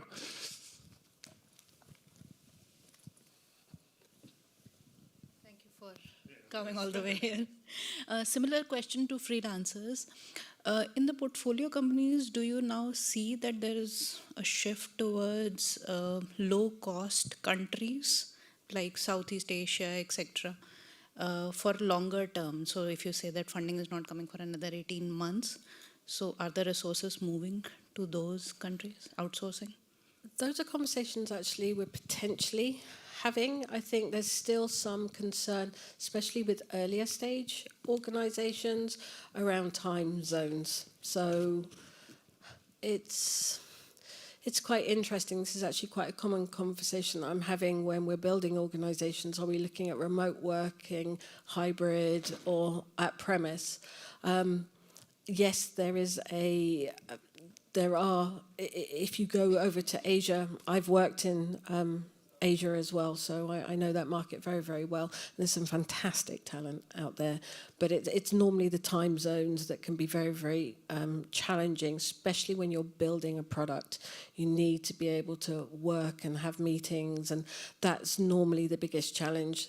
I see larger organizations. I've worked in much larger organizations that have utilized that, and that can be a fantastic strategy to look at, especially in these more challenging times. But if you are an early stage startup, just be mindful of time zones. If that works for you and you have a workaround, there's some great opportunities there.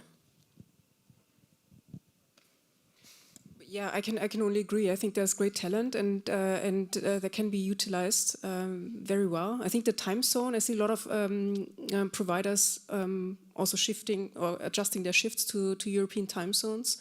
So I think I see the supply getting better and better from Asian countries overall. All right, then thank you very much for this nice panel. I will come back to my seat. And yeah, thanks for watching this panel, and thanks to you guys, and then over back to you again. Thanks so much, guys. Yeah, thanks so much, all of you guys, for joining. I think everyone else in the room is probably writing a shopping list of their key talents to hire right now. So yeah, thanks so much. Everyone, Thomas, Adrian, Eva, and Louisa, thanks so much.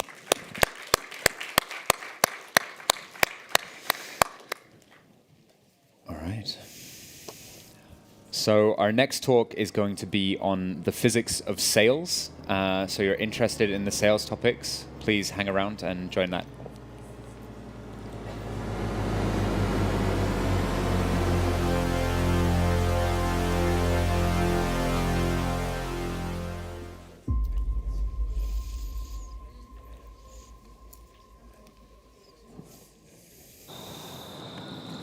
I'm going to download the new app, and we'll get you started in the meantime. All right. If anyone could have told me how hard it would be to get to this point, I don't know that I would have done it. We both were working so many hours, knowing that you don't have any more to give, but you want to step up. 매일매일 실패합니다. 스타트업의 숙명인 것 같아요. I'm just not feeling it. Is it because we're Black female founders with no tech background that we can't launch a business? I wish this innovation was everywhere. This is 100% what I believe I should be doing, but how do we actually make it happen?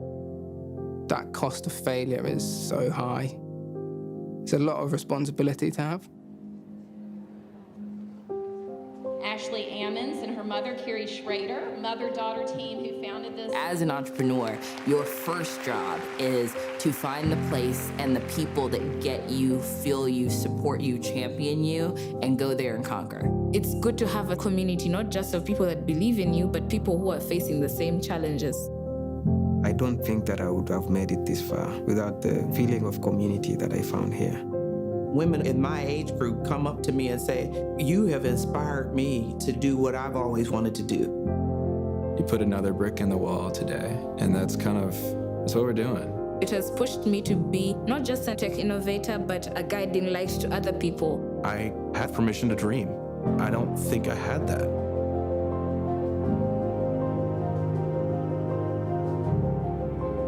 If I can help just one person, it was going to be worth it. But now at the prospect of doing this for hundreds, thousands, millions of people, there is nothing that can stop us.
Hey everyone, welcome back.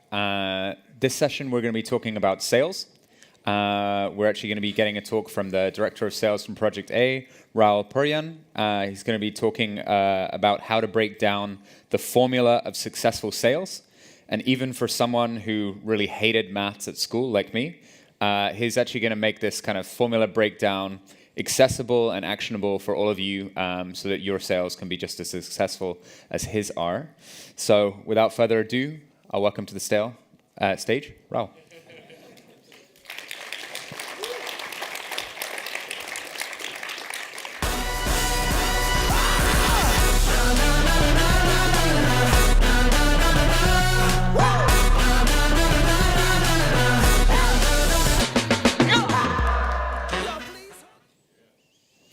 I liked the sound before. That was really cool, the one.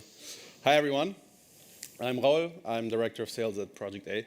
I'm really happy to see so many people here, lots of familiar faces, lots of smiling faces. I hope they'll be this way as well in 25 minutes. And I'll be speaking about the physics of sales. Now, I did not think 2 days ago that I would say this sentence because I was supposed to do another talk with a colleague of mine from our venture of ours, Georg. Shout out to my homie. He's not dead, by the way. He's still alive. He just couldn't come. And so what happened here was that I thought, okay, the motto for the PAKCon this year is beyond the obvious. And what I'm doing, and I say this many times, I'm writing a book on sales, and I'll probably never have it finished, but I'm just writing stuff down, and it's helping me. And so I was going through that, and I was, is there anything that is beyond the obvious, and that I think that would make sense here? And that is this concept. So what I'm talking about here is a couple of concepts from my book put together into a talk, and this is what I call the physics of sales. I also have another talk I gave last week, which is called the mathematics of sales, which is part of that as well. So get everything, right? I promise it's not going to be a lecture. It's not going to be super theoretical. And me especially, this is basically my main framework that I would use if I were to lead any team. Or to say one more sentence, I think that if you are leading salespeople, or if you're leading a team of any people that are supposed to make money, you actually owe it to your team to do things according to this, not especially my way, but at least to the ambition that I'm describing here. That's a big word, but you'll see whether you agree with that or not. Sorry,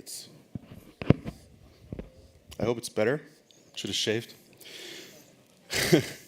So what I'll do today is I'll give you my top 3 pieces of advice for anyone in sales, especially for people who lead salespeople, but also if you ever want to become that person or if you found a company, I would say the same principles. And what will happen in the next 20 minutes is that I'll give you 2 pieces of advice pretty much right away. And then, as any good salesperson should, I'll go on a cliffhanger and talk a lot about random things and put you on a long esoteric journey through physics and mathematics, and it's going to make me look really smart. And then in the end, I'm going to give you advice number 3, because I want you to stick around, obviously, and listen to me. Not really. I actually think that journey is necessary, and it was necessary for me. And it's really not only about physics, and you're not going to go too deep. So if you're scared, please don't be. And things will only make sense once we actually get to principle number 3 as well. My number 1 piece of advice, and I did this yesterday at another conference, and there's actually people here who were there. So just quick show of hands, does anyone have kids? Okay, leave them up for a second, and then leave them up if any of those kids are these super annoying kids that ask why all the time, like 17 times in a row, really young or whatever. Okay, yeah. These people might become really good sales leaders one day, right? Because that's my number 1 advice. The people that I talk to, the people that I see, when they're the good ones, ask why a lot and often enough. And they're not satisfied with the first answer. What do I mean with that? So let's look at an example. And this is a very common one, right? I talk to a sales leader. They say, hey, can you help me, or can you just tell me how to fix my problem? Our sales data sucks. And I'm not going to do show of hands here, because I know for a fact that 70-80% of cases here is the same thing. And you don't have to admit it in the crowd here. And then they go out and say, let's talk 15 minutes, just tell me what to do, right? And if you've ever talked to me or if you're one of our ventures, you will know that I'm super annoying in answering these questions because I'll never give an answer. I say, well, no, that's not going to happen. Let's really go into things. I don't like giving a 2-minute answer that I know is not going to fix your problem. And still we'll go on that journey, and what will happen is you'll say things such as, hopefully not exactly that, but obviously my team is dumb, right? That's the biggest problem you have. They're also unmotivated, they're lazy, and they're just digitally illiterate, right? It's just them. It's just the problem you have, your people just suck. And then, so obviously what you do is you yell at them, you go to the next weekly and you say, whatever, you do a Ansage in German, and you're really loud and you tell them it's really important, and if you want, you can even curse. You pay them more, obviously, and then you go out and you hire only 20-year-olds, because they know how to TikTok and whatever stuff that, I don't know. Obviously, this is not exactly the way to do things, and I would assume that the people here in the crowd this is not the first instinct, but I would say that these things happen, right? And things such as, and I've seen this happen, and I talked to a founder this week, I said, well, our sales data sucks. Doesn't matter, I'll just go and talk to them, right? That's probably not going to happen, because you've been talking to them for 3 years, and your sales data still sucks. And you talk to them every week about it, and you yell quite a lot, and your sales data still sucks. So maybe it's true that those things are correct, but those are probably not the things that I would go to first. However, let's say that they are true, right? And at least to some extent, maybe your salespeople are not as smart as you would like them to be. Well, let's change the narrative around, right?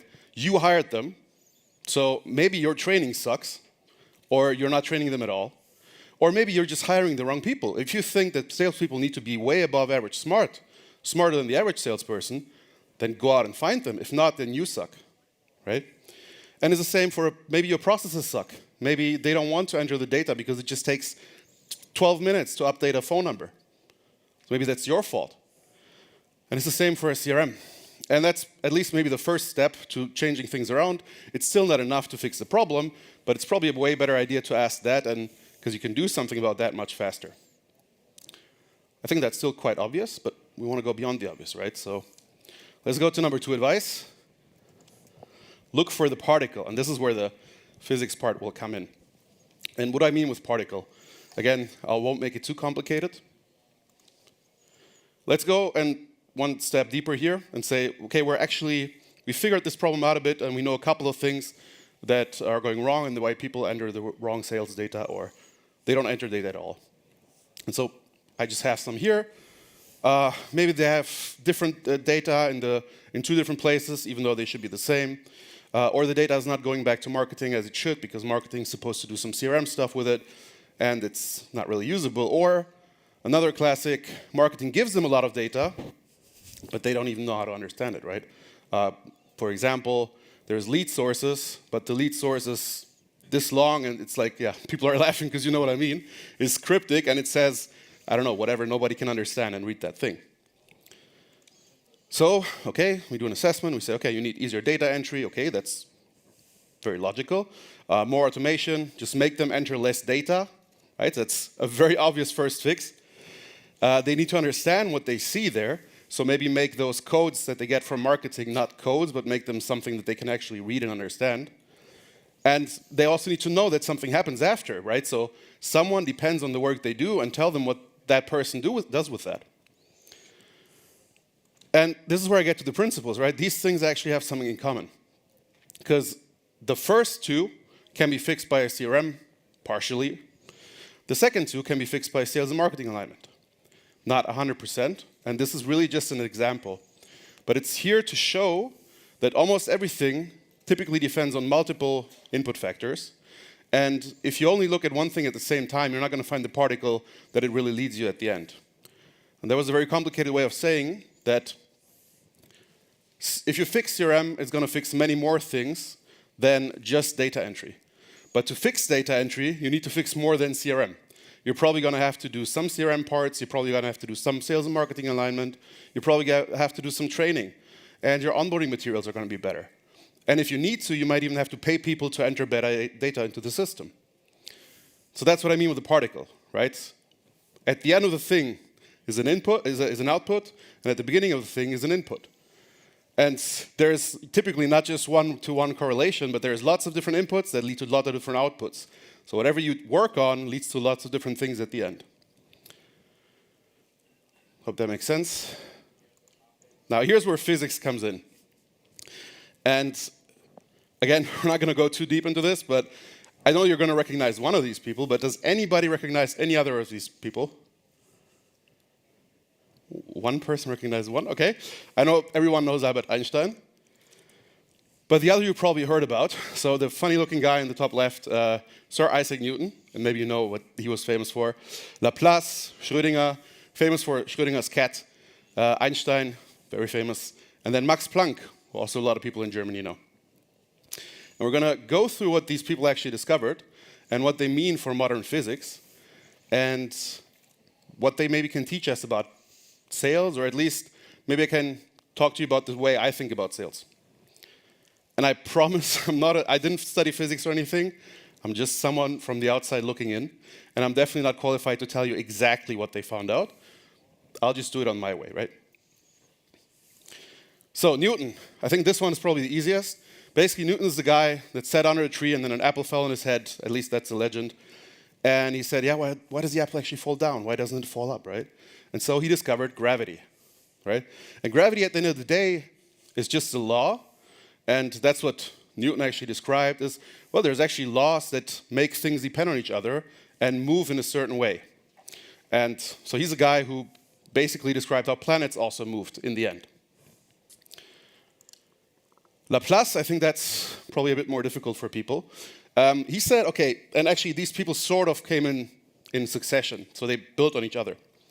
Laplace said, well, if that's true, if there's laws and we can put them into terms, and if things depend on each other, then if I know where the apple is now, and I know how fast it moves, I will know where it ends up in 2 seconds. And I also should know where it has been 2 seconds ago, right? So basically what he said is if I know all the equations, and I know how things move, and I know where they're now, I should know where they've been 1,000 years ago, or 1 minute ago, or 1 second ago, and I should also know where they'll be in the future. And this is called scientific determinism, right? So we can predict the past and the future.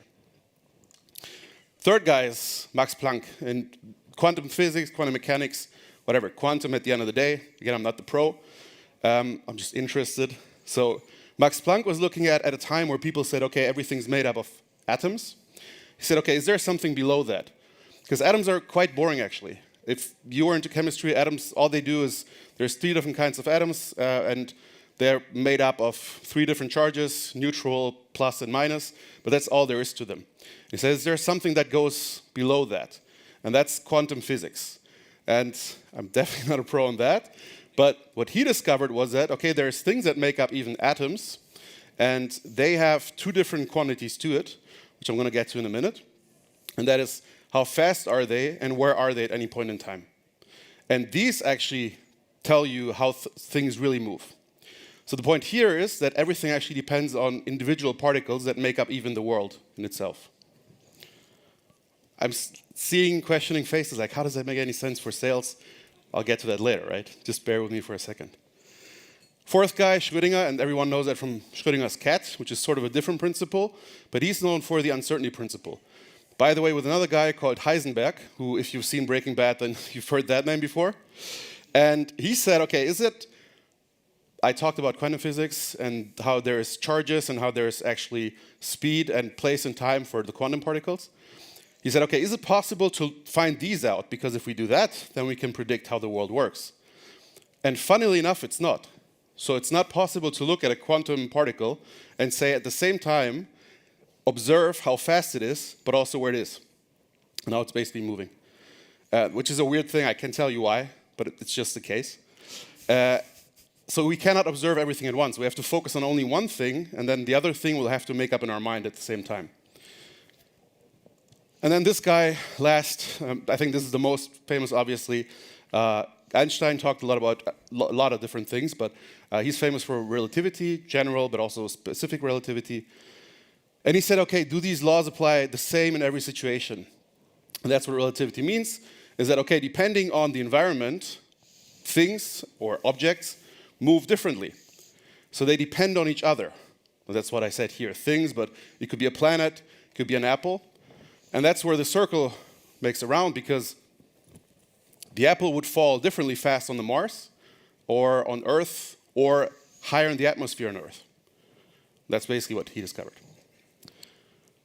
So that was maybe exciting or not, but now how does this relate to sales, right? We'll get back to that in a second. But just one more slide, if you do want to take that with you, that's just a summary of that.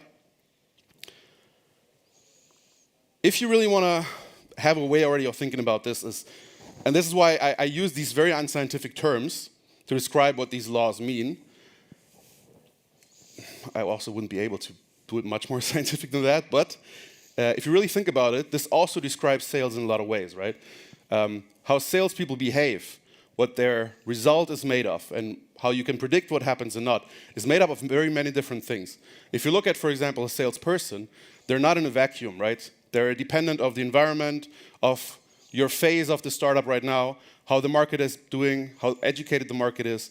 They also depend on people within the startup, for example, your RevOps people, who you might have heard that talk before. And they can go in a different speed depending on how good their CRM is, for example, or how many leads they're given. So they're made up of things that all depend on each other. Mathematics. And that's also really important to actually calculate things. If you look at, and I didn't invent that, right, but this is basically the revenue formula. Every sales funnel in the world basically consists of 4 different KPIs. And you might be a startup where there's many more different ones, but at the end of the day, it's just 4 of them. Just as a maybe funny anecdote, we did a work with a very big and famous strategy consultancy last year.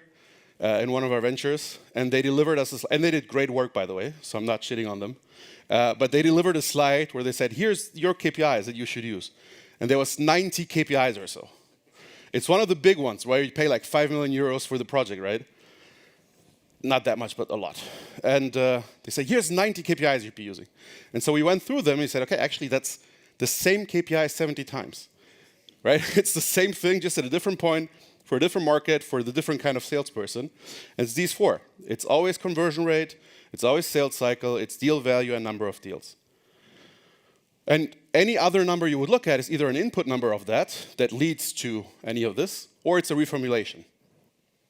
And the way you want to measure them is you want to look at these at the highest resolution level, right? I don't want to go to like physics again, but at the atomar level if you so want. At a salesperson level, at an account level, or an opportunity level. And why does it help us? Because if we have the atoms, we can now go and sum up the whole, any way that we want. And this, while it might seem very logical, most sales companies are not doing it like this. If you know, and what we're looking at right now is just a simple sales funnel. There's 5 stages to it. There is conversion rates, and to make it super easy, I said it's 50% conversion rate from each stage to each stage. What you can actually do, obviously, is if you have those, you can go and say, okay, we can also calculate from the entry in the funnel to the closing, so the whole conversion rate through the whole funnel, which is nothing but 50% times 50%, and that 4 times. So that would mean we have a conversion rate of 6.25%. And you can do the whole thing for the entire funnel as well, right? So not just from the beginning, but you can say from any given point in the funnel, we can calculate how much we're going to have and how much conversion we're going to have until the end of the funnel. And people's minds are blown, even though this is so obvious, because this is not how it works typically in reality, right? Worst thing that you can have is no numbers at all, no estimate at all. Or maybe what you do have is in Salesforce, you have these 90% or 50% or 20%. But that doesn't really help you, right? Because, I mean, it's nice to have, but then you go out and you do, okay, let's do forecasting. Let's think about what is the expected value of this actual deal. And the expected value is nothing but the probability times the deal size. And you say, well, but I mean, it doesn't really help me, right? The expected value at any given point, if you really know these numbers, is this probability times the deal size. I hope that was not too complicated for non-sales people, but it's just probability times how much is it. And it's the same for sales cycle, right? Any sales cycle is just made up of the different stages and how long does it take to go from one stage to the other. And it seems super simple on this slide, obviously. And even if you agree with this, it's probably not going to work that you implement this immediately tomorrow, because to get to this, you probably need to do a lot of work. And we know that because we have a lot of projects right now where we're doing that work. Some guys are nodding in the crowd because I know they're doing the projects with us. Because what you do to get that is you need to define the processes, have the same definition of what is an MQL and what not across every salesperson, because otherwise you can't measure anything. You have to have a CRM that is set up that way. You have to have a reporting where you get these numbers. And there's a lot of work involved to get to be able to do that. But if you do that, you can do awesome stuff. You can go out there and do the stuff that Olafur talked to you about if you were in that crowd, which is, oh, let's actually predict the future, right? Let's see that revenue is dropping before it's dropping, which is next level shit. Like, this is not how things are happening today. And that's why it's worth putting time into this. So just one more example to say what that actually means, and this measure at the highest resolution part. It's just a random company made up of 8 people now. There's 2 countries, and then there's 2 teams, let's say enterprise and SMB. And just to show you what you can do with this, and again, very obvious, but really think about, can you do that? This is the conversion rates of the individual salespeople. We're assuming they all have the same number of deals in the funnel. And if you have that, you can make up the conversion rate of that team, obviously, right? Because they all have the same number of deals. I think if you look at that, it will make sense later. If you have that, you can then make up the conversion rate of that country. And then you can make up the conversion rate of the whole company. In any given time, for whatever kind of segment you're looking at. And you can do much more than that. You can go nuts and have a KPI party. And you can say, okay, let's look at SMB total, right? We can do that very easily from here. Again, it's really just 15 plus 5 divided by 2, because it's always the same number of deals. But you can also do stuff such as say, okay, we've tracked also who has taken part in which training, so let's look at the conversion rates of people who've done more than 3 trainings. And we can go to the salespeople and tell them, hey, look, if you take part in trainings, your conversion rate's going to go up. Or you can even say which trainings to take part in. You can even go one step before, and you can say, okay, we do things such as, in interviews, we rate people on extraversion, for example, right? It's just a random example. And then we see whether people who have an 8 or 10 out of 8 or better for extraversion actually have better conversion rates, which will then, the next time we hire salespeople, influence how we hire them. And now people's eyes light up because like, this shit actually makes sense, right? This actually helps me, because I don't just like go out with a random decision, but I know and I improve why I'm hiring and what I'm hiring for and what I'm looking for. Or you can say things such as obviously how many touch points the deal had or what use case they had. So you can also do it a bit more qualitatively. You can do so many more things as well if you have this, right? You can talk about sales velocity. I chose that not because it's super important, but it's a very commonly used one. And sales velocity is just 3 of these numbers divided by the other. You can find this online everywhere. I didn't invent that. And it basically tells you how much money are you pushing through the funnel in a given amount of time. But you can also talk about more advanced things, such as funnel risk, right? How is risk spread across the funnel? And to tell you what that is, very simple. It's a very different risk whether you have a funnel of 100 opportunities or deals, and all these 100 opportunities are 1,000 euros worth each, or whether you have a funnel with 100 opportunities, and one of them is worth 1 million, and 99 are worth €1, right? It's not the same kind of work. And you want to know that stuff because in that funnel, you really need to focus on the one of 1 million and the other you don't really care about. And especially for startups, because you're working with less deals, this is super important. As your number grows, it's probably going to become less important. But I see nobody thinking about that. I didn't invent it again. If you're into statistics, right, you can use standard deviation or variance to calculate that kind of thing. I'm pretty sure there should be a better way, and I'm thinking about that quite a bit, and I don't have a good answer for that. So if you actually think of a better way to measure variance in a funnel that I could take into my book, come up to me. So let's get to the, I would say, resolution of things, right? And to do that, I'll introduce another set of protagonists. They all have something in common, but I think you should know all of them except the last guy on the right. I'm not going to try to pronounce his name, but he's the president of Sri Lanka, right? And Angela Merkel is obviously the president, or has been the chancellor of Germany. Now, let me ask you a question. Who's the better athlete of these two, right? If you know Michael Jordan and Cristiano Ronaldo, and you might have an answer or not, but who's better, right? Is Michael Jordan better or Cristiano Ronaldo? Okay, you might be a fan of Michael, but who's the better athlete? Okay. Who's the better leader? Okay, good. I like that. Out of these people, who is or was the better leader? Exactly, right? Like, it's a nonsense question. Then it's completely different countries too. Like to lead Sri Lanka, I'm not a leader for countries, but to lead Sri Lanka, I imagine you need a completely different skill set than to lead Germany. And to play football, you need a completely different skill set than to play basketball. And I think there's no difference between asking those questions or asking this kind of stuff. And I have leaders asking me this all the time, and I'm nice, so I don't tell them the real answer I would have, but this is a nonsense question, right? How many SDRs should I have per account executive, right? And you've asked this before, I promise you. Or should we do product-led growth, or should we have SDRs and account executives? Or what's a good conversion rate? If I'm nice, I'll tell them stuff like it depends or whatever, but the real answer is, I don't know, man, between 0 and 100%. That's probably okay, right? And why is that? Because if you're asking these questions, what you're doing is you're comparing apples with penguins. And again, the question is, which one is better? Is it an apple or is it a penguin? It doesn't make any sense.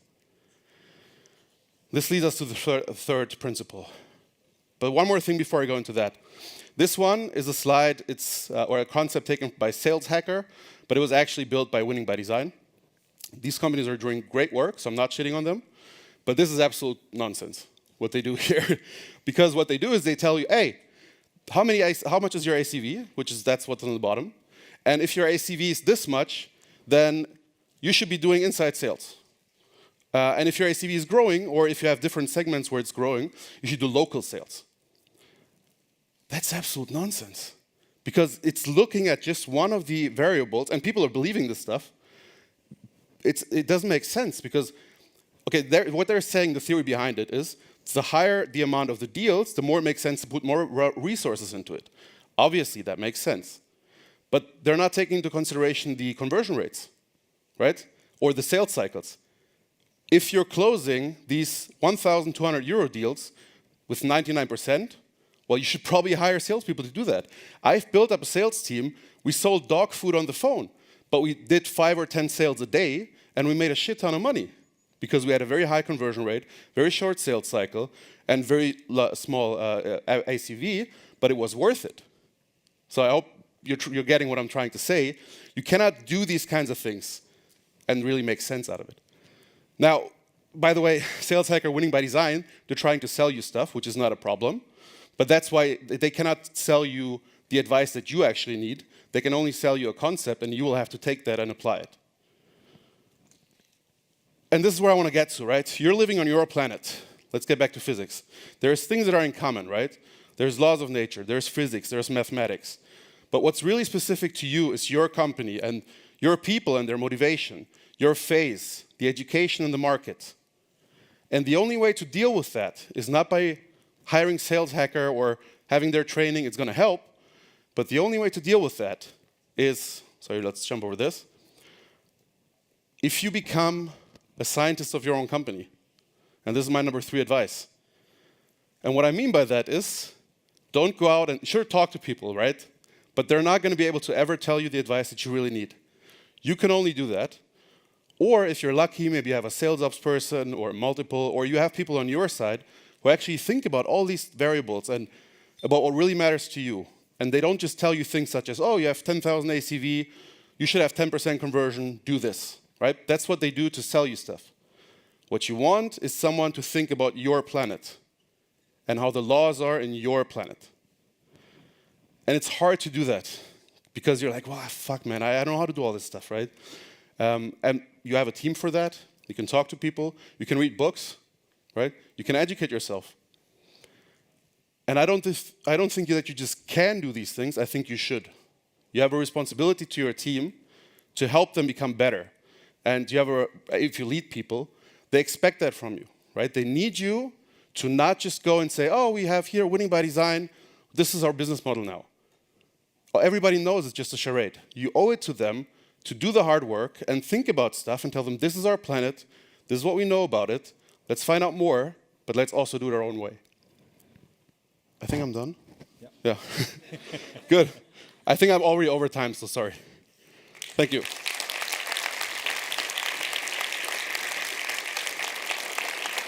Yeah, I'm way overdone. I let you finish, so don't worry about it. Thanks so much, Raul. I think this answers the question that everyone has to their maths teachers. What's the point of maths in real life? Apparently, we should have been all doing sales. So thanks so much, Raul. And yeah, looking forward to our next talk, guys. Thanks so much. How the fuck did it take so long?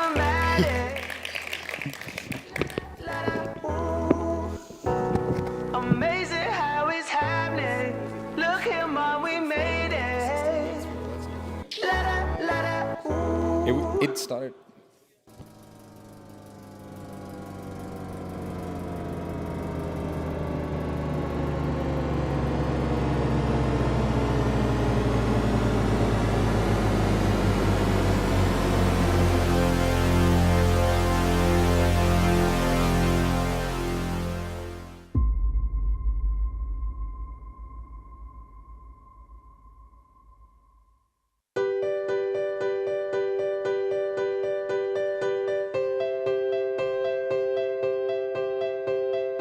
Welcome to Silicon Valley Bank's Germany branch. We work with the entrepreneurs, companies, and investors that are defining what comes next. This means we are fortunate to work with some of Germany's leading tech businesses and the people who invest in them. Our clients span emerging companies to Mittelstand to multinational enterprises. Germany's history is steeped in technological innovation, and the country is inventing the future too. And that inspires us to do everything we can to bring our clients' ideas to life and make their businesses successful, no matter where they are in the world or how large they become. We work with companies and individuals in technology, healthcare, venture capital, and private equity. That's it. That's all we do, and that keeps us on the pulse of the industries we serve. Like so many of the companies we work with, we got our start in Silicon Valley, but we quickly realized innovation is not constrained by geography. Today, we have a global presence that is strategically designed to be where our clients need us. Wherever the innovation ecosystem is thriving, there is a need for SVB to deliver service with an entrepreneurial spirit, and our clients demand a creative approach to lending that is designed to make life and business easier for them. And we're much more than just a bank. We strive to increase our clients' probability of success, and we do this as a partner to our clients, delivering what they need when they need it. We offer assistance to businesses that are expanding into offshore markets, with offices throughout the US, as well as in China, Israel, the UK, and Ireland. We are well positioned to help our clients make that leap. We host educational and networking events specifically designed for our clients. We make connections with potential business partners, investors, and other entrepreneurs. Our dedication to our clients is also reflected in our employees' dedication to their communities. We volunteer, fundraise, and make corporate donations to causes our employees and clients believe in. Our goal is not just to be your bank, but your business partner. Get in touch to see how we could help your business in Germany and beyond.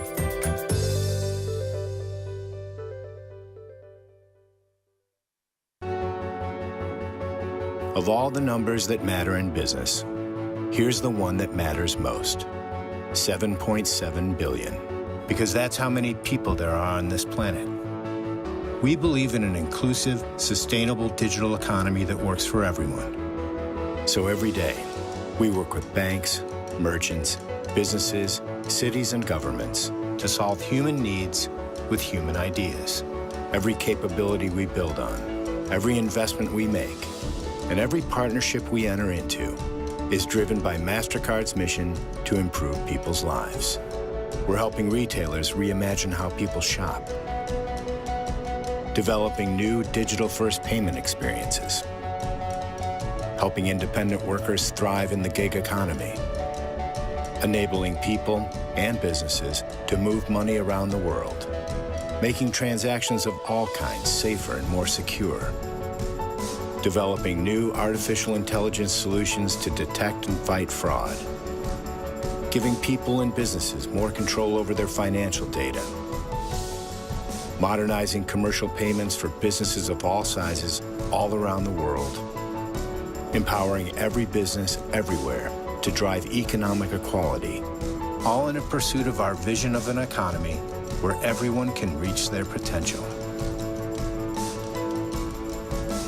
And we continue to redefine the look, the feel, and even the sound of a brand that touches the lives of billions of people every day. At MasterCard, we are here to help our partners help people. Because we believe when you start with people, you can start something priceless.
Hey guys, welcome back.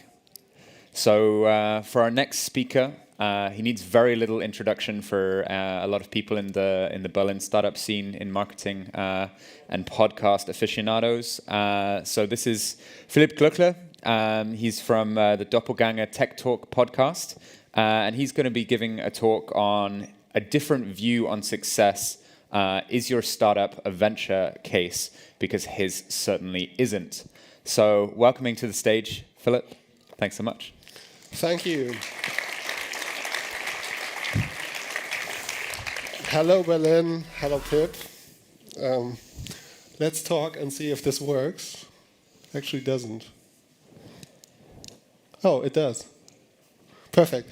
So hi, I'm Philipp. I founded a company about more than a decade ago, avocado store, online marketplace for sustainable products, and we started with some angel investments, invested most of it in products, built a marketplace, a software which wasn't available at that time, and went on from this, built it step by step, and it wasn't really a venture case due to various reasons. First of all, Nobody really talked about sustainability back then. Second of all, and probably most important, I was very young and inexperienced. And third, the cap table, was screwed up from day one. Then after that, I did some experience with startups and landed at a corporate venture from Daimler. We had a lot of money. We didn't achieve market fit, and I was happy enough or product market fit, and I was happy enough to leave just at the peak of corporate startup. But that time really showed me how much money goes into various products with big teams, and no really changing or life-changing products are built. Then the past 2 years, I was lucky enough to do a podcast with Pip, my doppelganger co-host. Thank you. Whoever wants to listen to us at 5 o'clock in German can do, and hear him roast my talk today. And in that time with Doppelganger, when we started, I thought the market for podcast advertising would be very efficient. So you had agencies over there, you had players where you could just book advertisements. You hear a lot of big brands doing podcast ads wherever you listen to your favorite podcast. But I found out whenever I talked to stakeholders, it wasn't really that. There was still a lot of email communication, word sheets, Excel sheets, and it wasn't very as efficient as I thought it should. And also at the time, back then, 2010, 2011, as a young entrepreneur, I was always told you should be like those guys, be like Groupon, be like Fab. Probably today or last year, everybody told you be like Gorillas or whoever. Groupon back then was the biggest company, the startup that went to unicorn the fastest ever. They raised 1.8 billion with, I think, eight rounds, now worth less than 300 million. But then back then, VCs were so happy that they got onto that cap table that when they send you an email, their footers had phone number, email, and then we invested in Groupon, the fastest growing startup. And the other example for us was always Fab. It was a design store which was a little bit close to nice eco products. And they made a roller coaster from 0 to a unicorn and back within 2 years and sold for 50 million. Looking back, I always envied those guys. We copied their products a little bit. We had the daily deal on our website that a lot of e-commerce stores had back then. We copied the email login or email list that Fab did. And I thought that would be success. Raise a lot of capital, do a lot of money, tell everybody about the vision, about the community you're building, and really change the world. So what do VCs want? Is Uwe in here? I copied this from his slide back in 2019. I'm not sure. I don't think it was on there today. So they want a great team. I think that's mostly an excuse. Of course, you need a great team to build a product or a company, but look at a lot of companies now where the founding team isn't really there. For me, doing some research on the talk, I thought that Facebook probably had a good team in the beginning. On their first presentation, when they raised their $500,000 back in 2004, I think, they didn't even have a team side. I think our team is great. My co-founder is building the product. I do sales and these talks. And so on team, we should do all right. The other thing is product. Build a 10x product. Everybody wants to do this. I think it's possible, especially in the market. On the business model, for the moment, we might be a little bit low. We only take 5% commission rate. Pip is always teasing me with that. But remember that product, what was it called, that sold for 20 billion last week to Adobe? Figma? Yeah, they had no business model at the beginning. So they started for free in the first, I think, 5 years. So it's all right. We built something later. Timing, this time I might be better than with Avocado Store. Doppelganger was a good timing. Lollipop should be a good timing as well, because the market is pretty large. It's the International Bureau for Advertising, or Advertising Bureau, said that the advertising market on podcasts alone this year will be a 2 billion business, and in 2 years, 4 billion. So 3x growth should be possible this year, or year by year. Defensibility, I hope Pip will continue the podcast with me, so we're defensible on that with the Doppelganger podcast. And of course, Lollipop is a great brand. Cap table was screwed up back then. This time 50-50 with my co-founder should be all right. And fund returner, of course. Invest now and we give you $1 billion later. So the obvious would be build an MVP, do a C round, build a team, build a product. And that was also the plan 6 months ago. So 6 months ago, we built an MVP with Shopify. I did my presentation, and we started to talk to the first investors. But it all felt not that great. If you look at VCs, they want their fund returners, they want the big bets, and we want to build a product step by step. And also on the marketplace, we need to build, I'm not sure if it's a community, but business relationships with all the podcasts, with all the brands, with all the agencies. And that takes time. And I believe you can't blitzscale product market fit in the corporate venture or corporate startup. I always saw that it wasn't possible. Also, if you see a lot of the startups that grew in the past years, the product was always defined. When they got a lot of money in the beginning, take Gorillas, for instance, the product wasn't really it was a standard product. It was a service that was so mind-blowing. And I also think you can't blitzscale trust.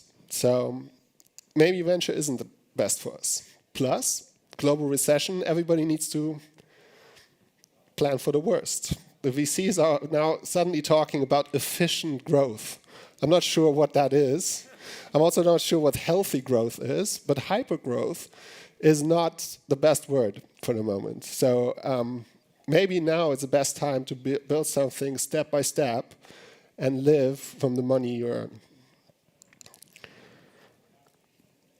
So when we started Avocado Store, we were one of the first companies in Hamburg that started just on AWS and built with Ruby on Rails.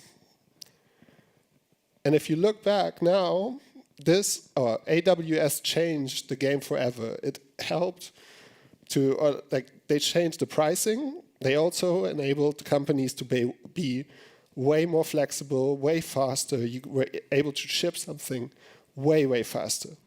Plus, of course, the iPhone and the App Store changed the game forever. So a lot of our favorite brands now wouldn't be there if it wouldn't be for AWS or for the iPhone. And that's what we also see now. So when we started, we built the product with Shopify, Klaviyo, and some other apps, the MVP. And we said, okay, we need now maybe 500,000 to build the proper product we want. And my co-founder was researching how to build the products. I was writing the presentation and talking to podcasters, advertisers. And suddenly he approached me and said, stop, we don't need the money. He said he can build the product by himself. And before we always said, okay, we need at least 2 or 3 developers to do this. And that's actually the shift that we are seeing now.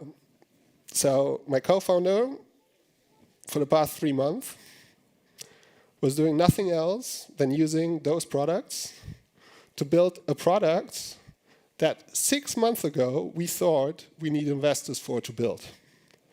And that's, for me, the biggest shift I've seen since iPhone or since AWS. So suddenly, you can build products as a product. Of course, you need some knowledge in product development, but you don't need the developer to do the first step. And that will change. Of course, there's arguments saying, okay, let's see how a no-code developer can fix a bug, or at some point you won't be able to scale. But you will be able to do 1 or 10 or 40 million revenue with those tools and without hiring one developer. And the other obvious, AI will change your job and your company forever. I was very surprised at Uwe when he said in his early talk this morning that he looked at the internet for some garbage and the sun. I thought he asked the AI, but it seems like he's still living in 2021 and not 22. So now we have the tools where we can just look for a VC in a vest who's listening to a podcast and throwing around money while in an oil painting. Still not the best paintings, but it will change everything. And I think if you start a company now, you need to keep this in mind, and you need to play around with those tools to be as efficient as possible, as automated as possible, and not just hire 10 interns to get a job done on an Excel sheet. So beyond the obvious for us is to stay independent, to automate everything we want, or everything we can, and to be number one in two things. One is building product on no-code with all those tools that are starting now, or were developed the past 5 years. Use them as much as possible, see where the boundaries are, and the second, be the best in podcast advertising. So that's it. Our website, that's the old one. Forget about this.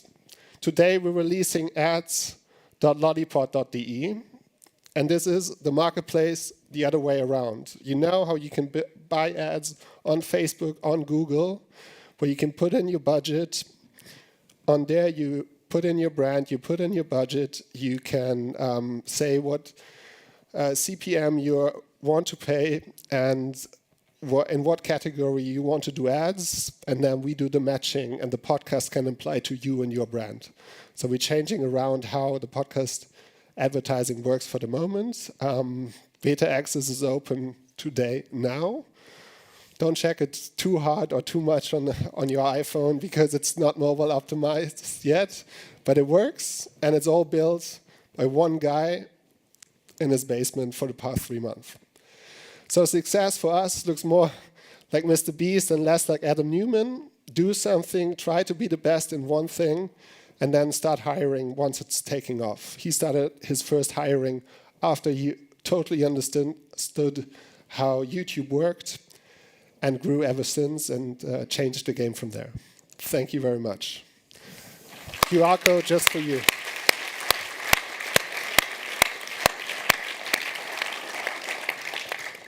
Thanks so much, Philip. I think, we've all got some building to do this evening to start our new companies, but looking forward to it. All right, so after we've crashed also Philip's website, which I think will be a fun exercise for everyone, we can also go into some questions. Philip, being a podcaster, is very happy to answer the most awkward, the most difficult questions that you have. I'm also looking forward to his conversation later with Uwe about how no-code and DALL-E are his world-changing inventions. We'll maybe see that argument later at the party afterwards. But I wanted to kick off the questions with, earlier you showed Groupon and Fab as your the heroes at the time when you started out that everyone was looking at. Who do you think the heroes are for 2022? Heroes with high valuations and then bottom valuation at the end of the year? Yeah. Well, Klarna was a topic. I think they're the biggest loser for this year. I'm still waiting on my fast delivery bet that we made at the beginning of the year. I think SaaS will be the loser next year. And this year is everything that's customer facing. And especially, I mean, we will talk about the exit or the, going private now of Home 2020 2024, I think everything that's on e-commerce and furniture is going to be very hard affected, especially now when interest rates are rising. People don't buy apartments or houses anymore and don't have 20, 50,000 on the side to buy furniture. Reasonable. All right, guys, we're going to grab a mic. We're going to hand it around for anyone that has questions. If you want to just chuck your hand up, if you have a question that you'd like to ask Philip, as crushing, as burning a question as you can, then chuck your hands up and we'll bring you a mic. Okay, front row. Do we have the microphone? Okay, thanks, Romy. You want to go? You going to run? Okay, perfect. Thanks so much for the talk. So you don't take guests on the podcast, but hypothetically, which would be your favorite guest to have? Yeah, well, we start taking guests now on Twitch for top list. I was approached on Wednesday by a listener to ask an expert for changing or living more sustainable, and the author of the book that it will work out with the climate change, for instance. To have somebody in there and dive deeper into that topic would be fun. And then just entrepreneurs and politicians who are interesting. The best thing would be with people we don't normally have the same opinion with, so to really have a debate. But yeah, I think there's endless of good content. Yeah, maybe not on our channel. Thank you. Okay, next question, kind of mid-back. Do we want to run? How are we going to... Okay. Thank you, Romy. You're my hero. All right. Do you want to say your first name and where you work maybe as well? Yeah, hi, Daniel from Trödelspende, your online second-hand marketplace for the good cause. I have a question, so... Okay, maybe I should have said, but no sales pitches for the next ones of you. Yeah, no worries. When you don't focus your resources now on the development of the product, where's the shift to? Where do you put your resources now into and why? Well, we shift well, my co-founder is doing the products. I do sales. And what we don't do is to talk to anybody who could give us money. So the biggest shift is no presentation for VCs, angel investors, no talks with them, and rather try to make revenue, talk to brands and podcasters. And the biggest shift is that we're now with just two guys with a little support on sales. And beforehand, all the companies that we built, the majority of the time went into one product guy or girl briefing designer plus 3 to 5 developers. And that suddenly completely disappears. So now we have one person who's building everything himself with a designer who's working on Figma, of course. And it enables us to be way leaner, and we calculated that we about now would have spent maybe 300,000 euros on everything we built in the past 3 months. So the biggest change for us is we're saving a lot of money and a lot of hustle to talk to developers, plus a lot of time to hire them, and it's for us a big impact and big change. Fantastic, thank you. All right, Philip, I'd have a follow-up question to that one. So obviously you're working with a lean team and you're avoiding some of those costs and some of those time things. Where do you think your first hires will come? Where do you think the roles are going to be important? Sales. 90% sales. Okay. Well, I guess you got to see Raul's talk, so good prep. I listened to the Word podcast last week. But yeah, I think that's now it will all go into sales. Okay. Nice. So any of the salespeople in the room, prep your CVs. Next question from anyone? Mid. Okay, cool.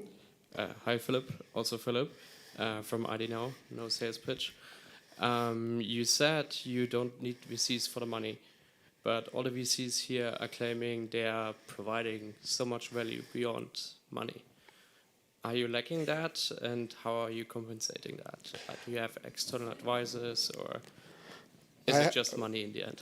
I have to talk to my co-host twice a week, so that's all the consulting I get. No, but honestly, I think that also changes. So I think with no code and if Series A changes because teams can build stuff for free, it will also change the dynamic on two sides. One is the developer, and especially the head of engineering. That role will change. And the other thing, I think VCs would also or should also change, because suddenly you don't need that much support in the beginning, and they don't get that easy into Series A's or seed investments.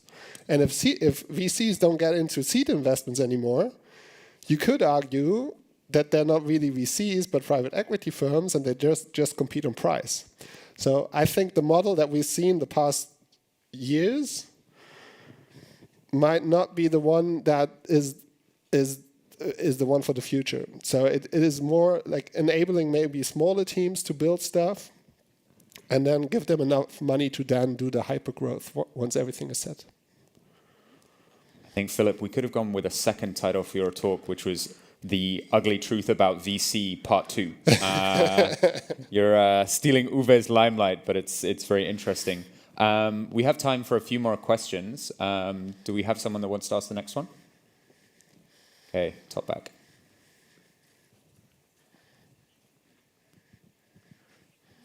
Okay, thank you for the talk, Alberto. Looking for a job? That's a sales pitch.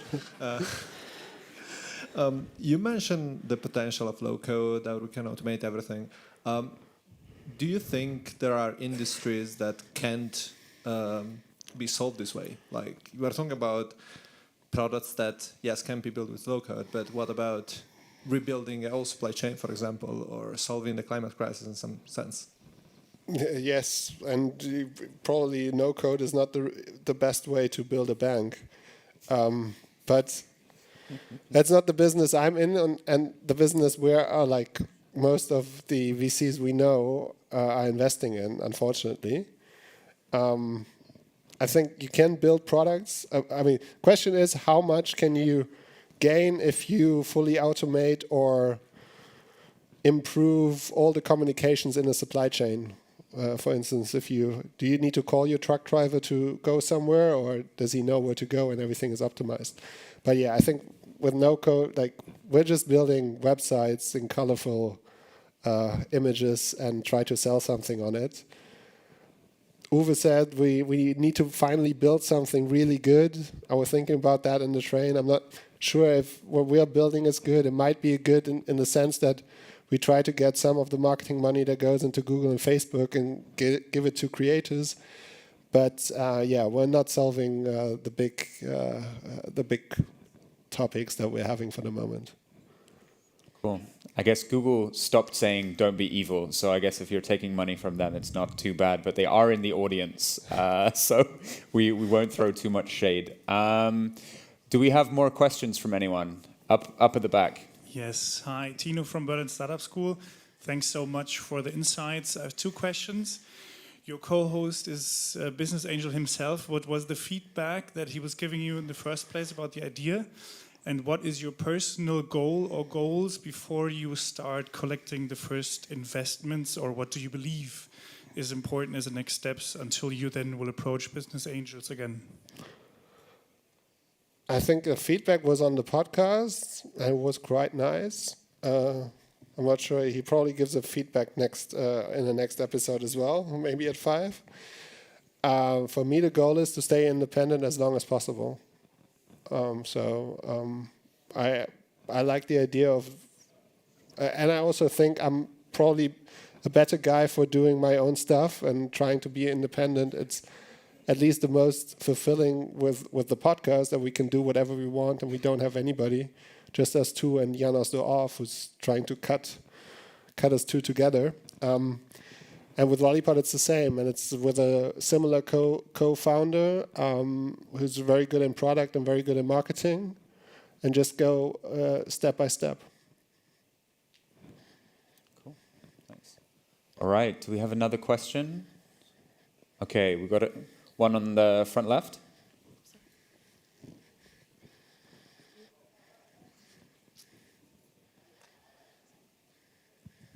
larger nation that also create a new company for advertising. And what do you think are your main competitors in the next 2 years? Is it more Spotify or will be more small companies? Both. I think they started more or less at the same time. There was also a VC-backed, or at least angel-backed German competitor that started 2 or 3 years ago and sold just a couple of months ago. And yeah, Spotify is having a product. There's also others that are having a product. I think the product is not super well, or the products are all good, but sometimes I'm surprised how much is still manual work. And it will be an open competition, and then it will go again on creativity and fastness. And I think being lean in a small team might have advantages to do it. Plus, we don't need to think as global as a lot of those players, at least not as the big ones. So that might be an opportunity to have more contacts into, for instance, all the German podcast scene and everything. And it doesn't need to be too global. Plus, if you compare Spotify with us, Spotify is doing a lot of, or we're focusing on host read, which is a big difference, and Spotify is more of a radio ads. Plus, the market is still growing so much that for the moment it's an inventory problem. So it could just be the market. If you think about that, the market is going to double in the next 2 years. There's probably enough space for everybody. Cool. By the way, guys, just because we will run out of time in a bit, and I'm sure there will be even more questions. Philip, if you're lucky, we'll go to the speaker lounge afterwards in case you want to grill him there. So in case you didn't have enough time now, then maybe that's an opportunity. But do we have maybe one more question here at the front? Romy, you're really going to have hit your steps for today, aiming for that 20,000. Thank you. Thank you for the talk. I love the aspect of staying independent, and I get why this is more the case when you have business angels compared to VC money. But there's also those and those angels. So how do you select, how do you grasp an angel up front when you need to talk to thousands of angels before getting their investments, and you can only spend a little amount of time talking to them, obviously? First, I would look if they have a TV show, and then... no, it's a good question. I think, for me, I mean, I'm at least in and out of the scene for 10 years, so I think I could name maybe 20 or 30 people I would like to have on my cap table. If you're really young, talk to, and you don't have the network yet, talk to all of them, but also talk to the startups they invested in. Because I think VCs and angels, they always tell you a lot about all the great stuff they can do for you. At the end, you want their money and they want you to 10x, 100x their money. So it's an easy transaction. And I also think that mostly, or sometimes with young founders, they believe, especially when you look at those TV shows, they always go there and be like, I have a small business, and you, with your knowledge and with your network, you can help me now to grow, to 10x my company. I think that's not true. They won't help you too much. They will be there if it works good, and if it works bad, it's like a bad investment you did on your stock app, and you just try not to think about it or sell it as fast as possible. So they won't help you too much. But do your research, talk especially to the companies they invested in, and see. And then once you talk, you see that maybe also, especially talk to the founders where it didn't work out, because that's mostly where the truth comes out, and then you see if they were really helpful. Cool.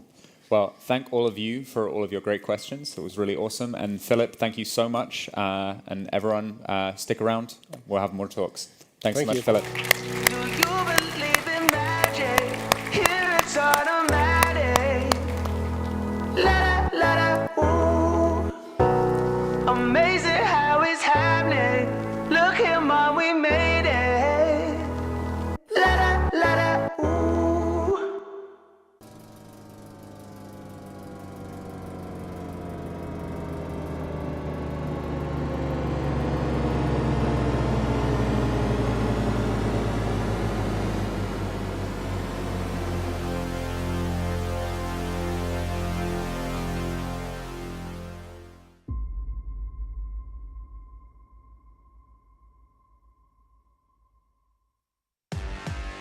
Technologie ist, was der Mensch daraus macht.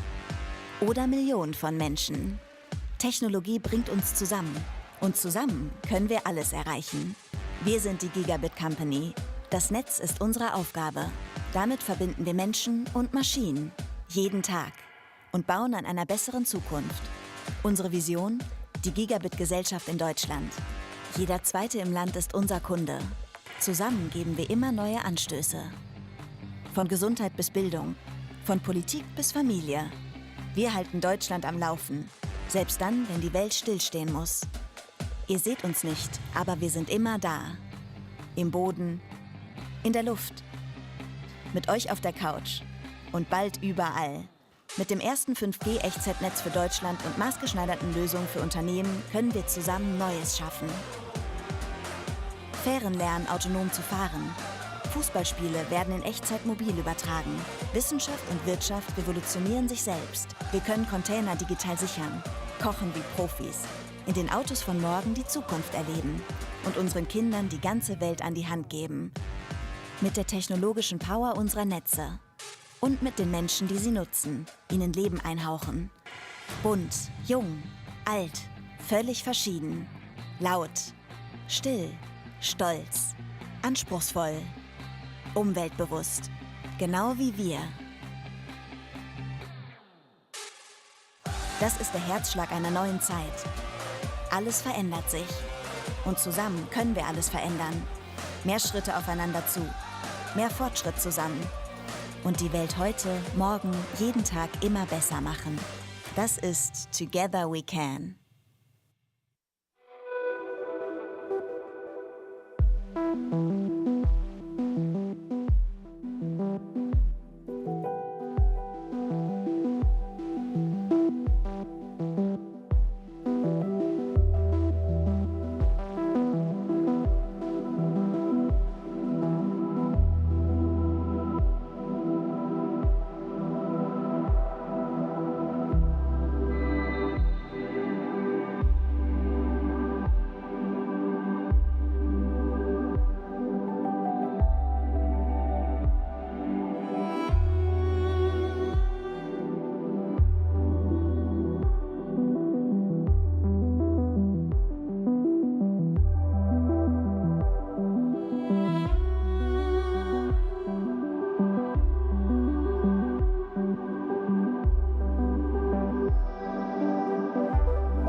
Hey everyone, welcome back. We're going to be doing a bit of a cheekier topic now. We're going to be talking about bringing sexuality into the 21st century. And we're going to have Denise joining us, who really wants to open the conversation about porn and how you turn making love into a love brand. So without further ado, Denise Katzenberg from Cheeks. Welcome to the stage. Ladies and gentlemen, let me introduce to you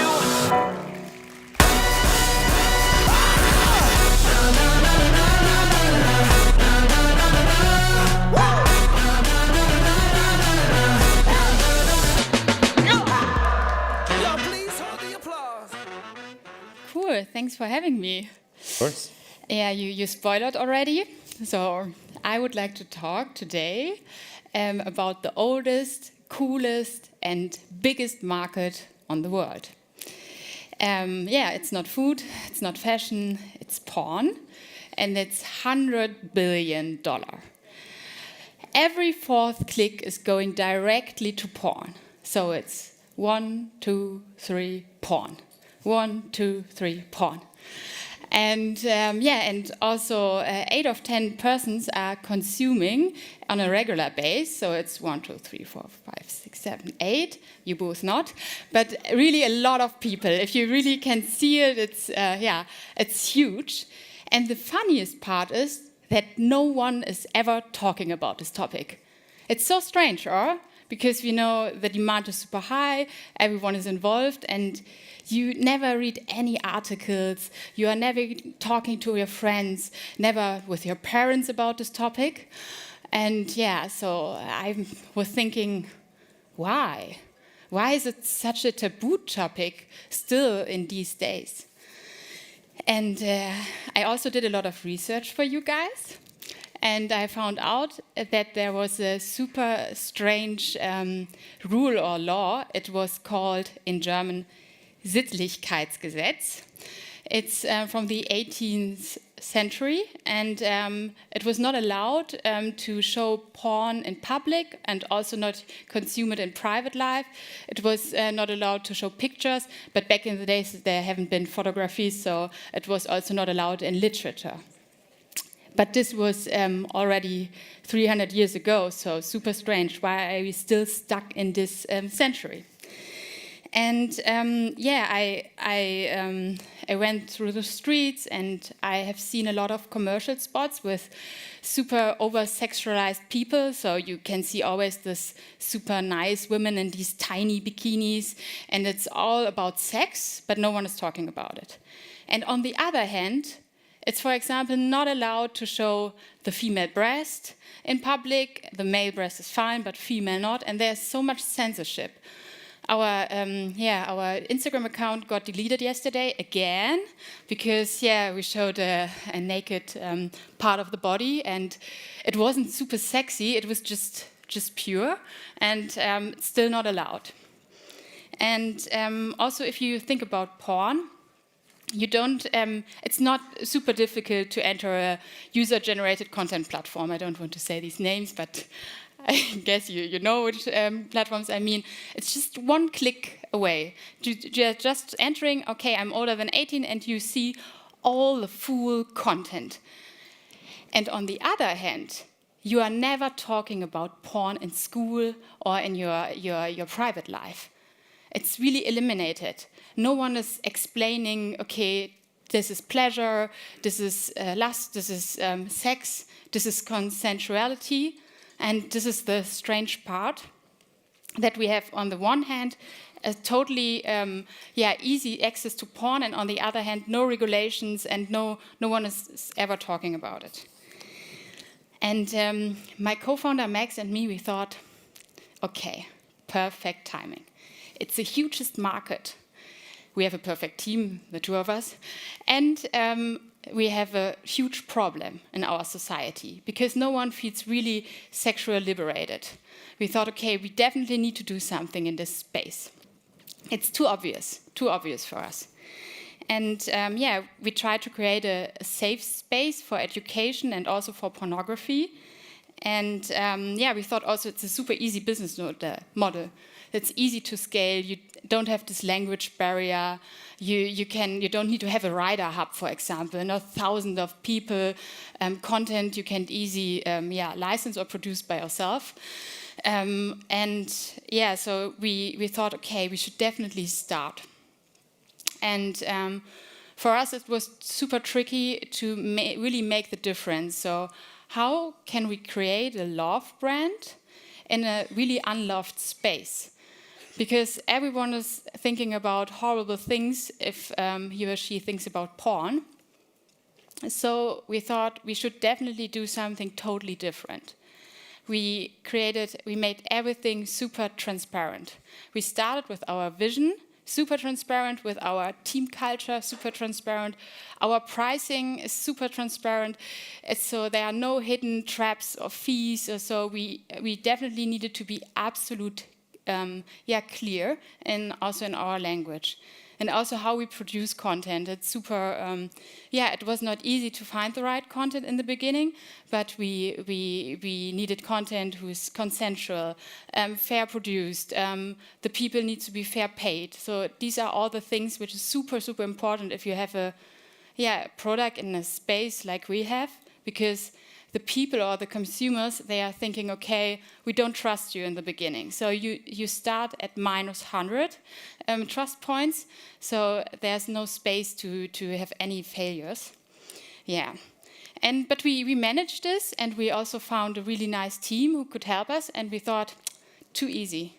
Our customer acquisition costs in the beginning have been super low. So everyone wanted to have this product. But it was not everything was so easy, because there was this one day after a couple of months, Max said to me, Denise, we have a huge, huge problem. I was like, okay, really huge? He was like, yeah, really huge. We lost all our clients. I was like, huh? So we gained already 1,000, and this was a lot for us back in the days. 1,000 people who were paying for our product because PayPal decided not to work with us. I was like, huh? Why are they not interested to earn money with us? But it was because of porn, because they have these small sentence in their statutes. It's not allowed to have weapons, drugs, or porn, or sexuality in general.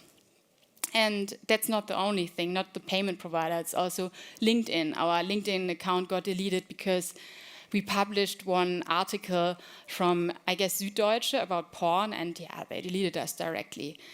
And also, to get institutional money, it's not easy for us because we know there's a demand and we would love to spend money and also to spread our vision. But most of the institutionals also, we couldn't get a bank loan in the beginning. And also VCs, they cannot invest in us. And they are always saying, I would love and I see your traction, but unfortunately, it's not allowed for us. And I cannot take any decisions. And this is always the case, and it's also super frustrating.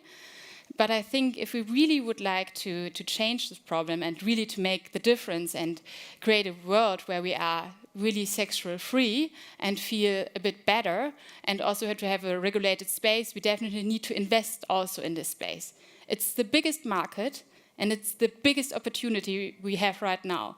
It's really the last market we can definitely disrupt. So please, stand up for your own sexuality as well, and create a better world. And please delete the statutes of 1800, and make the world a bit better. All right.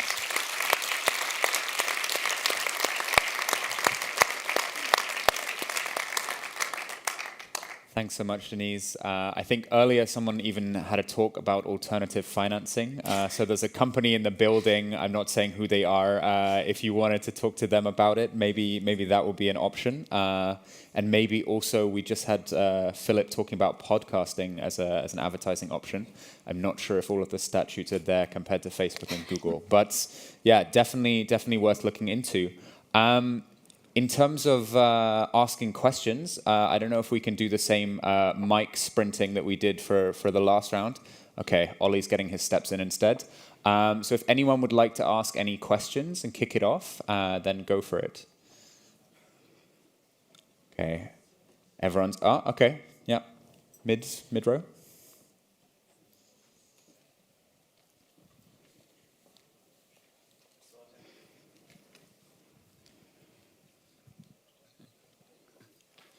Do you see that this will change in the future? Do you see any change now that funds start to think differently, or is it a strict no?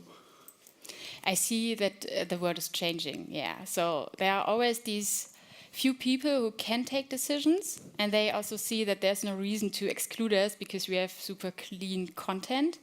For example, flyering marketing was not possible. But I had a friend from my university, and he worked for Gruner & Jahr, and he said, okay, Denise, you can do it. there's no rule against. And after this, I could spread everywhere flyers. And it's the same with our business angels. So the first one said yes. And we have also one person in our cap table who has also his own fund. And he also thinks, okay, it's just a matter of time. But it's time to change this and not to hide behind these regulations. But I see that the market is breaking, and it's a good sign. I think one really interesting idea might be something that we've seen with a lot of the other funds, which was a lot of funds said, we can't invest in sustainability because we don't know when it'll pay off. And then 100 sustainability funds turned out to just create investment opportunities for those kind of companies. So that also could be a very interesting direction. I look forward to the porn-focused investment hubs popping up inevitably in Berlin. Maybe having an office in Berghain, I think that would fit very well. Anyone else, any questions? Don't be shy. Okay, front row, strong.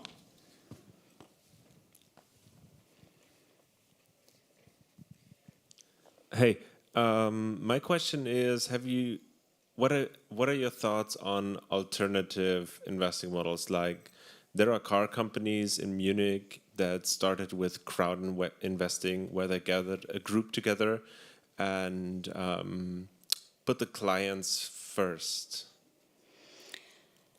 Yeah, we also thought about these alternative things, but they are always with a but. It's always like, then you have these, okay, you need to give a kind of share away, or then it's like a bit of a push. You can get marketing money, but if you cannot hit your targets, then you are fucked up. And it's not that easy, but there are also ways. But it's not always super clear if this is in the end our goal. Thanks. Okay, anyone else? Okay, lots in the front row. Cool. Okay. I'd like to know what your main marketing channels are right now and how you can successfully do customer acquisition when you maybe get, strikeouts all the time on the usual digital platforms. Yeah, obviously it's not Facebook and Google, but we started with influencer marketing. And this was quite successful for us in the beginning. Also, for now, it's still. And we also had a kind of display marketing. We have already a marketing mix, also print. Yeah, everything is in it except from Google and Facebook. Yeah, this is super sad. But on the other hand, there are also new marketing channels coming. And if you really want to do authentic marketing, what we are aiming for, then maybe also Facebook and Google is not the best fit for us. Cool. Thanks. Hi, thank you. My question is a little bit like, if you see this whole problem set from Berlin point of view, then you would say like, okay, it's an open world and everything works in Berlin. But if you see this more on a global perspective, now with the war coming up, with the frustration between US and China, and people usually start taking a more safer bet. And there's also more polarization in the world. How does this whole sexuality topic actually plays along, on these, let's say, more conservative-orientated world these days? Yeah, with porn, it's always existing. So it's really, so it's not depending on any crisis. And the topic sexuality, it belongs to everyone. So it's not just about conservative or not, it's more like, is it speaking out or not? But sexuality by itself and porn will ever exist. So, yeah. But we couldn't see any changes also in numbers regarding Corona or not, or a crisis. So people are really sticking on the product. That's good. Nice. Congrats. All right. Maybe we have one more question. Middle there. If you're really fast with the question. Finishing quickly, obviously a big topic here.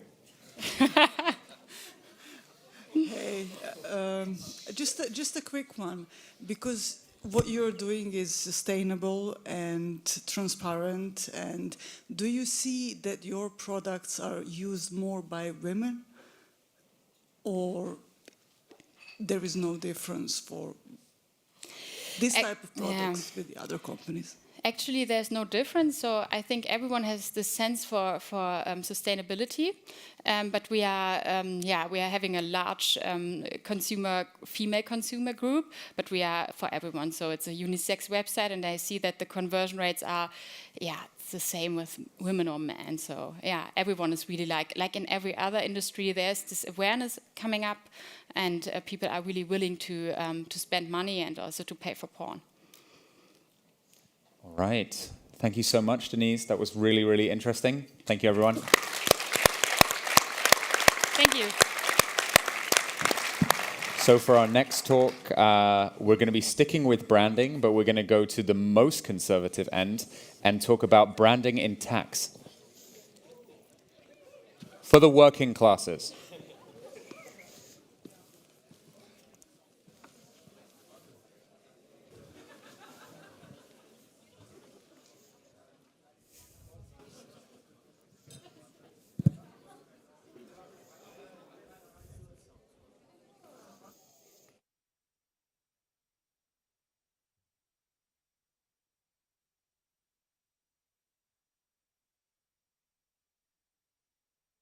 Pionier der Online-Getränkelieferung. Nach dem erfolgreichen Start wird das Konzept in weiteren 150 Städten ausgerollt. Jeder der 33 Standorte hat ein regionales Sortiment, individuelle Kundenbedürfnisse und befindet sich in einer eigenen Wachstumsphase. Jede Standortstrategie ist also einzigartig. Über 1 Million aktive Kunden und Kundinnen bestellen online ihre Lebensmittel und Getränke bei uns. Sie können aus einem Sortiment von über 4.000 Artikeln pro Standort wählen. Dank unserer 14.000 Kollegen liefern wir mit 3.000 Fahrzeugen zuverlässig innerhalb von 120 Minuten mehr als 200.000 Kisten am Tag. Ganz ohne Liefergebühren. An diesem Versprechen messen wir uns täglich und zeigen den Kunden und Kundinnen, dass sie uns vertrauen können. Und deshalb ist Flaschenpost weit mehr als einfach nur E-Commerce. Of all the numbers that matter in business, here's the one that matters most. 7.7 billion. Because that's how many people there are on this planet. We believe in an inclusive, sustainable digital economy that works for everyone. So every day, we work with banks, merchants, businesses, cities, and governments to solve human needs with human ideas. Every capability we build on, every investment we make, and every partnership we enter into is driven by MasterCard's mission to improve people's lives. We're helping retailers reimagine how people shop, developing new digital-first payment experiences, helping independent workers thrive in the gig economy, enabling people and businesses to move money around the world, making transactions of all kinds safer and more secure, developing new artificial intelligence solutions to detect and fight fraud, giving people and businesses more control over their financial data, modernizing commercial payments for businesses of all sizes all around the world, empowering every business everywhere to drive economic equality, all in a pursuit of our vision of an economy where everyone can reach their potential. And we continue to redefine the look, the feel, and even the sound of a brand that touches the lives of billions of people every day. At MasterCard, we are here to help our partners help people. Because we believe when you start with people, you can start something priceless.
second talk, not this one.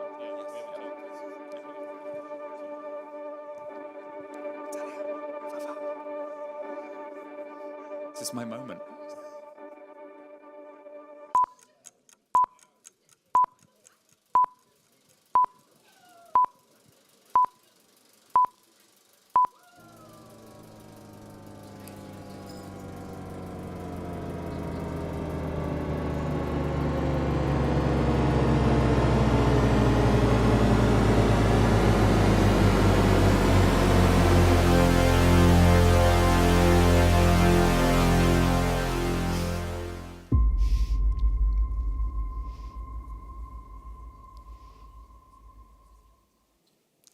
See, guys, the importance of branding.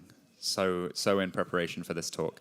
So we're going to be talking about minimum viable branding. We're going to be talking about how even early stage companies can use brands to accelerate their growth, to acquire the correct customers, and to create a story. And I'm going to be inviting to the stage Simon and Natalia from the brand team at Project A. They're going to be presenting how you guys can do this regardless of whether you're pre-seed, seed, Series A, Series B, to create your own brand to tell the mission and value of your company. And they're going to be using the example of one of our recent investments, the ExpressGroup, and how they did the process there. So welcoming to the stage, Simon and Natalia. Ladies and gentlemen, let me introduce to you.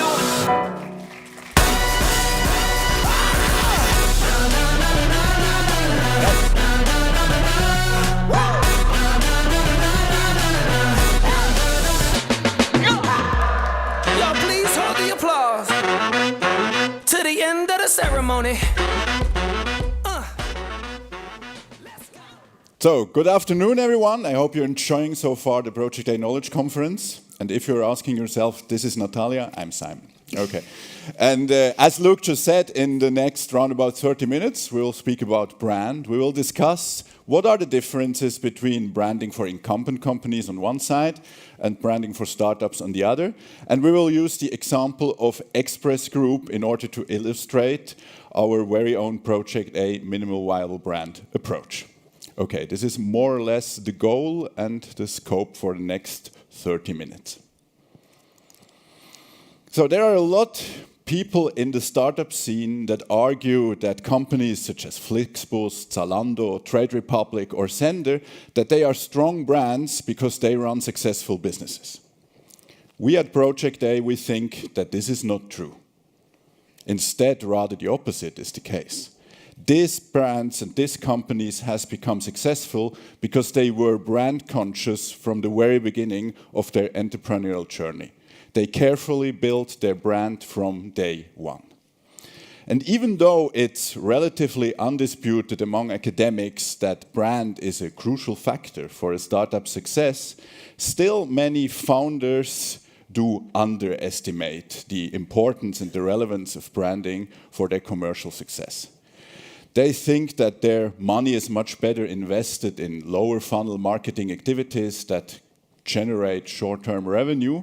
And some founders even think that spending too much time on brand development and branding could hinder their startups' agility, flexibility, and speed.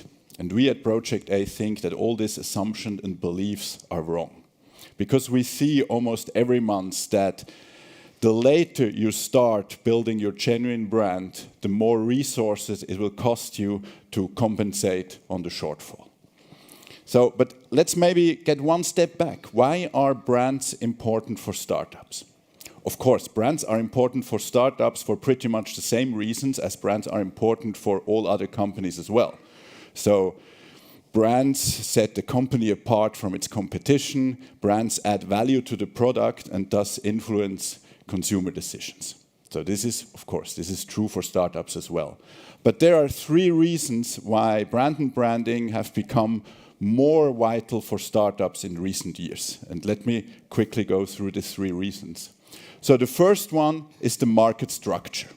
So nowadays, most startups do no longer compete as a challenger brand against incumbent companies.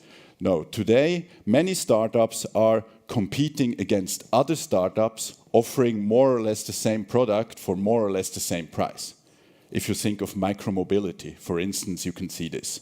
And in these lineups, it will clearly be the brand that makes the difference at the end of the day between Voi and Tier and Lime and all the others. So this is the first reason. Then the second reason here are the decreasing marginal effects of performance marketing. We all know since the last Project A Knowledge Conference last year that performance marketing is dead. So at least performance marketing does no longer work as good as it used to work a few years ago. And there, branding can help, because with brand and brand communication especially, you can widen the marketing funnel, and by doing so, compensating on the decreasing effectiveness of performance marketing. And the third reason here is the brand valuation. And last year, Jung von Matt, the German advertising agency, launched for the first time the German startup brand ranking. And the idea behind this ranking is quite obvious, because it says the stronger a brand, the higher is its financial value. And the higher the financial value of a brand is, the higher the valuation of the company that owns the brand will be. And for startups that are always between two funding rounds, there's always the next funding round ahead, this aspect of branding shouldn't be neglected at all. So if we take these three reasons into consideration, we may say that maybe branding is for startups even more important than it is for all the other companies. The reason why branding nevertheless doesn't score high on most founders' priority list is maybe because the traditional and proven and learned concept of brand management and brand development, they are not transferable one-to-one to startups. So for big companies with big brands, it's quite easy to follow the laws of brands grow. They conduct extensive marketing research, they gather all the insights, they put them into an inspiring brief, they hire the best advertising agencies or brand agencies they can get, they let them define their brand, design their brand communication, and then they invest the lion's share of their big marketing budget in the upper part of the marketing funnel in order to rise the brand's awareness and reach out to light buyers, as they are called. We all know that this approach doesn't work for startups because startups neither have the money nor the time to follow this approach. Furthermore, most startups' brands are pure digital brands, at least the ones that are venture capital backed. So they are, I would say, 99% of the venture capital backed startups today, startup brands, are pure digital brands. And for them, the traditional laws of brand building and brand growth that all originate in the FMCG industries do have only limited validity. So we can say that startups need a different approach to branding and to brand management, a leaner approach, one that reflects early-stage ventures' economic realities and enables them to develop an initial brand positioning and identity relatively quickly. Because as we all know, time is crucial, especially for early-stage startups. And they have to do it with manageable resources and without, of course, compromising on the necessary agility. And we at Project A, we call this minimal viable brand or minimal viable branding. And the underlying idea here is to take the principles of the minimal viable product introduced by Rees in the lean startup methodology, so to take these principles and to transfer them to brand development and brand management, and by doing so, taking into consideration the peculiarities of startup brands I just mentioned. So this is the basic idea, the underlying idea of this approach. So we can say, like, every product goes back to an initial prototype. Also, every brand does have a first version that can be called minimal viable brand. Here you see 4 of them. And over the last 2 years, we did many minimal viable brand projects with different early-stage startups within Project A's portfolio. So here, on the lower part of the slide, you can see 5 examples of that. And in this, let's say, 2 years, we continuously improved the process and the approach to do so. And here on the upper part of the slide, you can see the current version of our process. So normally we start with a kickoff meeting where the whole team comes together, so the founders, the team from Project A, sometimes other stakeholders as well, and there we align on the objectives, on the process, on the timing, on the deliverables. This kickoff meeting is followed by a short research phase, which then builds the foundation to do a workshop. And this is a one-day brand workshop where, again, all the team comes together. And in this workshop, we first have a look at the market. We try to identify the market's dominant logic, so the conventions that govern the industry. And of course, we ask ourselves if we can overcome them. Then the second part of the workshop can be called visioneering. We do some exercises in order to come up with an inspiring vision for the brand. And then in the last part of the workshop, we try to bring these two perspectives together and to come up with a first compelling idea what the brand, what the company could stand for. And then after the workshop, and based on the outcome of the workshop, we write the brand script. The brand script tells the story of the brand narrative on one single page. And usually it's divided into 5 chapters or sections. It starts with people, so the insight, then the purpose, the brand belief, then the proposition, the value proposition of the brand, then the product that ideally fulfills the value proposition, and last but not least, the personality. So 5 Ps. And as soon as all the members of the team agreed on the 5 Ps, they are then the foundation for the design brief and the design briefing. Then in the next step, the design team comes up with 2 to 4 possible directions or routes or moods. Then all together, we choose the most promising one that will be worked out. And at the end, the brand positioning, so the brand script, sometimes also a manifesto, sometimes also a brand model, and the brand identity, so all the brand assets are put together in a brand booklet. So the process can be divided into 3 phases: discovery, positioning, and design. And it normally lasts between 3 to 6 weeks, depending a little bit on the amount of brand assets that have to be designed. Okay, and as I just said, we have done this process for a lot of our early stage venture companies, and most recently we did it for ExpressGroup. And the original plan today was that Max, the CEO and co-founder of ExpressGroup, would share the stage here with me and present as a world premiere the new ExpressGroup brand. Unfortunately, he's sick. Okay, but he told me that he will watch the stream at home in bed, so I think we wish him all a speedy recovery. Okay, thank you very much. Get well soon, Max. Okay, and then the next plan was that Natalia and Joel, senior brand strategist at Project A, that the two of them, because they were responsible for the entire project, that they will present the ExpressGroup brand. Great. Unfortunately, this morning, Joel called in sick. Okay, and now it will be my duty to present to you the ExpressGroup brand positioning before handing over to Natalia, who will then present the brand design.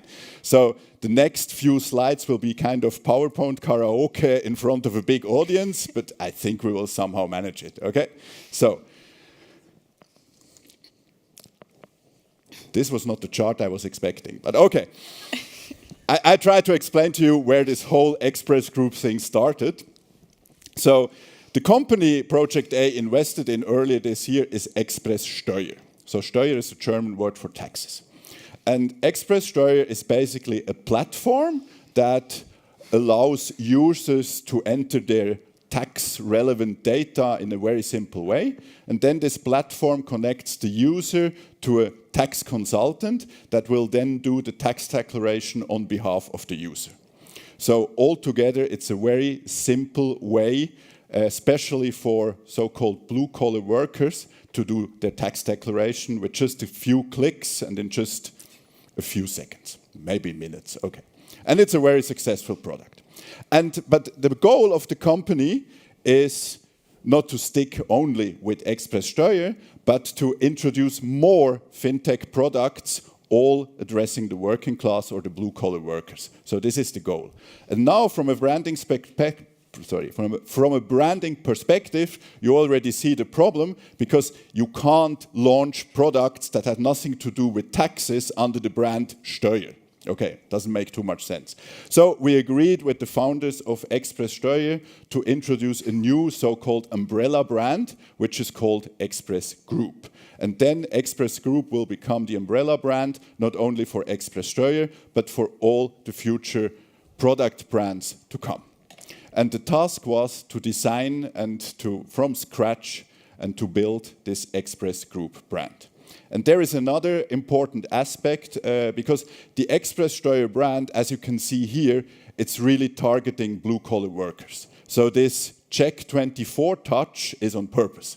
But of course, the ExpressGroup brand should rather, let's say, target talents and investors and so on. So therefore, it makes a lot of sense to introduce a new umbrella brand. And we started this project under the name A Tribute to Working Class. And of course, the ExpressGroup brand will always be connected to ExpressSteuer since this is their signature product, since it's their first product. So we, in a first step, try to identify, okay, what are the values for ExpressSteuer, what are the value for ExpressGroup, in order to say and to see that these are the two sides of the same coin. So you see here for ExpressSteuer, the example you just saw here, for ExpressSteuer, they are experts. Okay, rational, serious, conservative, conversational, mass appeal. But for ExpressGroup, we would like to add all this value that we think are important in order to attract talents and investors. So emotional, purpose-driven, extrovert, progressive, playful, artsy. So this was kind of the starting point when we did the brand development. And this means that there is a clash of milieus.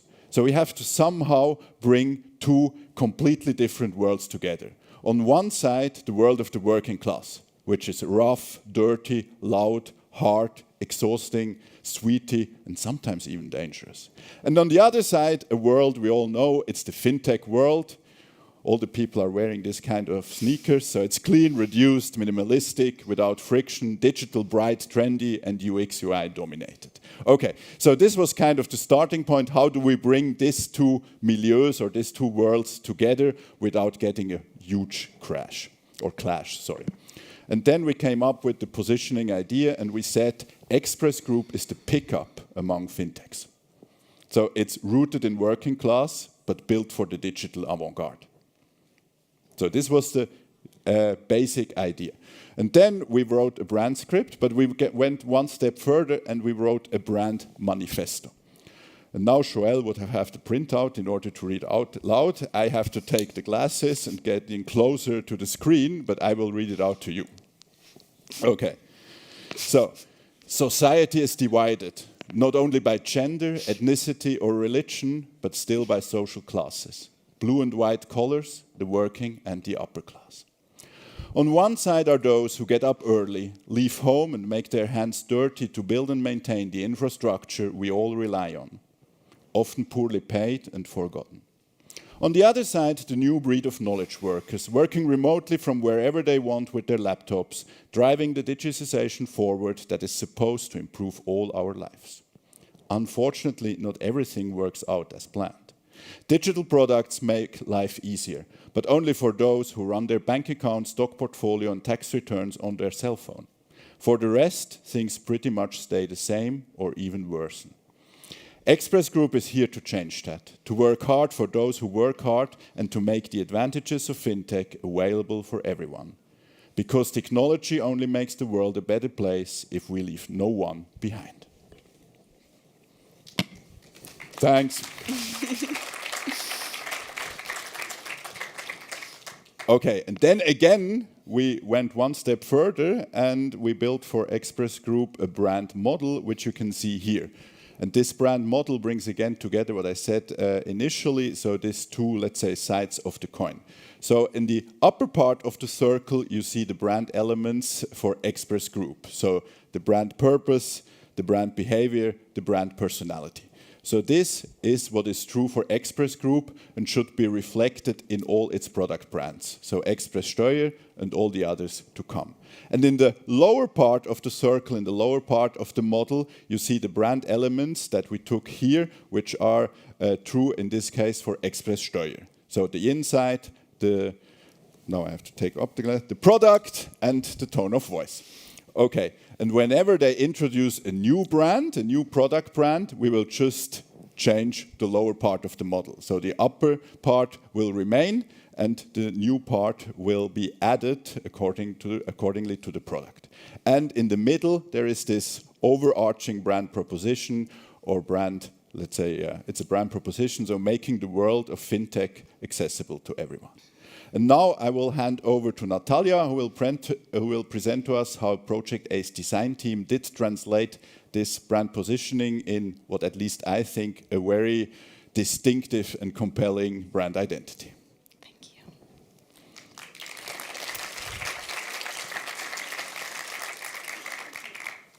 So the visual brand identity revolves around ExpressGroup's vision, making the world of fintech accessible to everyone.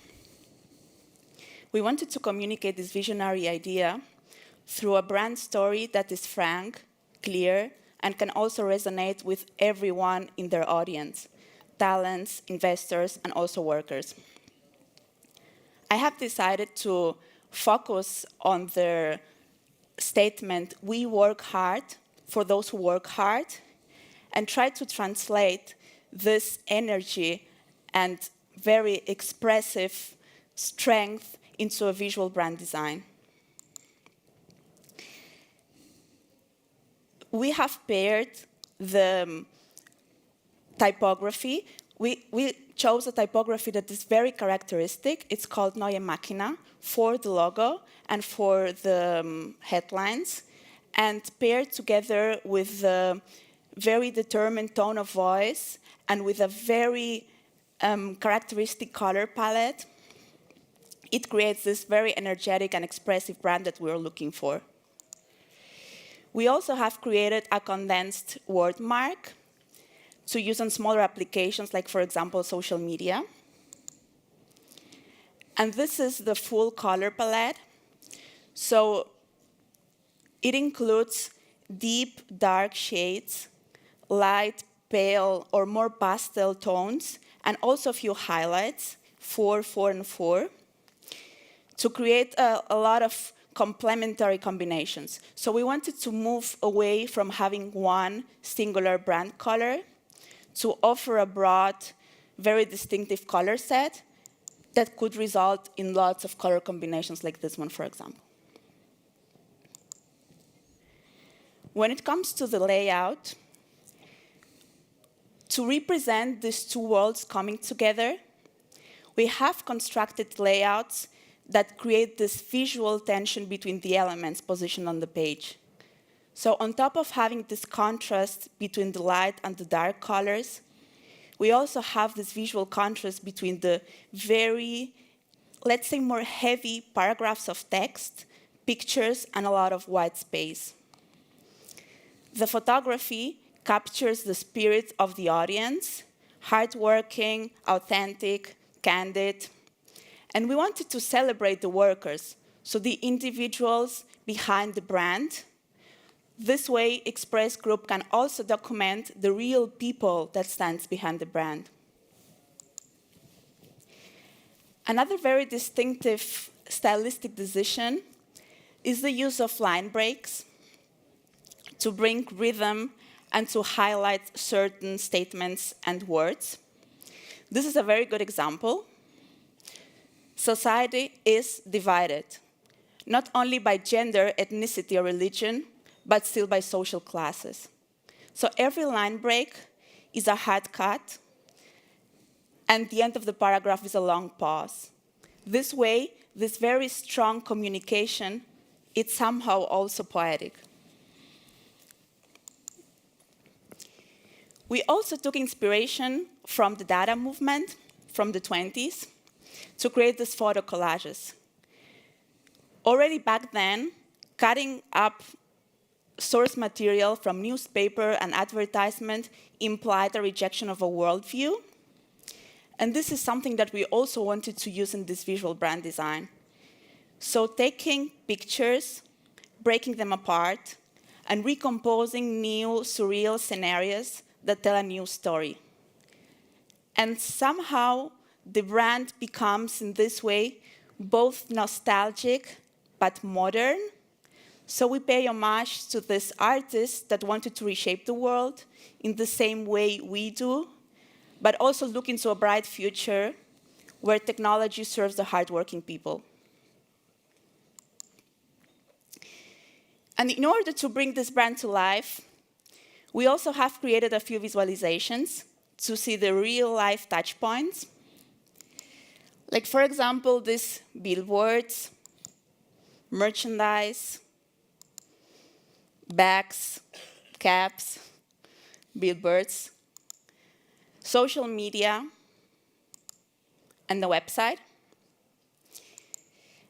And all of this was encapsulated in a brand book containing the guidelines and all the rules on how to apply this brand to construct the ExpressGroup world. Thank you.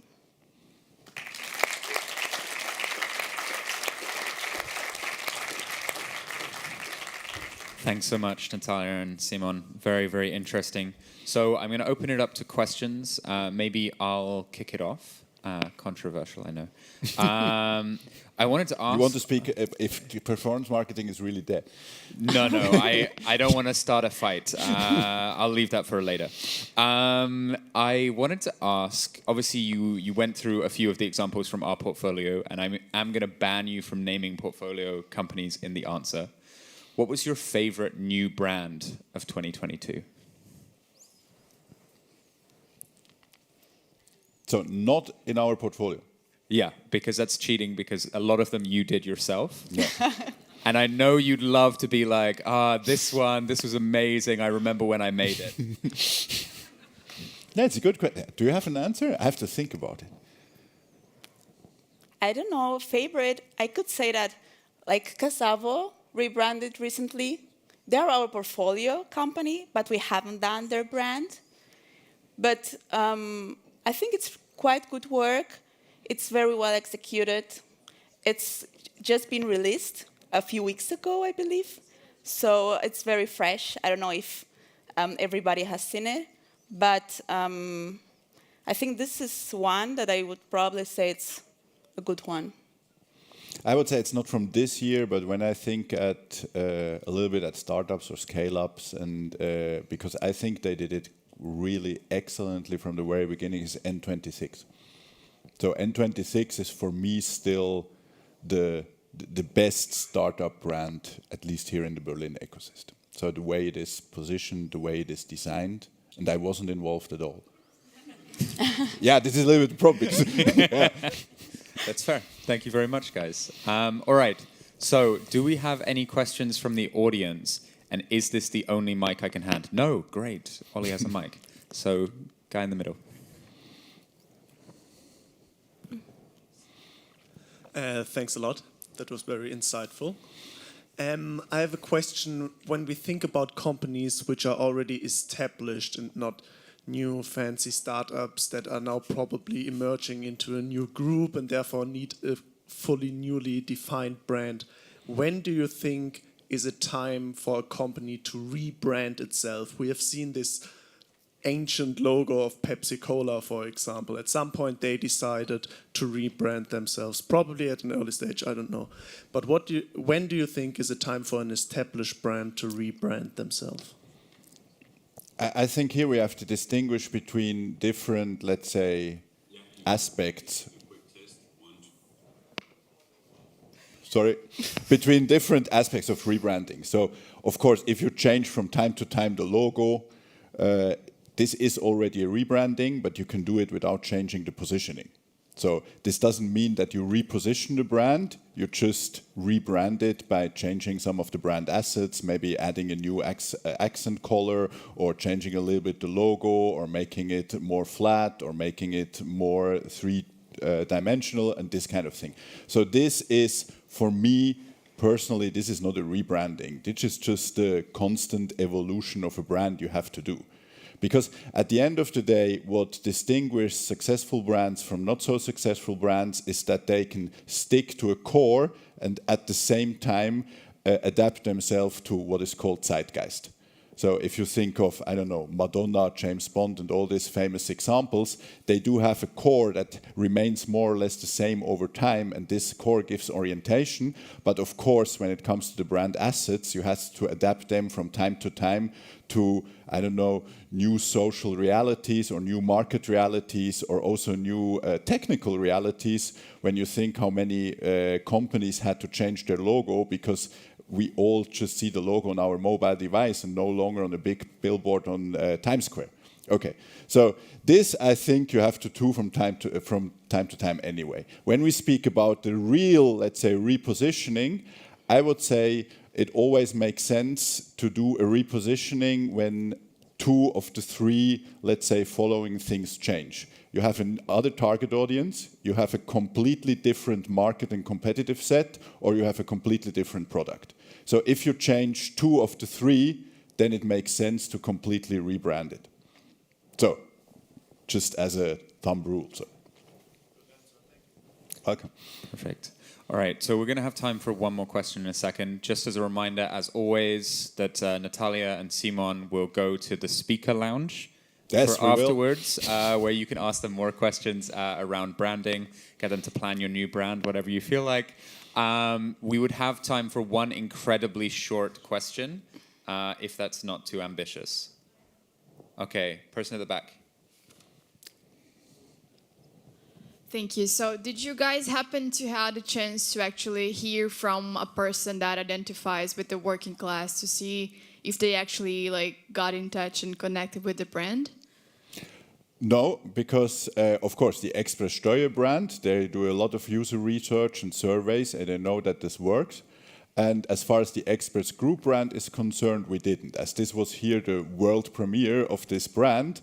And but you have to keep in mind that the ExpressGroup brand is not targeting blue-collar workers. So the ExpressGroup brand is much more targeting talents and investors. So at the end of the day, of course, it shouldn't be contradictory to, let's say, the feelings and the reality of the working class.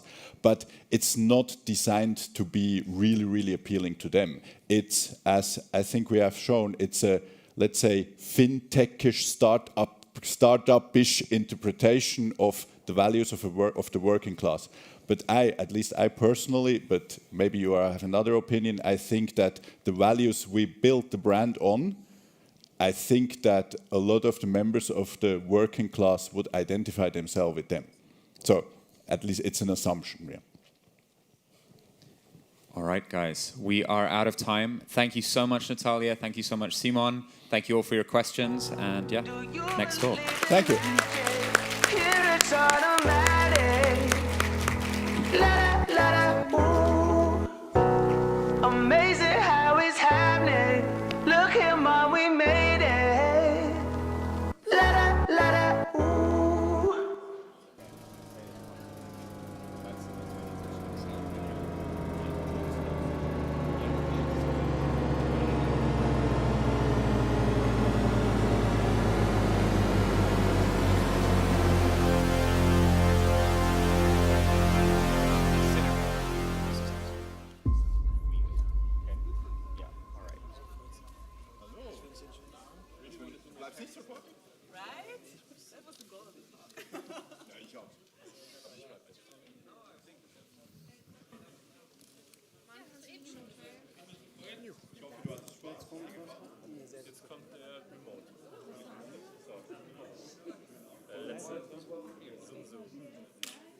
Wie machen wir das mit Moderation?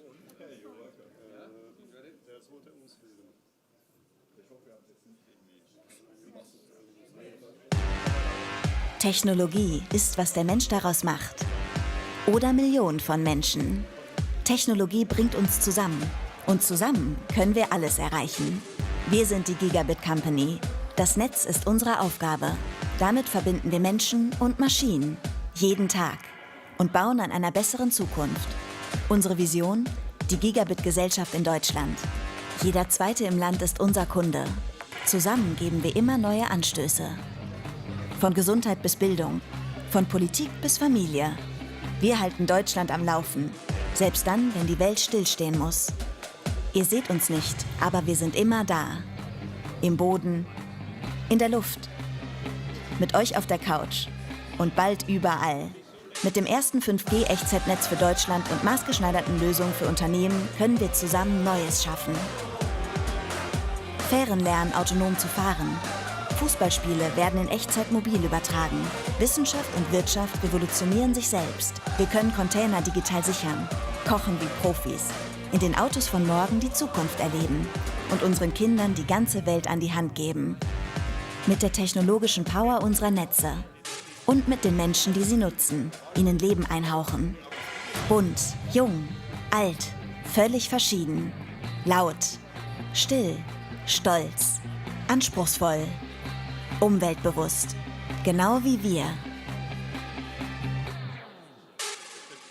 Das ist der Herzschlag einer neuen Zeit. Alles verändert sich. Und zusammen können wir alles verändern. Mehr Schritte aufeinander zu. Mehr Fortschritt zusammen. Und die Welt heute, morgen, jeden Tag immer besser machen. Das ist Together We Can.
You can be my backup dancer, it's fine.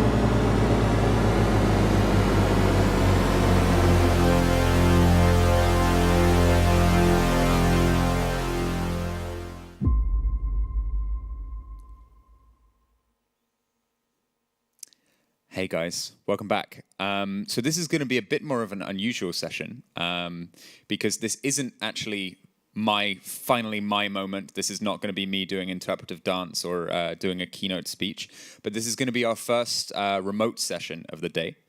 So we're going to be bringing in Thomas Niergand Hansen, the president of Amplitude, and he's going to be talking about startup Mythbusters, and essentially nobody really likes time wasting. Nobody likes wasting money. Nobody likes missing opportunities or like missing out on talent. And so Thomas is going to crush some of the myths and drop some knowledge and help companies to understand the sales myths especially and the truths that come behind them. So without further ado, let's take it away. All right, good morning from Seattle, Washington on the northwest Pacific coast of the US. It's a pleasure to join you this afternoon, so good afternoon and good evening. I would have loved to attend in person today, but let's see if we can't get the technology to work right now without any Murphy's Law's moments. So as you can probably detect from my accent, I'm born and raised in Denmark. I haven't lived in Denmark for just over 25 years. I have lived in every part of Europe, Middle East, Africa, and EMEA. I've lived in Turkey many years, in South Africa even more years, and born and raised in Denmark. I've also had the pleasure of living in Thailand and in the US. I've been in the US for the past 13, 14 years with my wife and our 3 kids. Now, I started my career in sales for Olivetti. Some of you may remember Olivetti, a beautiful Italian PC hardware company, amazing design, beautiful. Apple is in the PC era. But I've been 30 years in sales. I started as a SDR. I've been an inside seller. I've been a field seller. And I've done all the functions up to Chief Revenue Officer, COO, and today, President at Amplitude. So I know sales can be hard, and it's full of legends, it's full of myths, whether it's through movies or the grapevines. You probably heard many of them. Now, as a founder, you probably fought hard to get your solution past product market fit, and you may have limited sales experience. And candidly, it's very easy to get enamored by a confident salesperson. Frankly, it does take a little bit of experience to sniff out the BS. And it may be very tempting to delegate entirely the sales process and what goes on in the sales engine. So with that, today, I'd like to share some personal experiences that I gained over the last 30 years and bust 10 common misconceptions that I see founders fall prey to and mistakenly often act on. So let's get into it. Number 1, sales is about relationships. It's about playing golf with your customers, taking them to an amazing soccer game, playing golf with them, and so forth. Well, that may be true, and there's an element of that. But the real reality is sales today is equal portions of science and art. Now, when you think about it, increasingly with data and AI, numbers and rigor matters even more. I'm a big believer in what I call delightful attention to detail. So the profile you want to hire is probably someone that can sell, attract and hire amazing talent, lead from the front, but also someone who has depth, pattern recognition, an ability to leverage data, insights, and tools to make informed, data-driven decisions. Myth number 2. Just hire the right sales leaders and sellers and sales team, and the rest will follow. And you can relax, focus on the product, and don't worry about what's going on in sales. Well, that's kind of true, perhaps, but you do want to make sure that you surround the sales leaders with the right level of support. So yeah, hiring a great sales leader does help, and a sales team, but do complement them with the right level of operational and enablement support all around, to ensure that both the art and the science happens and is supported. Now, I'm a personal believer in a function that I've named REO, Revenue Excellence in Operations. It's a function that supports sales, a function that not only supports the sales leader and the sales team operationally, but also is managing enablement and training of the entire team, not just the sellers, but sales engineers, customer success, professional services, consulting, and so forth. And it's also an organization or a team or person, it could be one person, that leads the work that happens around building the right stack of tools, systems, and processes to support the hyper growth that you all want. So myth number 3, invest top of the funnel and your business will just flow. Just get the MQLs flowing, inquiries going, and the business will happen. Well, you know, the truth is you do have to invest into the right sales and marketing tech stack and associated processes. And I kind of given this away already, but you have to make sure that from the moment top of the funnel, that you have the right lead flow defined, leads are flowing, are defined around the right motions and trigger points in Salesforce and Marketo, as well as having the right lead scoring, as otherwise, frankly, the MQLs will get stuck and be wasted. There's nothing worse than that tension you so often, so frequently find in companies between sales and marketing.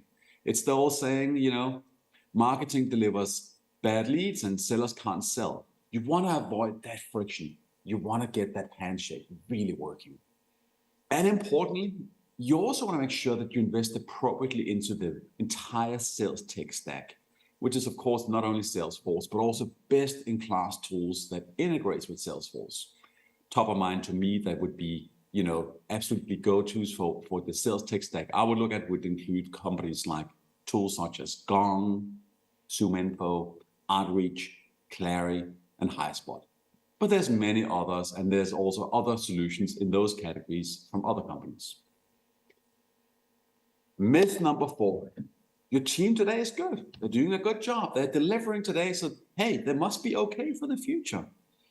Well, candidly, what you want to make sure is have stage-appropriate talent. Now, stage-appropriate talent is critical to continued growth.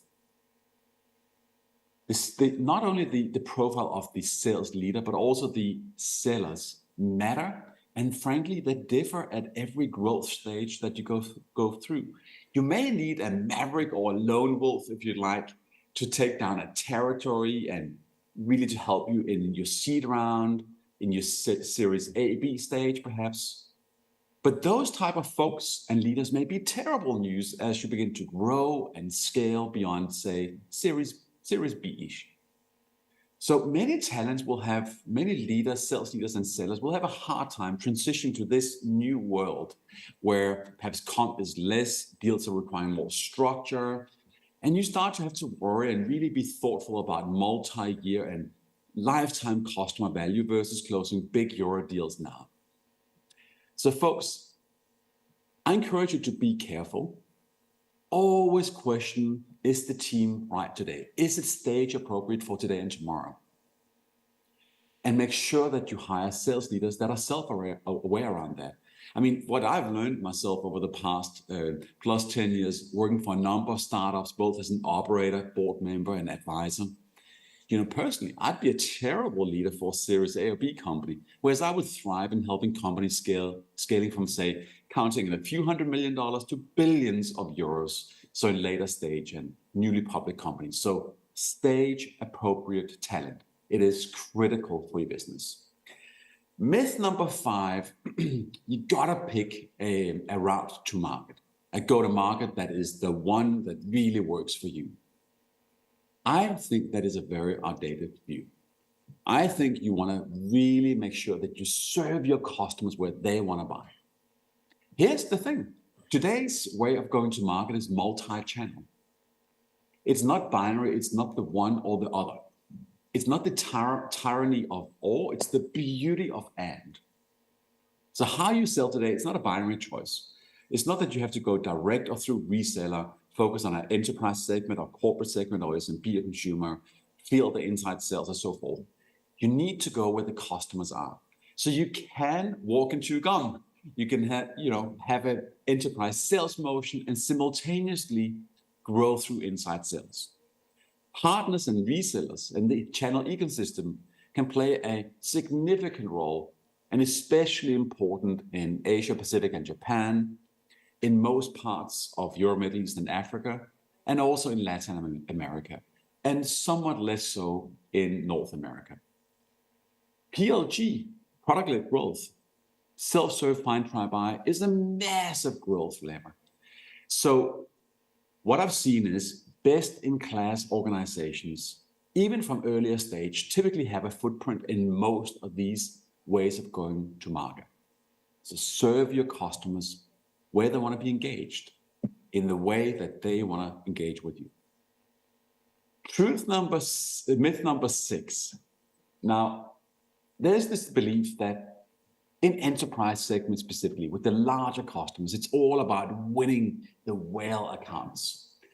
Now, that's not reality anymore.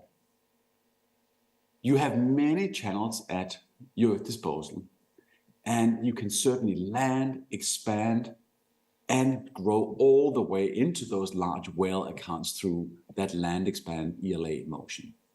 Now, often you will find in enterprise, you can land with a sell into a small team, even an individual contributor. You then demonstrate value, and you leverage that wedge where you've demonstrated value to go and expand. So I encourage you to embrace the land, expand, ELA sales motion. And often, more than not, what I'm seeing a large proportion of companies do today in both enterprise and mid-market and SMB segments do is embracing a PLG, product-led growth motion to land. Think of it as paying customers, paying leads that you can then have your sales team appropriately engage with. Now, you want to make sure that you make this all work by having your customers from day one see value in your offering. You want to make sure your customers deploy, activate and use whatever you sell them. That's how you grow into those very large whale accounts. Myth number 7. Hey, it doesn't really matter whether, your solution, your platform, your application is a little bit clunky from a UI perspective. Enterprise customers will tolerate it. That is absolutely not true. What we're seeing a shift is towards consumer-grade self-serve platforms. Now, sales is becoming increasingly consensus-driven. Small teams have a massive impact. And I encourage you not to underestimate the power of UI, UX usability. What I'm seeing is poor UI leads to poor adoption. What does that mean? Low adoption, customer ultimately churn or flatlines, and you're missing opportunity to sell, to grow. Great example is, of course, what Figma did, spent 5 years in product development before hitting prime time. So make sure it's a great experience for your customers. And remember, you more often than not really only get one shot with your customers, one chance to make a good impression. So make it count. The product matters in a big, big way. And that's a good segue into myth number 8. There's this belief that sellers and focus groups are critical, the number one path to gather product feedback. Well, I have a firm belief, and at Amplitude, we have a firm belief that you learn through your product. Famously, one of the founders of Intuit once said, don't listen to what our customers say, look at what they do in the product. That's how you learn where the customers are getting stuck, how you can optimize your product to ensure that for your customers, you continue to build amazing products, grow your business, and win your category. So that takes me on to myth number 9. There's this myth that, hey, just get the customer, get the logo landed today. Don't worry so much about the value today. We can always grow into that later on. Well, here's the thing. Don't sell yourself short. Reach for the stars and you may just get to the moon. Don't be afraid to ask for the money. Focus on the size of the problem, the challenge that you are trying to solve for the customer versus the cost of solution. And that will enable you to go from 5 to 6 to 7 to 8-figure deals in a blink of an eye. So in Amplitude, our first customer was a $1,000 a month. And back then, that was a big number to Amplitude at that time. We didn't really understand at that time the massive value we actually offered to the client. And we were way too humble in acknowledging what we built. And you fast forward in just a few years, here at Amplitude, we then hit our first 6-figure deal, and it only took a few months to get our first $1 million deal shortly thereafter. So it is funny. Sometimes if you don't ask for enough, customers don't actually think that you truly understand their problem and solve their challenge. So don't sell yourself short. Myth number 10, you need to scale sales quickly once you hit product market fit. Listen, I've had the wonderful opportunity throughout my career to work for companies with amazing products. But there is a staging, there's a right time for how you invest and how you drive the business. So I encourage you to be careful in going ahead and hiring the first 20, 50, or 500 sellers and just letting them loose, specifically if the product is not fully tested and is not ready. And also, moreover, if your supporting organization is not ready to really get it done. So timing matters. You need company readiness. You need a repeatable playbook. That focus matters. You can't scale until you get a deeper level of understanding of how to go to market with that ready-ish product. So very quickly, for you all, whether you are founders, part of the founding teams, in early stage companies, the 10 truths are very, very simple. Number 1, sales is about equal portions of science and art. 2, surround your sales leaders with the right level of support. Invest into the right tech stack, build it early, and make sure you maintain it and continue to build upon it in the right way. Number 4, stage appropriate talent. I cannot underestimate how important it is to have that in place. Number 5, serve your customers where they want to buy. More and more and more, the customers want to be engaged and buy in the product. Make sure you listen to the customers in the product and learn from what they do. Number 6, demonstrate value. Get the customers accelerated onto your platform so they see the value. Make sure you embrace the fact that consumerization in enterprise is taking place. Number 8, learn through the product, as I emphasized earlier on. Number 9, don't sell yourself short. And finally, number 10, timing matters. With that, we have a little bit of time if there's any feedback or any questions from the audience. Thank you so much, Thomas. Really, really interesting talk. You almost managed to convince me to work in sales. So I think that's already a win. Here in the audience, we have at least half of the sales team from Project A and probably quite a lot of other sales teams. I hope you're going to be able to hear the other mic while we hand it around. But if there are any problems, we can relay the questions that you asked, that they asked. All right, Ollie, you ready? Cool. So any questions from anybody? Raul will dock your pay if you don't ask questions, guys.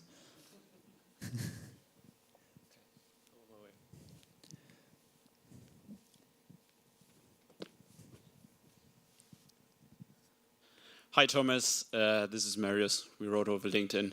Nice to see you. So thanks you could make it. Actually, so I'm part of the sales and customer success team. And we work with our ventures together, which are in different maturity sizes. What is most interesting to me is to understand, especially on the point 4, to get stage-specific talent. So get the right talent at the right stage of the maturity of the company. And I would like to understand from your experience, what type of revenue leaders would you look for in a seed, Series A, maybe Series B, versus Series C going forward? So how would you differentiate the talent there? Yeah, great question. Thank you. I appreciate it. Hey, listen, in the very early stage, there's a couple of things I would look for. I think for most categories, the notion of being sold to doesn't land so well. So I think it's important to find a sales leader and sellers, that small team, that really are deep on the product.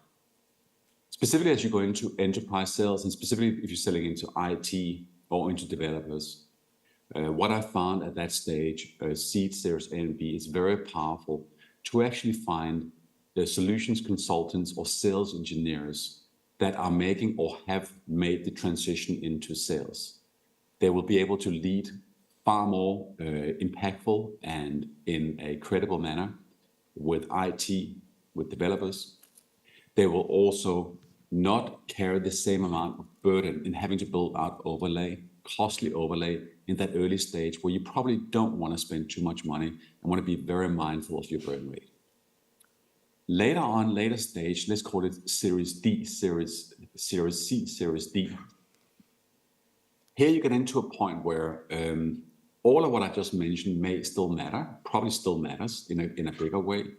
But now as you start to look for the sales leaders and the next level of leadership in that organization, you start to look for pattern recognition and muscle memory. So have those folks done it before to make sure you don't have to train them on the job and induce that or add that additional risk into your business. You probably want to find someone that ideally have done that stage and 2x that stage once or twice before, such that she or he has that muscle memory, know the traps, know what to look for, have the extensive list of contacts, of teams that he or she can reach out to bring into the organization, and also has a network across the territory, the country or the region that you are initially in, so you can accelerate your business at that stage. So I hope that helps. Thank you. Thanks so much, Thomas. All right. So have we got any other questions from the audience? Okay, we've got one. Can you hear me? Yeah. This is Max from Micropsy Industries. I have a very simple question. Do you, Thomas, also do workshops for companies? So can we text you, contact you via LinkedIn to also get a leadership training for us? I am, how can I put it? On a personal level, including working with my friends at Project A, I'm a pretty loaded person. I operate 14 hours a day across all time zones in a global job, a couple of board positions and an advisor role.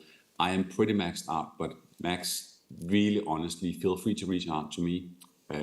Perhaps I can find a little bit of time. I also know some very good people in Europe that can also help. So feel free to reach out to me. I'll be very happy to hear from you, Max. Thanks very much, Thomas. All right. Anybody else? Questions? No? Too shy? Okay. We got some hesitant people, but their hands are coming up. Hi, Tom. Thanks a lot. This is Patrick, CCO of Meister. It's a European productivity solution, very PLG heavy. So how do you manage to align product and sales and make them go after the same goals, same objectives, same data-driven growth methodology that you also talked about? So how to make sure they speak the same language, have the same terminology, you know, everyone goes after the same line. They do. Right. Yeah. It's an amazing question, and it is the holy grail of figuring out how to get teams to operate effectively. Look, first of all, you got to make sure that you have leaders, humble leaders that are truly collaborative and are talking and are engaging on a very frequent basis. Now, I don't want to overcomplicate things and say that you need to create super complex scorecards with 40 KPIs that you measure against between the two respective organizations. But what I encourage you is to make sure that the two teams work together frequently, have a shared set of goals in terms of what are they trying to accomplish, that there is a very frequent feedback loop from sales organization to the product organization, not just through product analysis, but also from actually the sales team to understand where should we head the roadmap and how should we engage with the customers. Some of the tools that I found to be very, very helpful that drives good interaction is: one, put a goal down for every single person in your product and engineering organization that once a week they have to talk to a customer. Imagine that. Your engineer or your PM every week has to talk to minimum one customer. If you create that customer centricity and it is working in interlock with the sales organization, you typically get a very, very deep and shared understanding of what's going on. Number two, run a scrappy, light process on at least a monthly basis where you together, product and sales and marketing, product marketing and product management, review the progress of the business both within the current quarter, but also look at your pipeline for the following next 2 quarters. That will start to give you canary in the coal mine, early warning signs on issues around the products or opportunities in the market that you haven't addressed. So those are some of the simple tricks that I would encourage you to consider. So I hope that helps, Patrick. Thanks so much, Thomas. Yeah, I think we've seen a lot of companies as well do that process of getting people to answer customer care, even up to the CEO. And it turns out things move very quickly when someone gives feedback to the CEO about the product that doesn't work. A lot of people arrive in the boardroom very quickly. All right, guys, do we have any last questions for Thomas before we wrap up? Okay, we have a few. All right, first one. Hey Thomas, here is Armik. I'm founder of Collab Fabric. I help EU startups to build their remote teams. And for now, my sales strategy was like, I know the best my clients, their needs, and I'm going to build my sales team and kind of train them. And now you are mentioning about talents needs to fit the phase. And you also said you are not the person who can build the sales from scratch or be the person in the first phase. I would like to know why you are not a suit. Maybe you can share why you are not suitable as a salesperson strategist for the first stage of the company. Why do you think you are not suitable for this role? It would give me a bit perspective to understand whether I'm suitable and search for suitable people. All right, it's a tough question. Self-awareness is a beautiful thing. And very quickly figuring out what is your superpower. I think all of us are not a full box of chocolate. None of us are perfect. We have areas we are good in and areas that we are not good in. Now, for example, in myself personally, I have a unique set of skills that aligns itself better to a later stage business, where my role becomes one of identifying, attracting, successfully hiring and onboarding super diverse leaders and get them to work together to create amazing impact. So my role and my superpower is to find those leaders and get them to work together. In that process, you go and identify what are the superpowers in the people that you hire. And you get them to map together and support each other. As for yourself, you may be the perfect person to do exactly what you're doing right now. I don't know you, so I couldn't tell. I'm sure you are amazing at what you're doing right now. But what I would encourage you to do is find yourself 1 or 2 or 3 coaches and mentors, some of which at least one should see you in action and be able to give you the truth, the hard, direct truth at here is where you are amazing, spend more time on that. And here's 1 or 2 areas where perhaps you're not doing so well. Surround yourself with colleagues or advisors that can complement you there to make sure that you really grow your business in the most optimal way. So to answer your question, which is complex, I would say to you, make sure you have people around you that have a little bit of experience, may have a different vantage point, and can offer you direct feedback to build your self-awareness and your self-understanding of what you're strong at, then apply yourself at what you are strong at, and surround yourself with people that can complement you in areas that may not be your areas of the greatest strength. So I hope that helped. It's a complex one, and no doubt you're on a super, super interesting journey as a leader, and I wish you the very best. It's exciting. Thanks very much, Thomas. You've helped me to accept that my weakness is I'm really bad at ice skating. So we're running out of time for questions, but afterwards, obviously, Thomas may struggle to get to the speaker lounge next door, but we also have a Discord server. You can go onto the PAKCon website and ask questions there or reach out to Thomas directly. Also, immediately after this, there are going to be drinks and bands outside. Sorry you can't join, Thomas. We will party for you. And so everyone is encouraged to join. Everybody can go. Don't worry, we don't have a golden ticket system. And yeah, thank you so much, Thomas, for your talk. Really, really interesting. Thanks, everyone, for your questions, and have a great night. Thank you. Good night.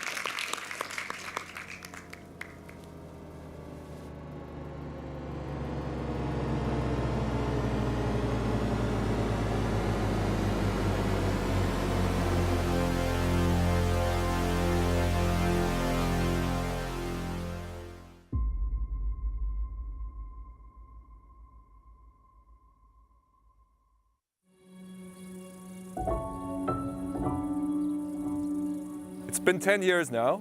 Back then, 10 years ago, we wanted to create our own thing, and we wanted to do something different. I think it reminds us, as we've been here before, what we all have achieved in the last 5 and then ultimately now 10 years. I think we can all be super proud on what's been going on here. All of this is not because of us, but it's because of this whole team. From the beginning on, we always had an operational team, trying to provide that in an efficient and effective form. That has always been the core idea of Project A. As long as we have a team like this, we won't fail. We'll be successful. We are that one VC in probably the world that, because of this operational VC approach, is really making companies more successful based on people coming, supporting, and really changing the way companies work, making them better, supporting them, helping them. Project A is a way to work and to live and to be with each other. For me, this trip here was seeing exactly that. So Tuscany really means Project A to me. So it's a very interesting combination. It's beautiful, yeah, but it's not easy to come here.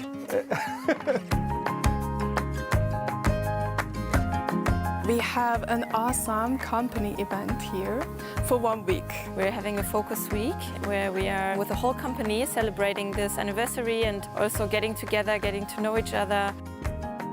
But I think it was worth it to kind of keep up the spirit from back then. And it's like a super nice continuation of the tradition that we started 5 years ago. It's very important for all of us to come together, have a good time, and also, really have good personal connection, because I think this just makes teams a lot stronger. Project A is authentic, hands-on. Project A is unique, innovative, and a little bit crazy. For the future of Project A, I envision to work with likable and crazy people and great things. We want to focus on building more companies, helping more entrepreneurs, building out an even more successful team. We will probably grow in our investment products, start going into different stages of investments, but this is just the beginning and there's much more to come.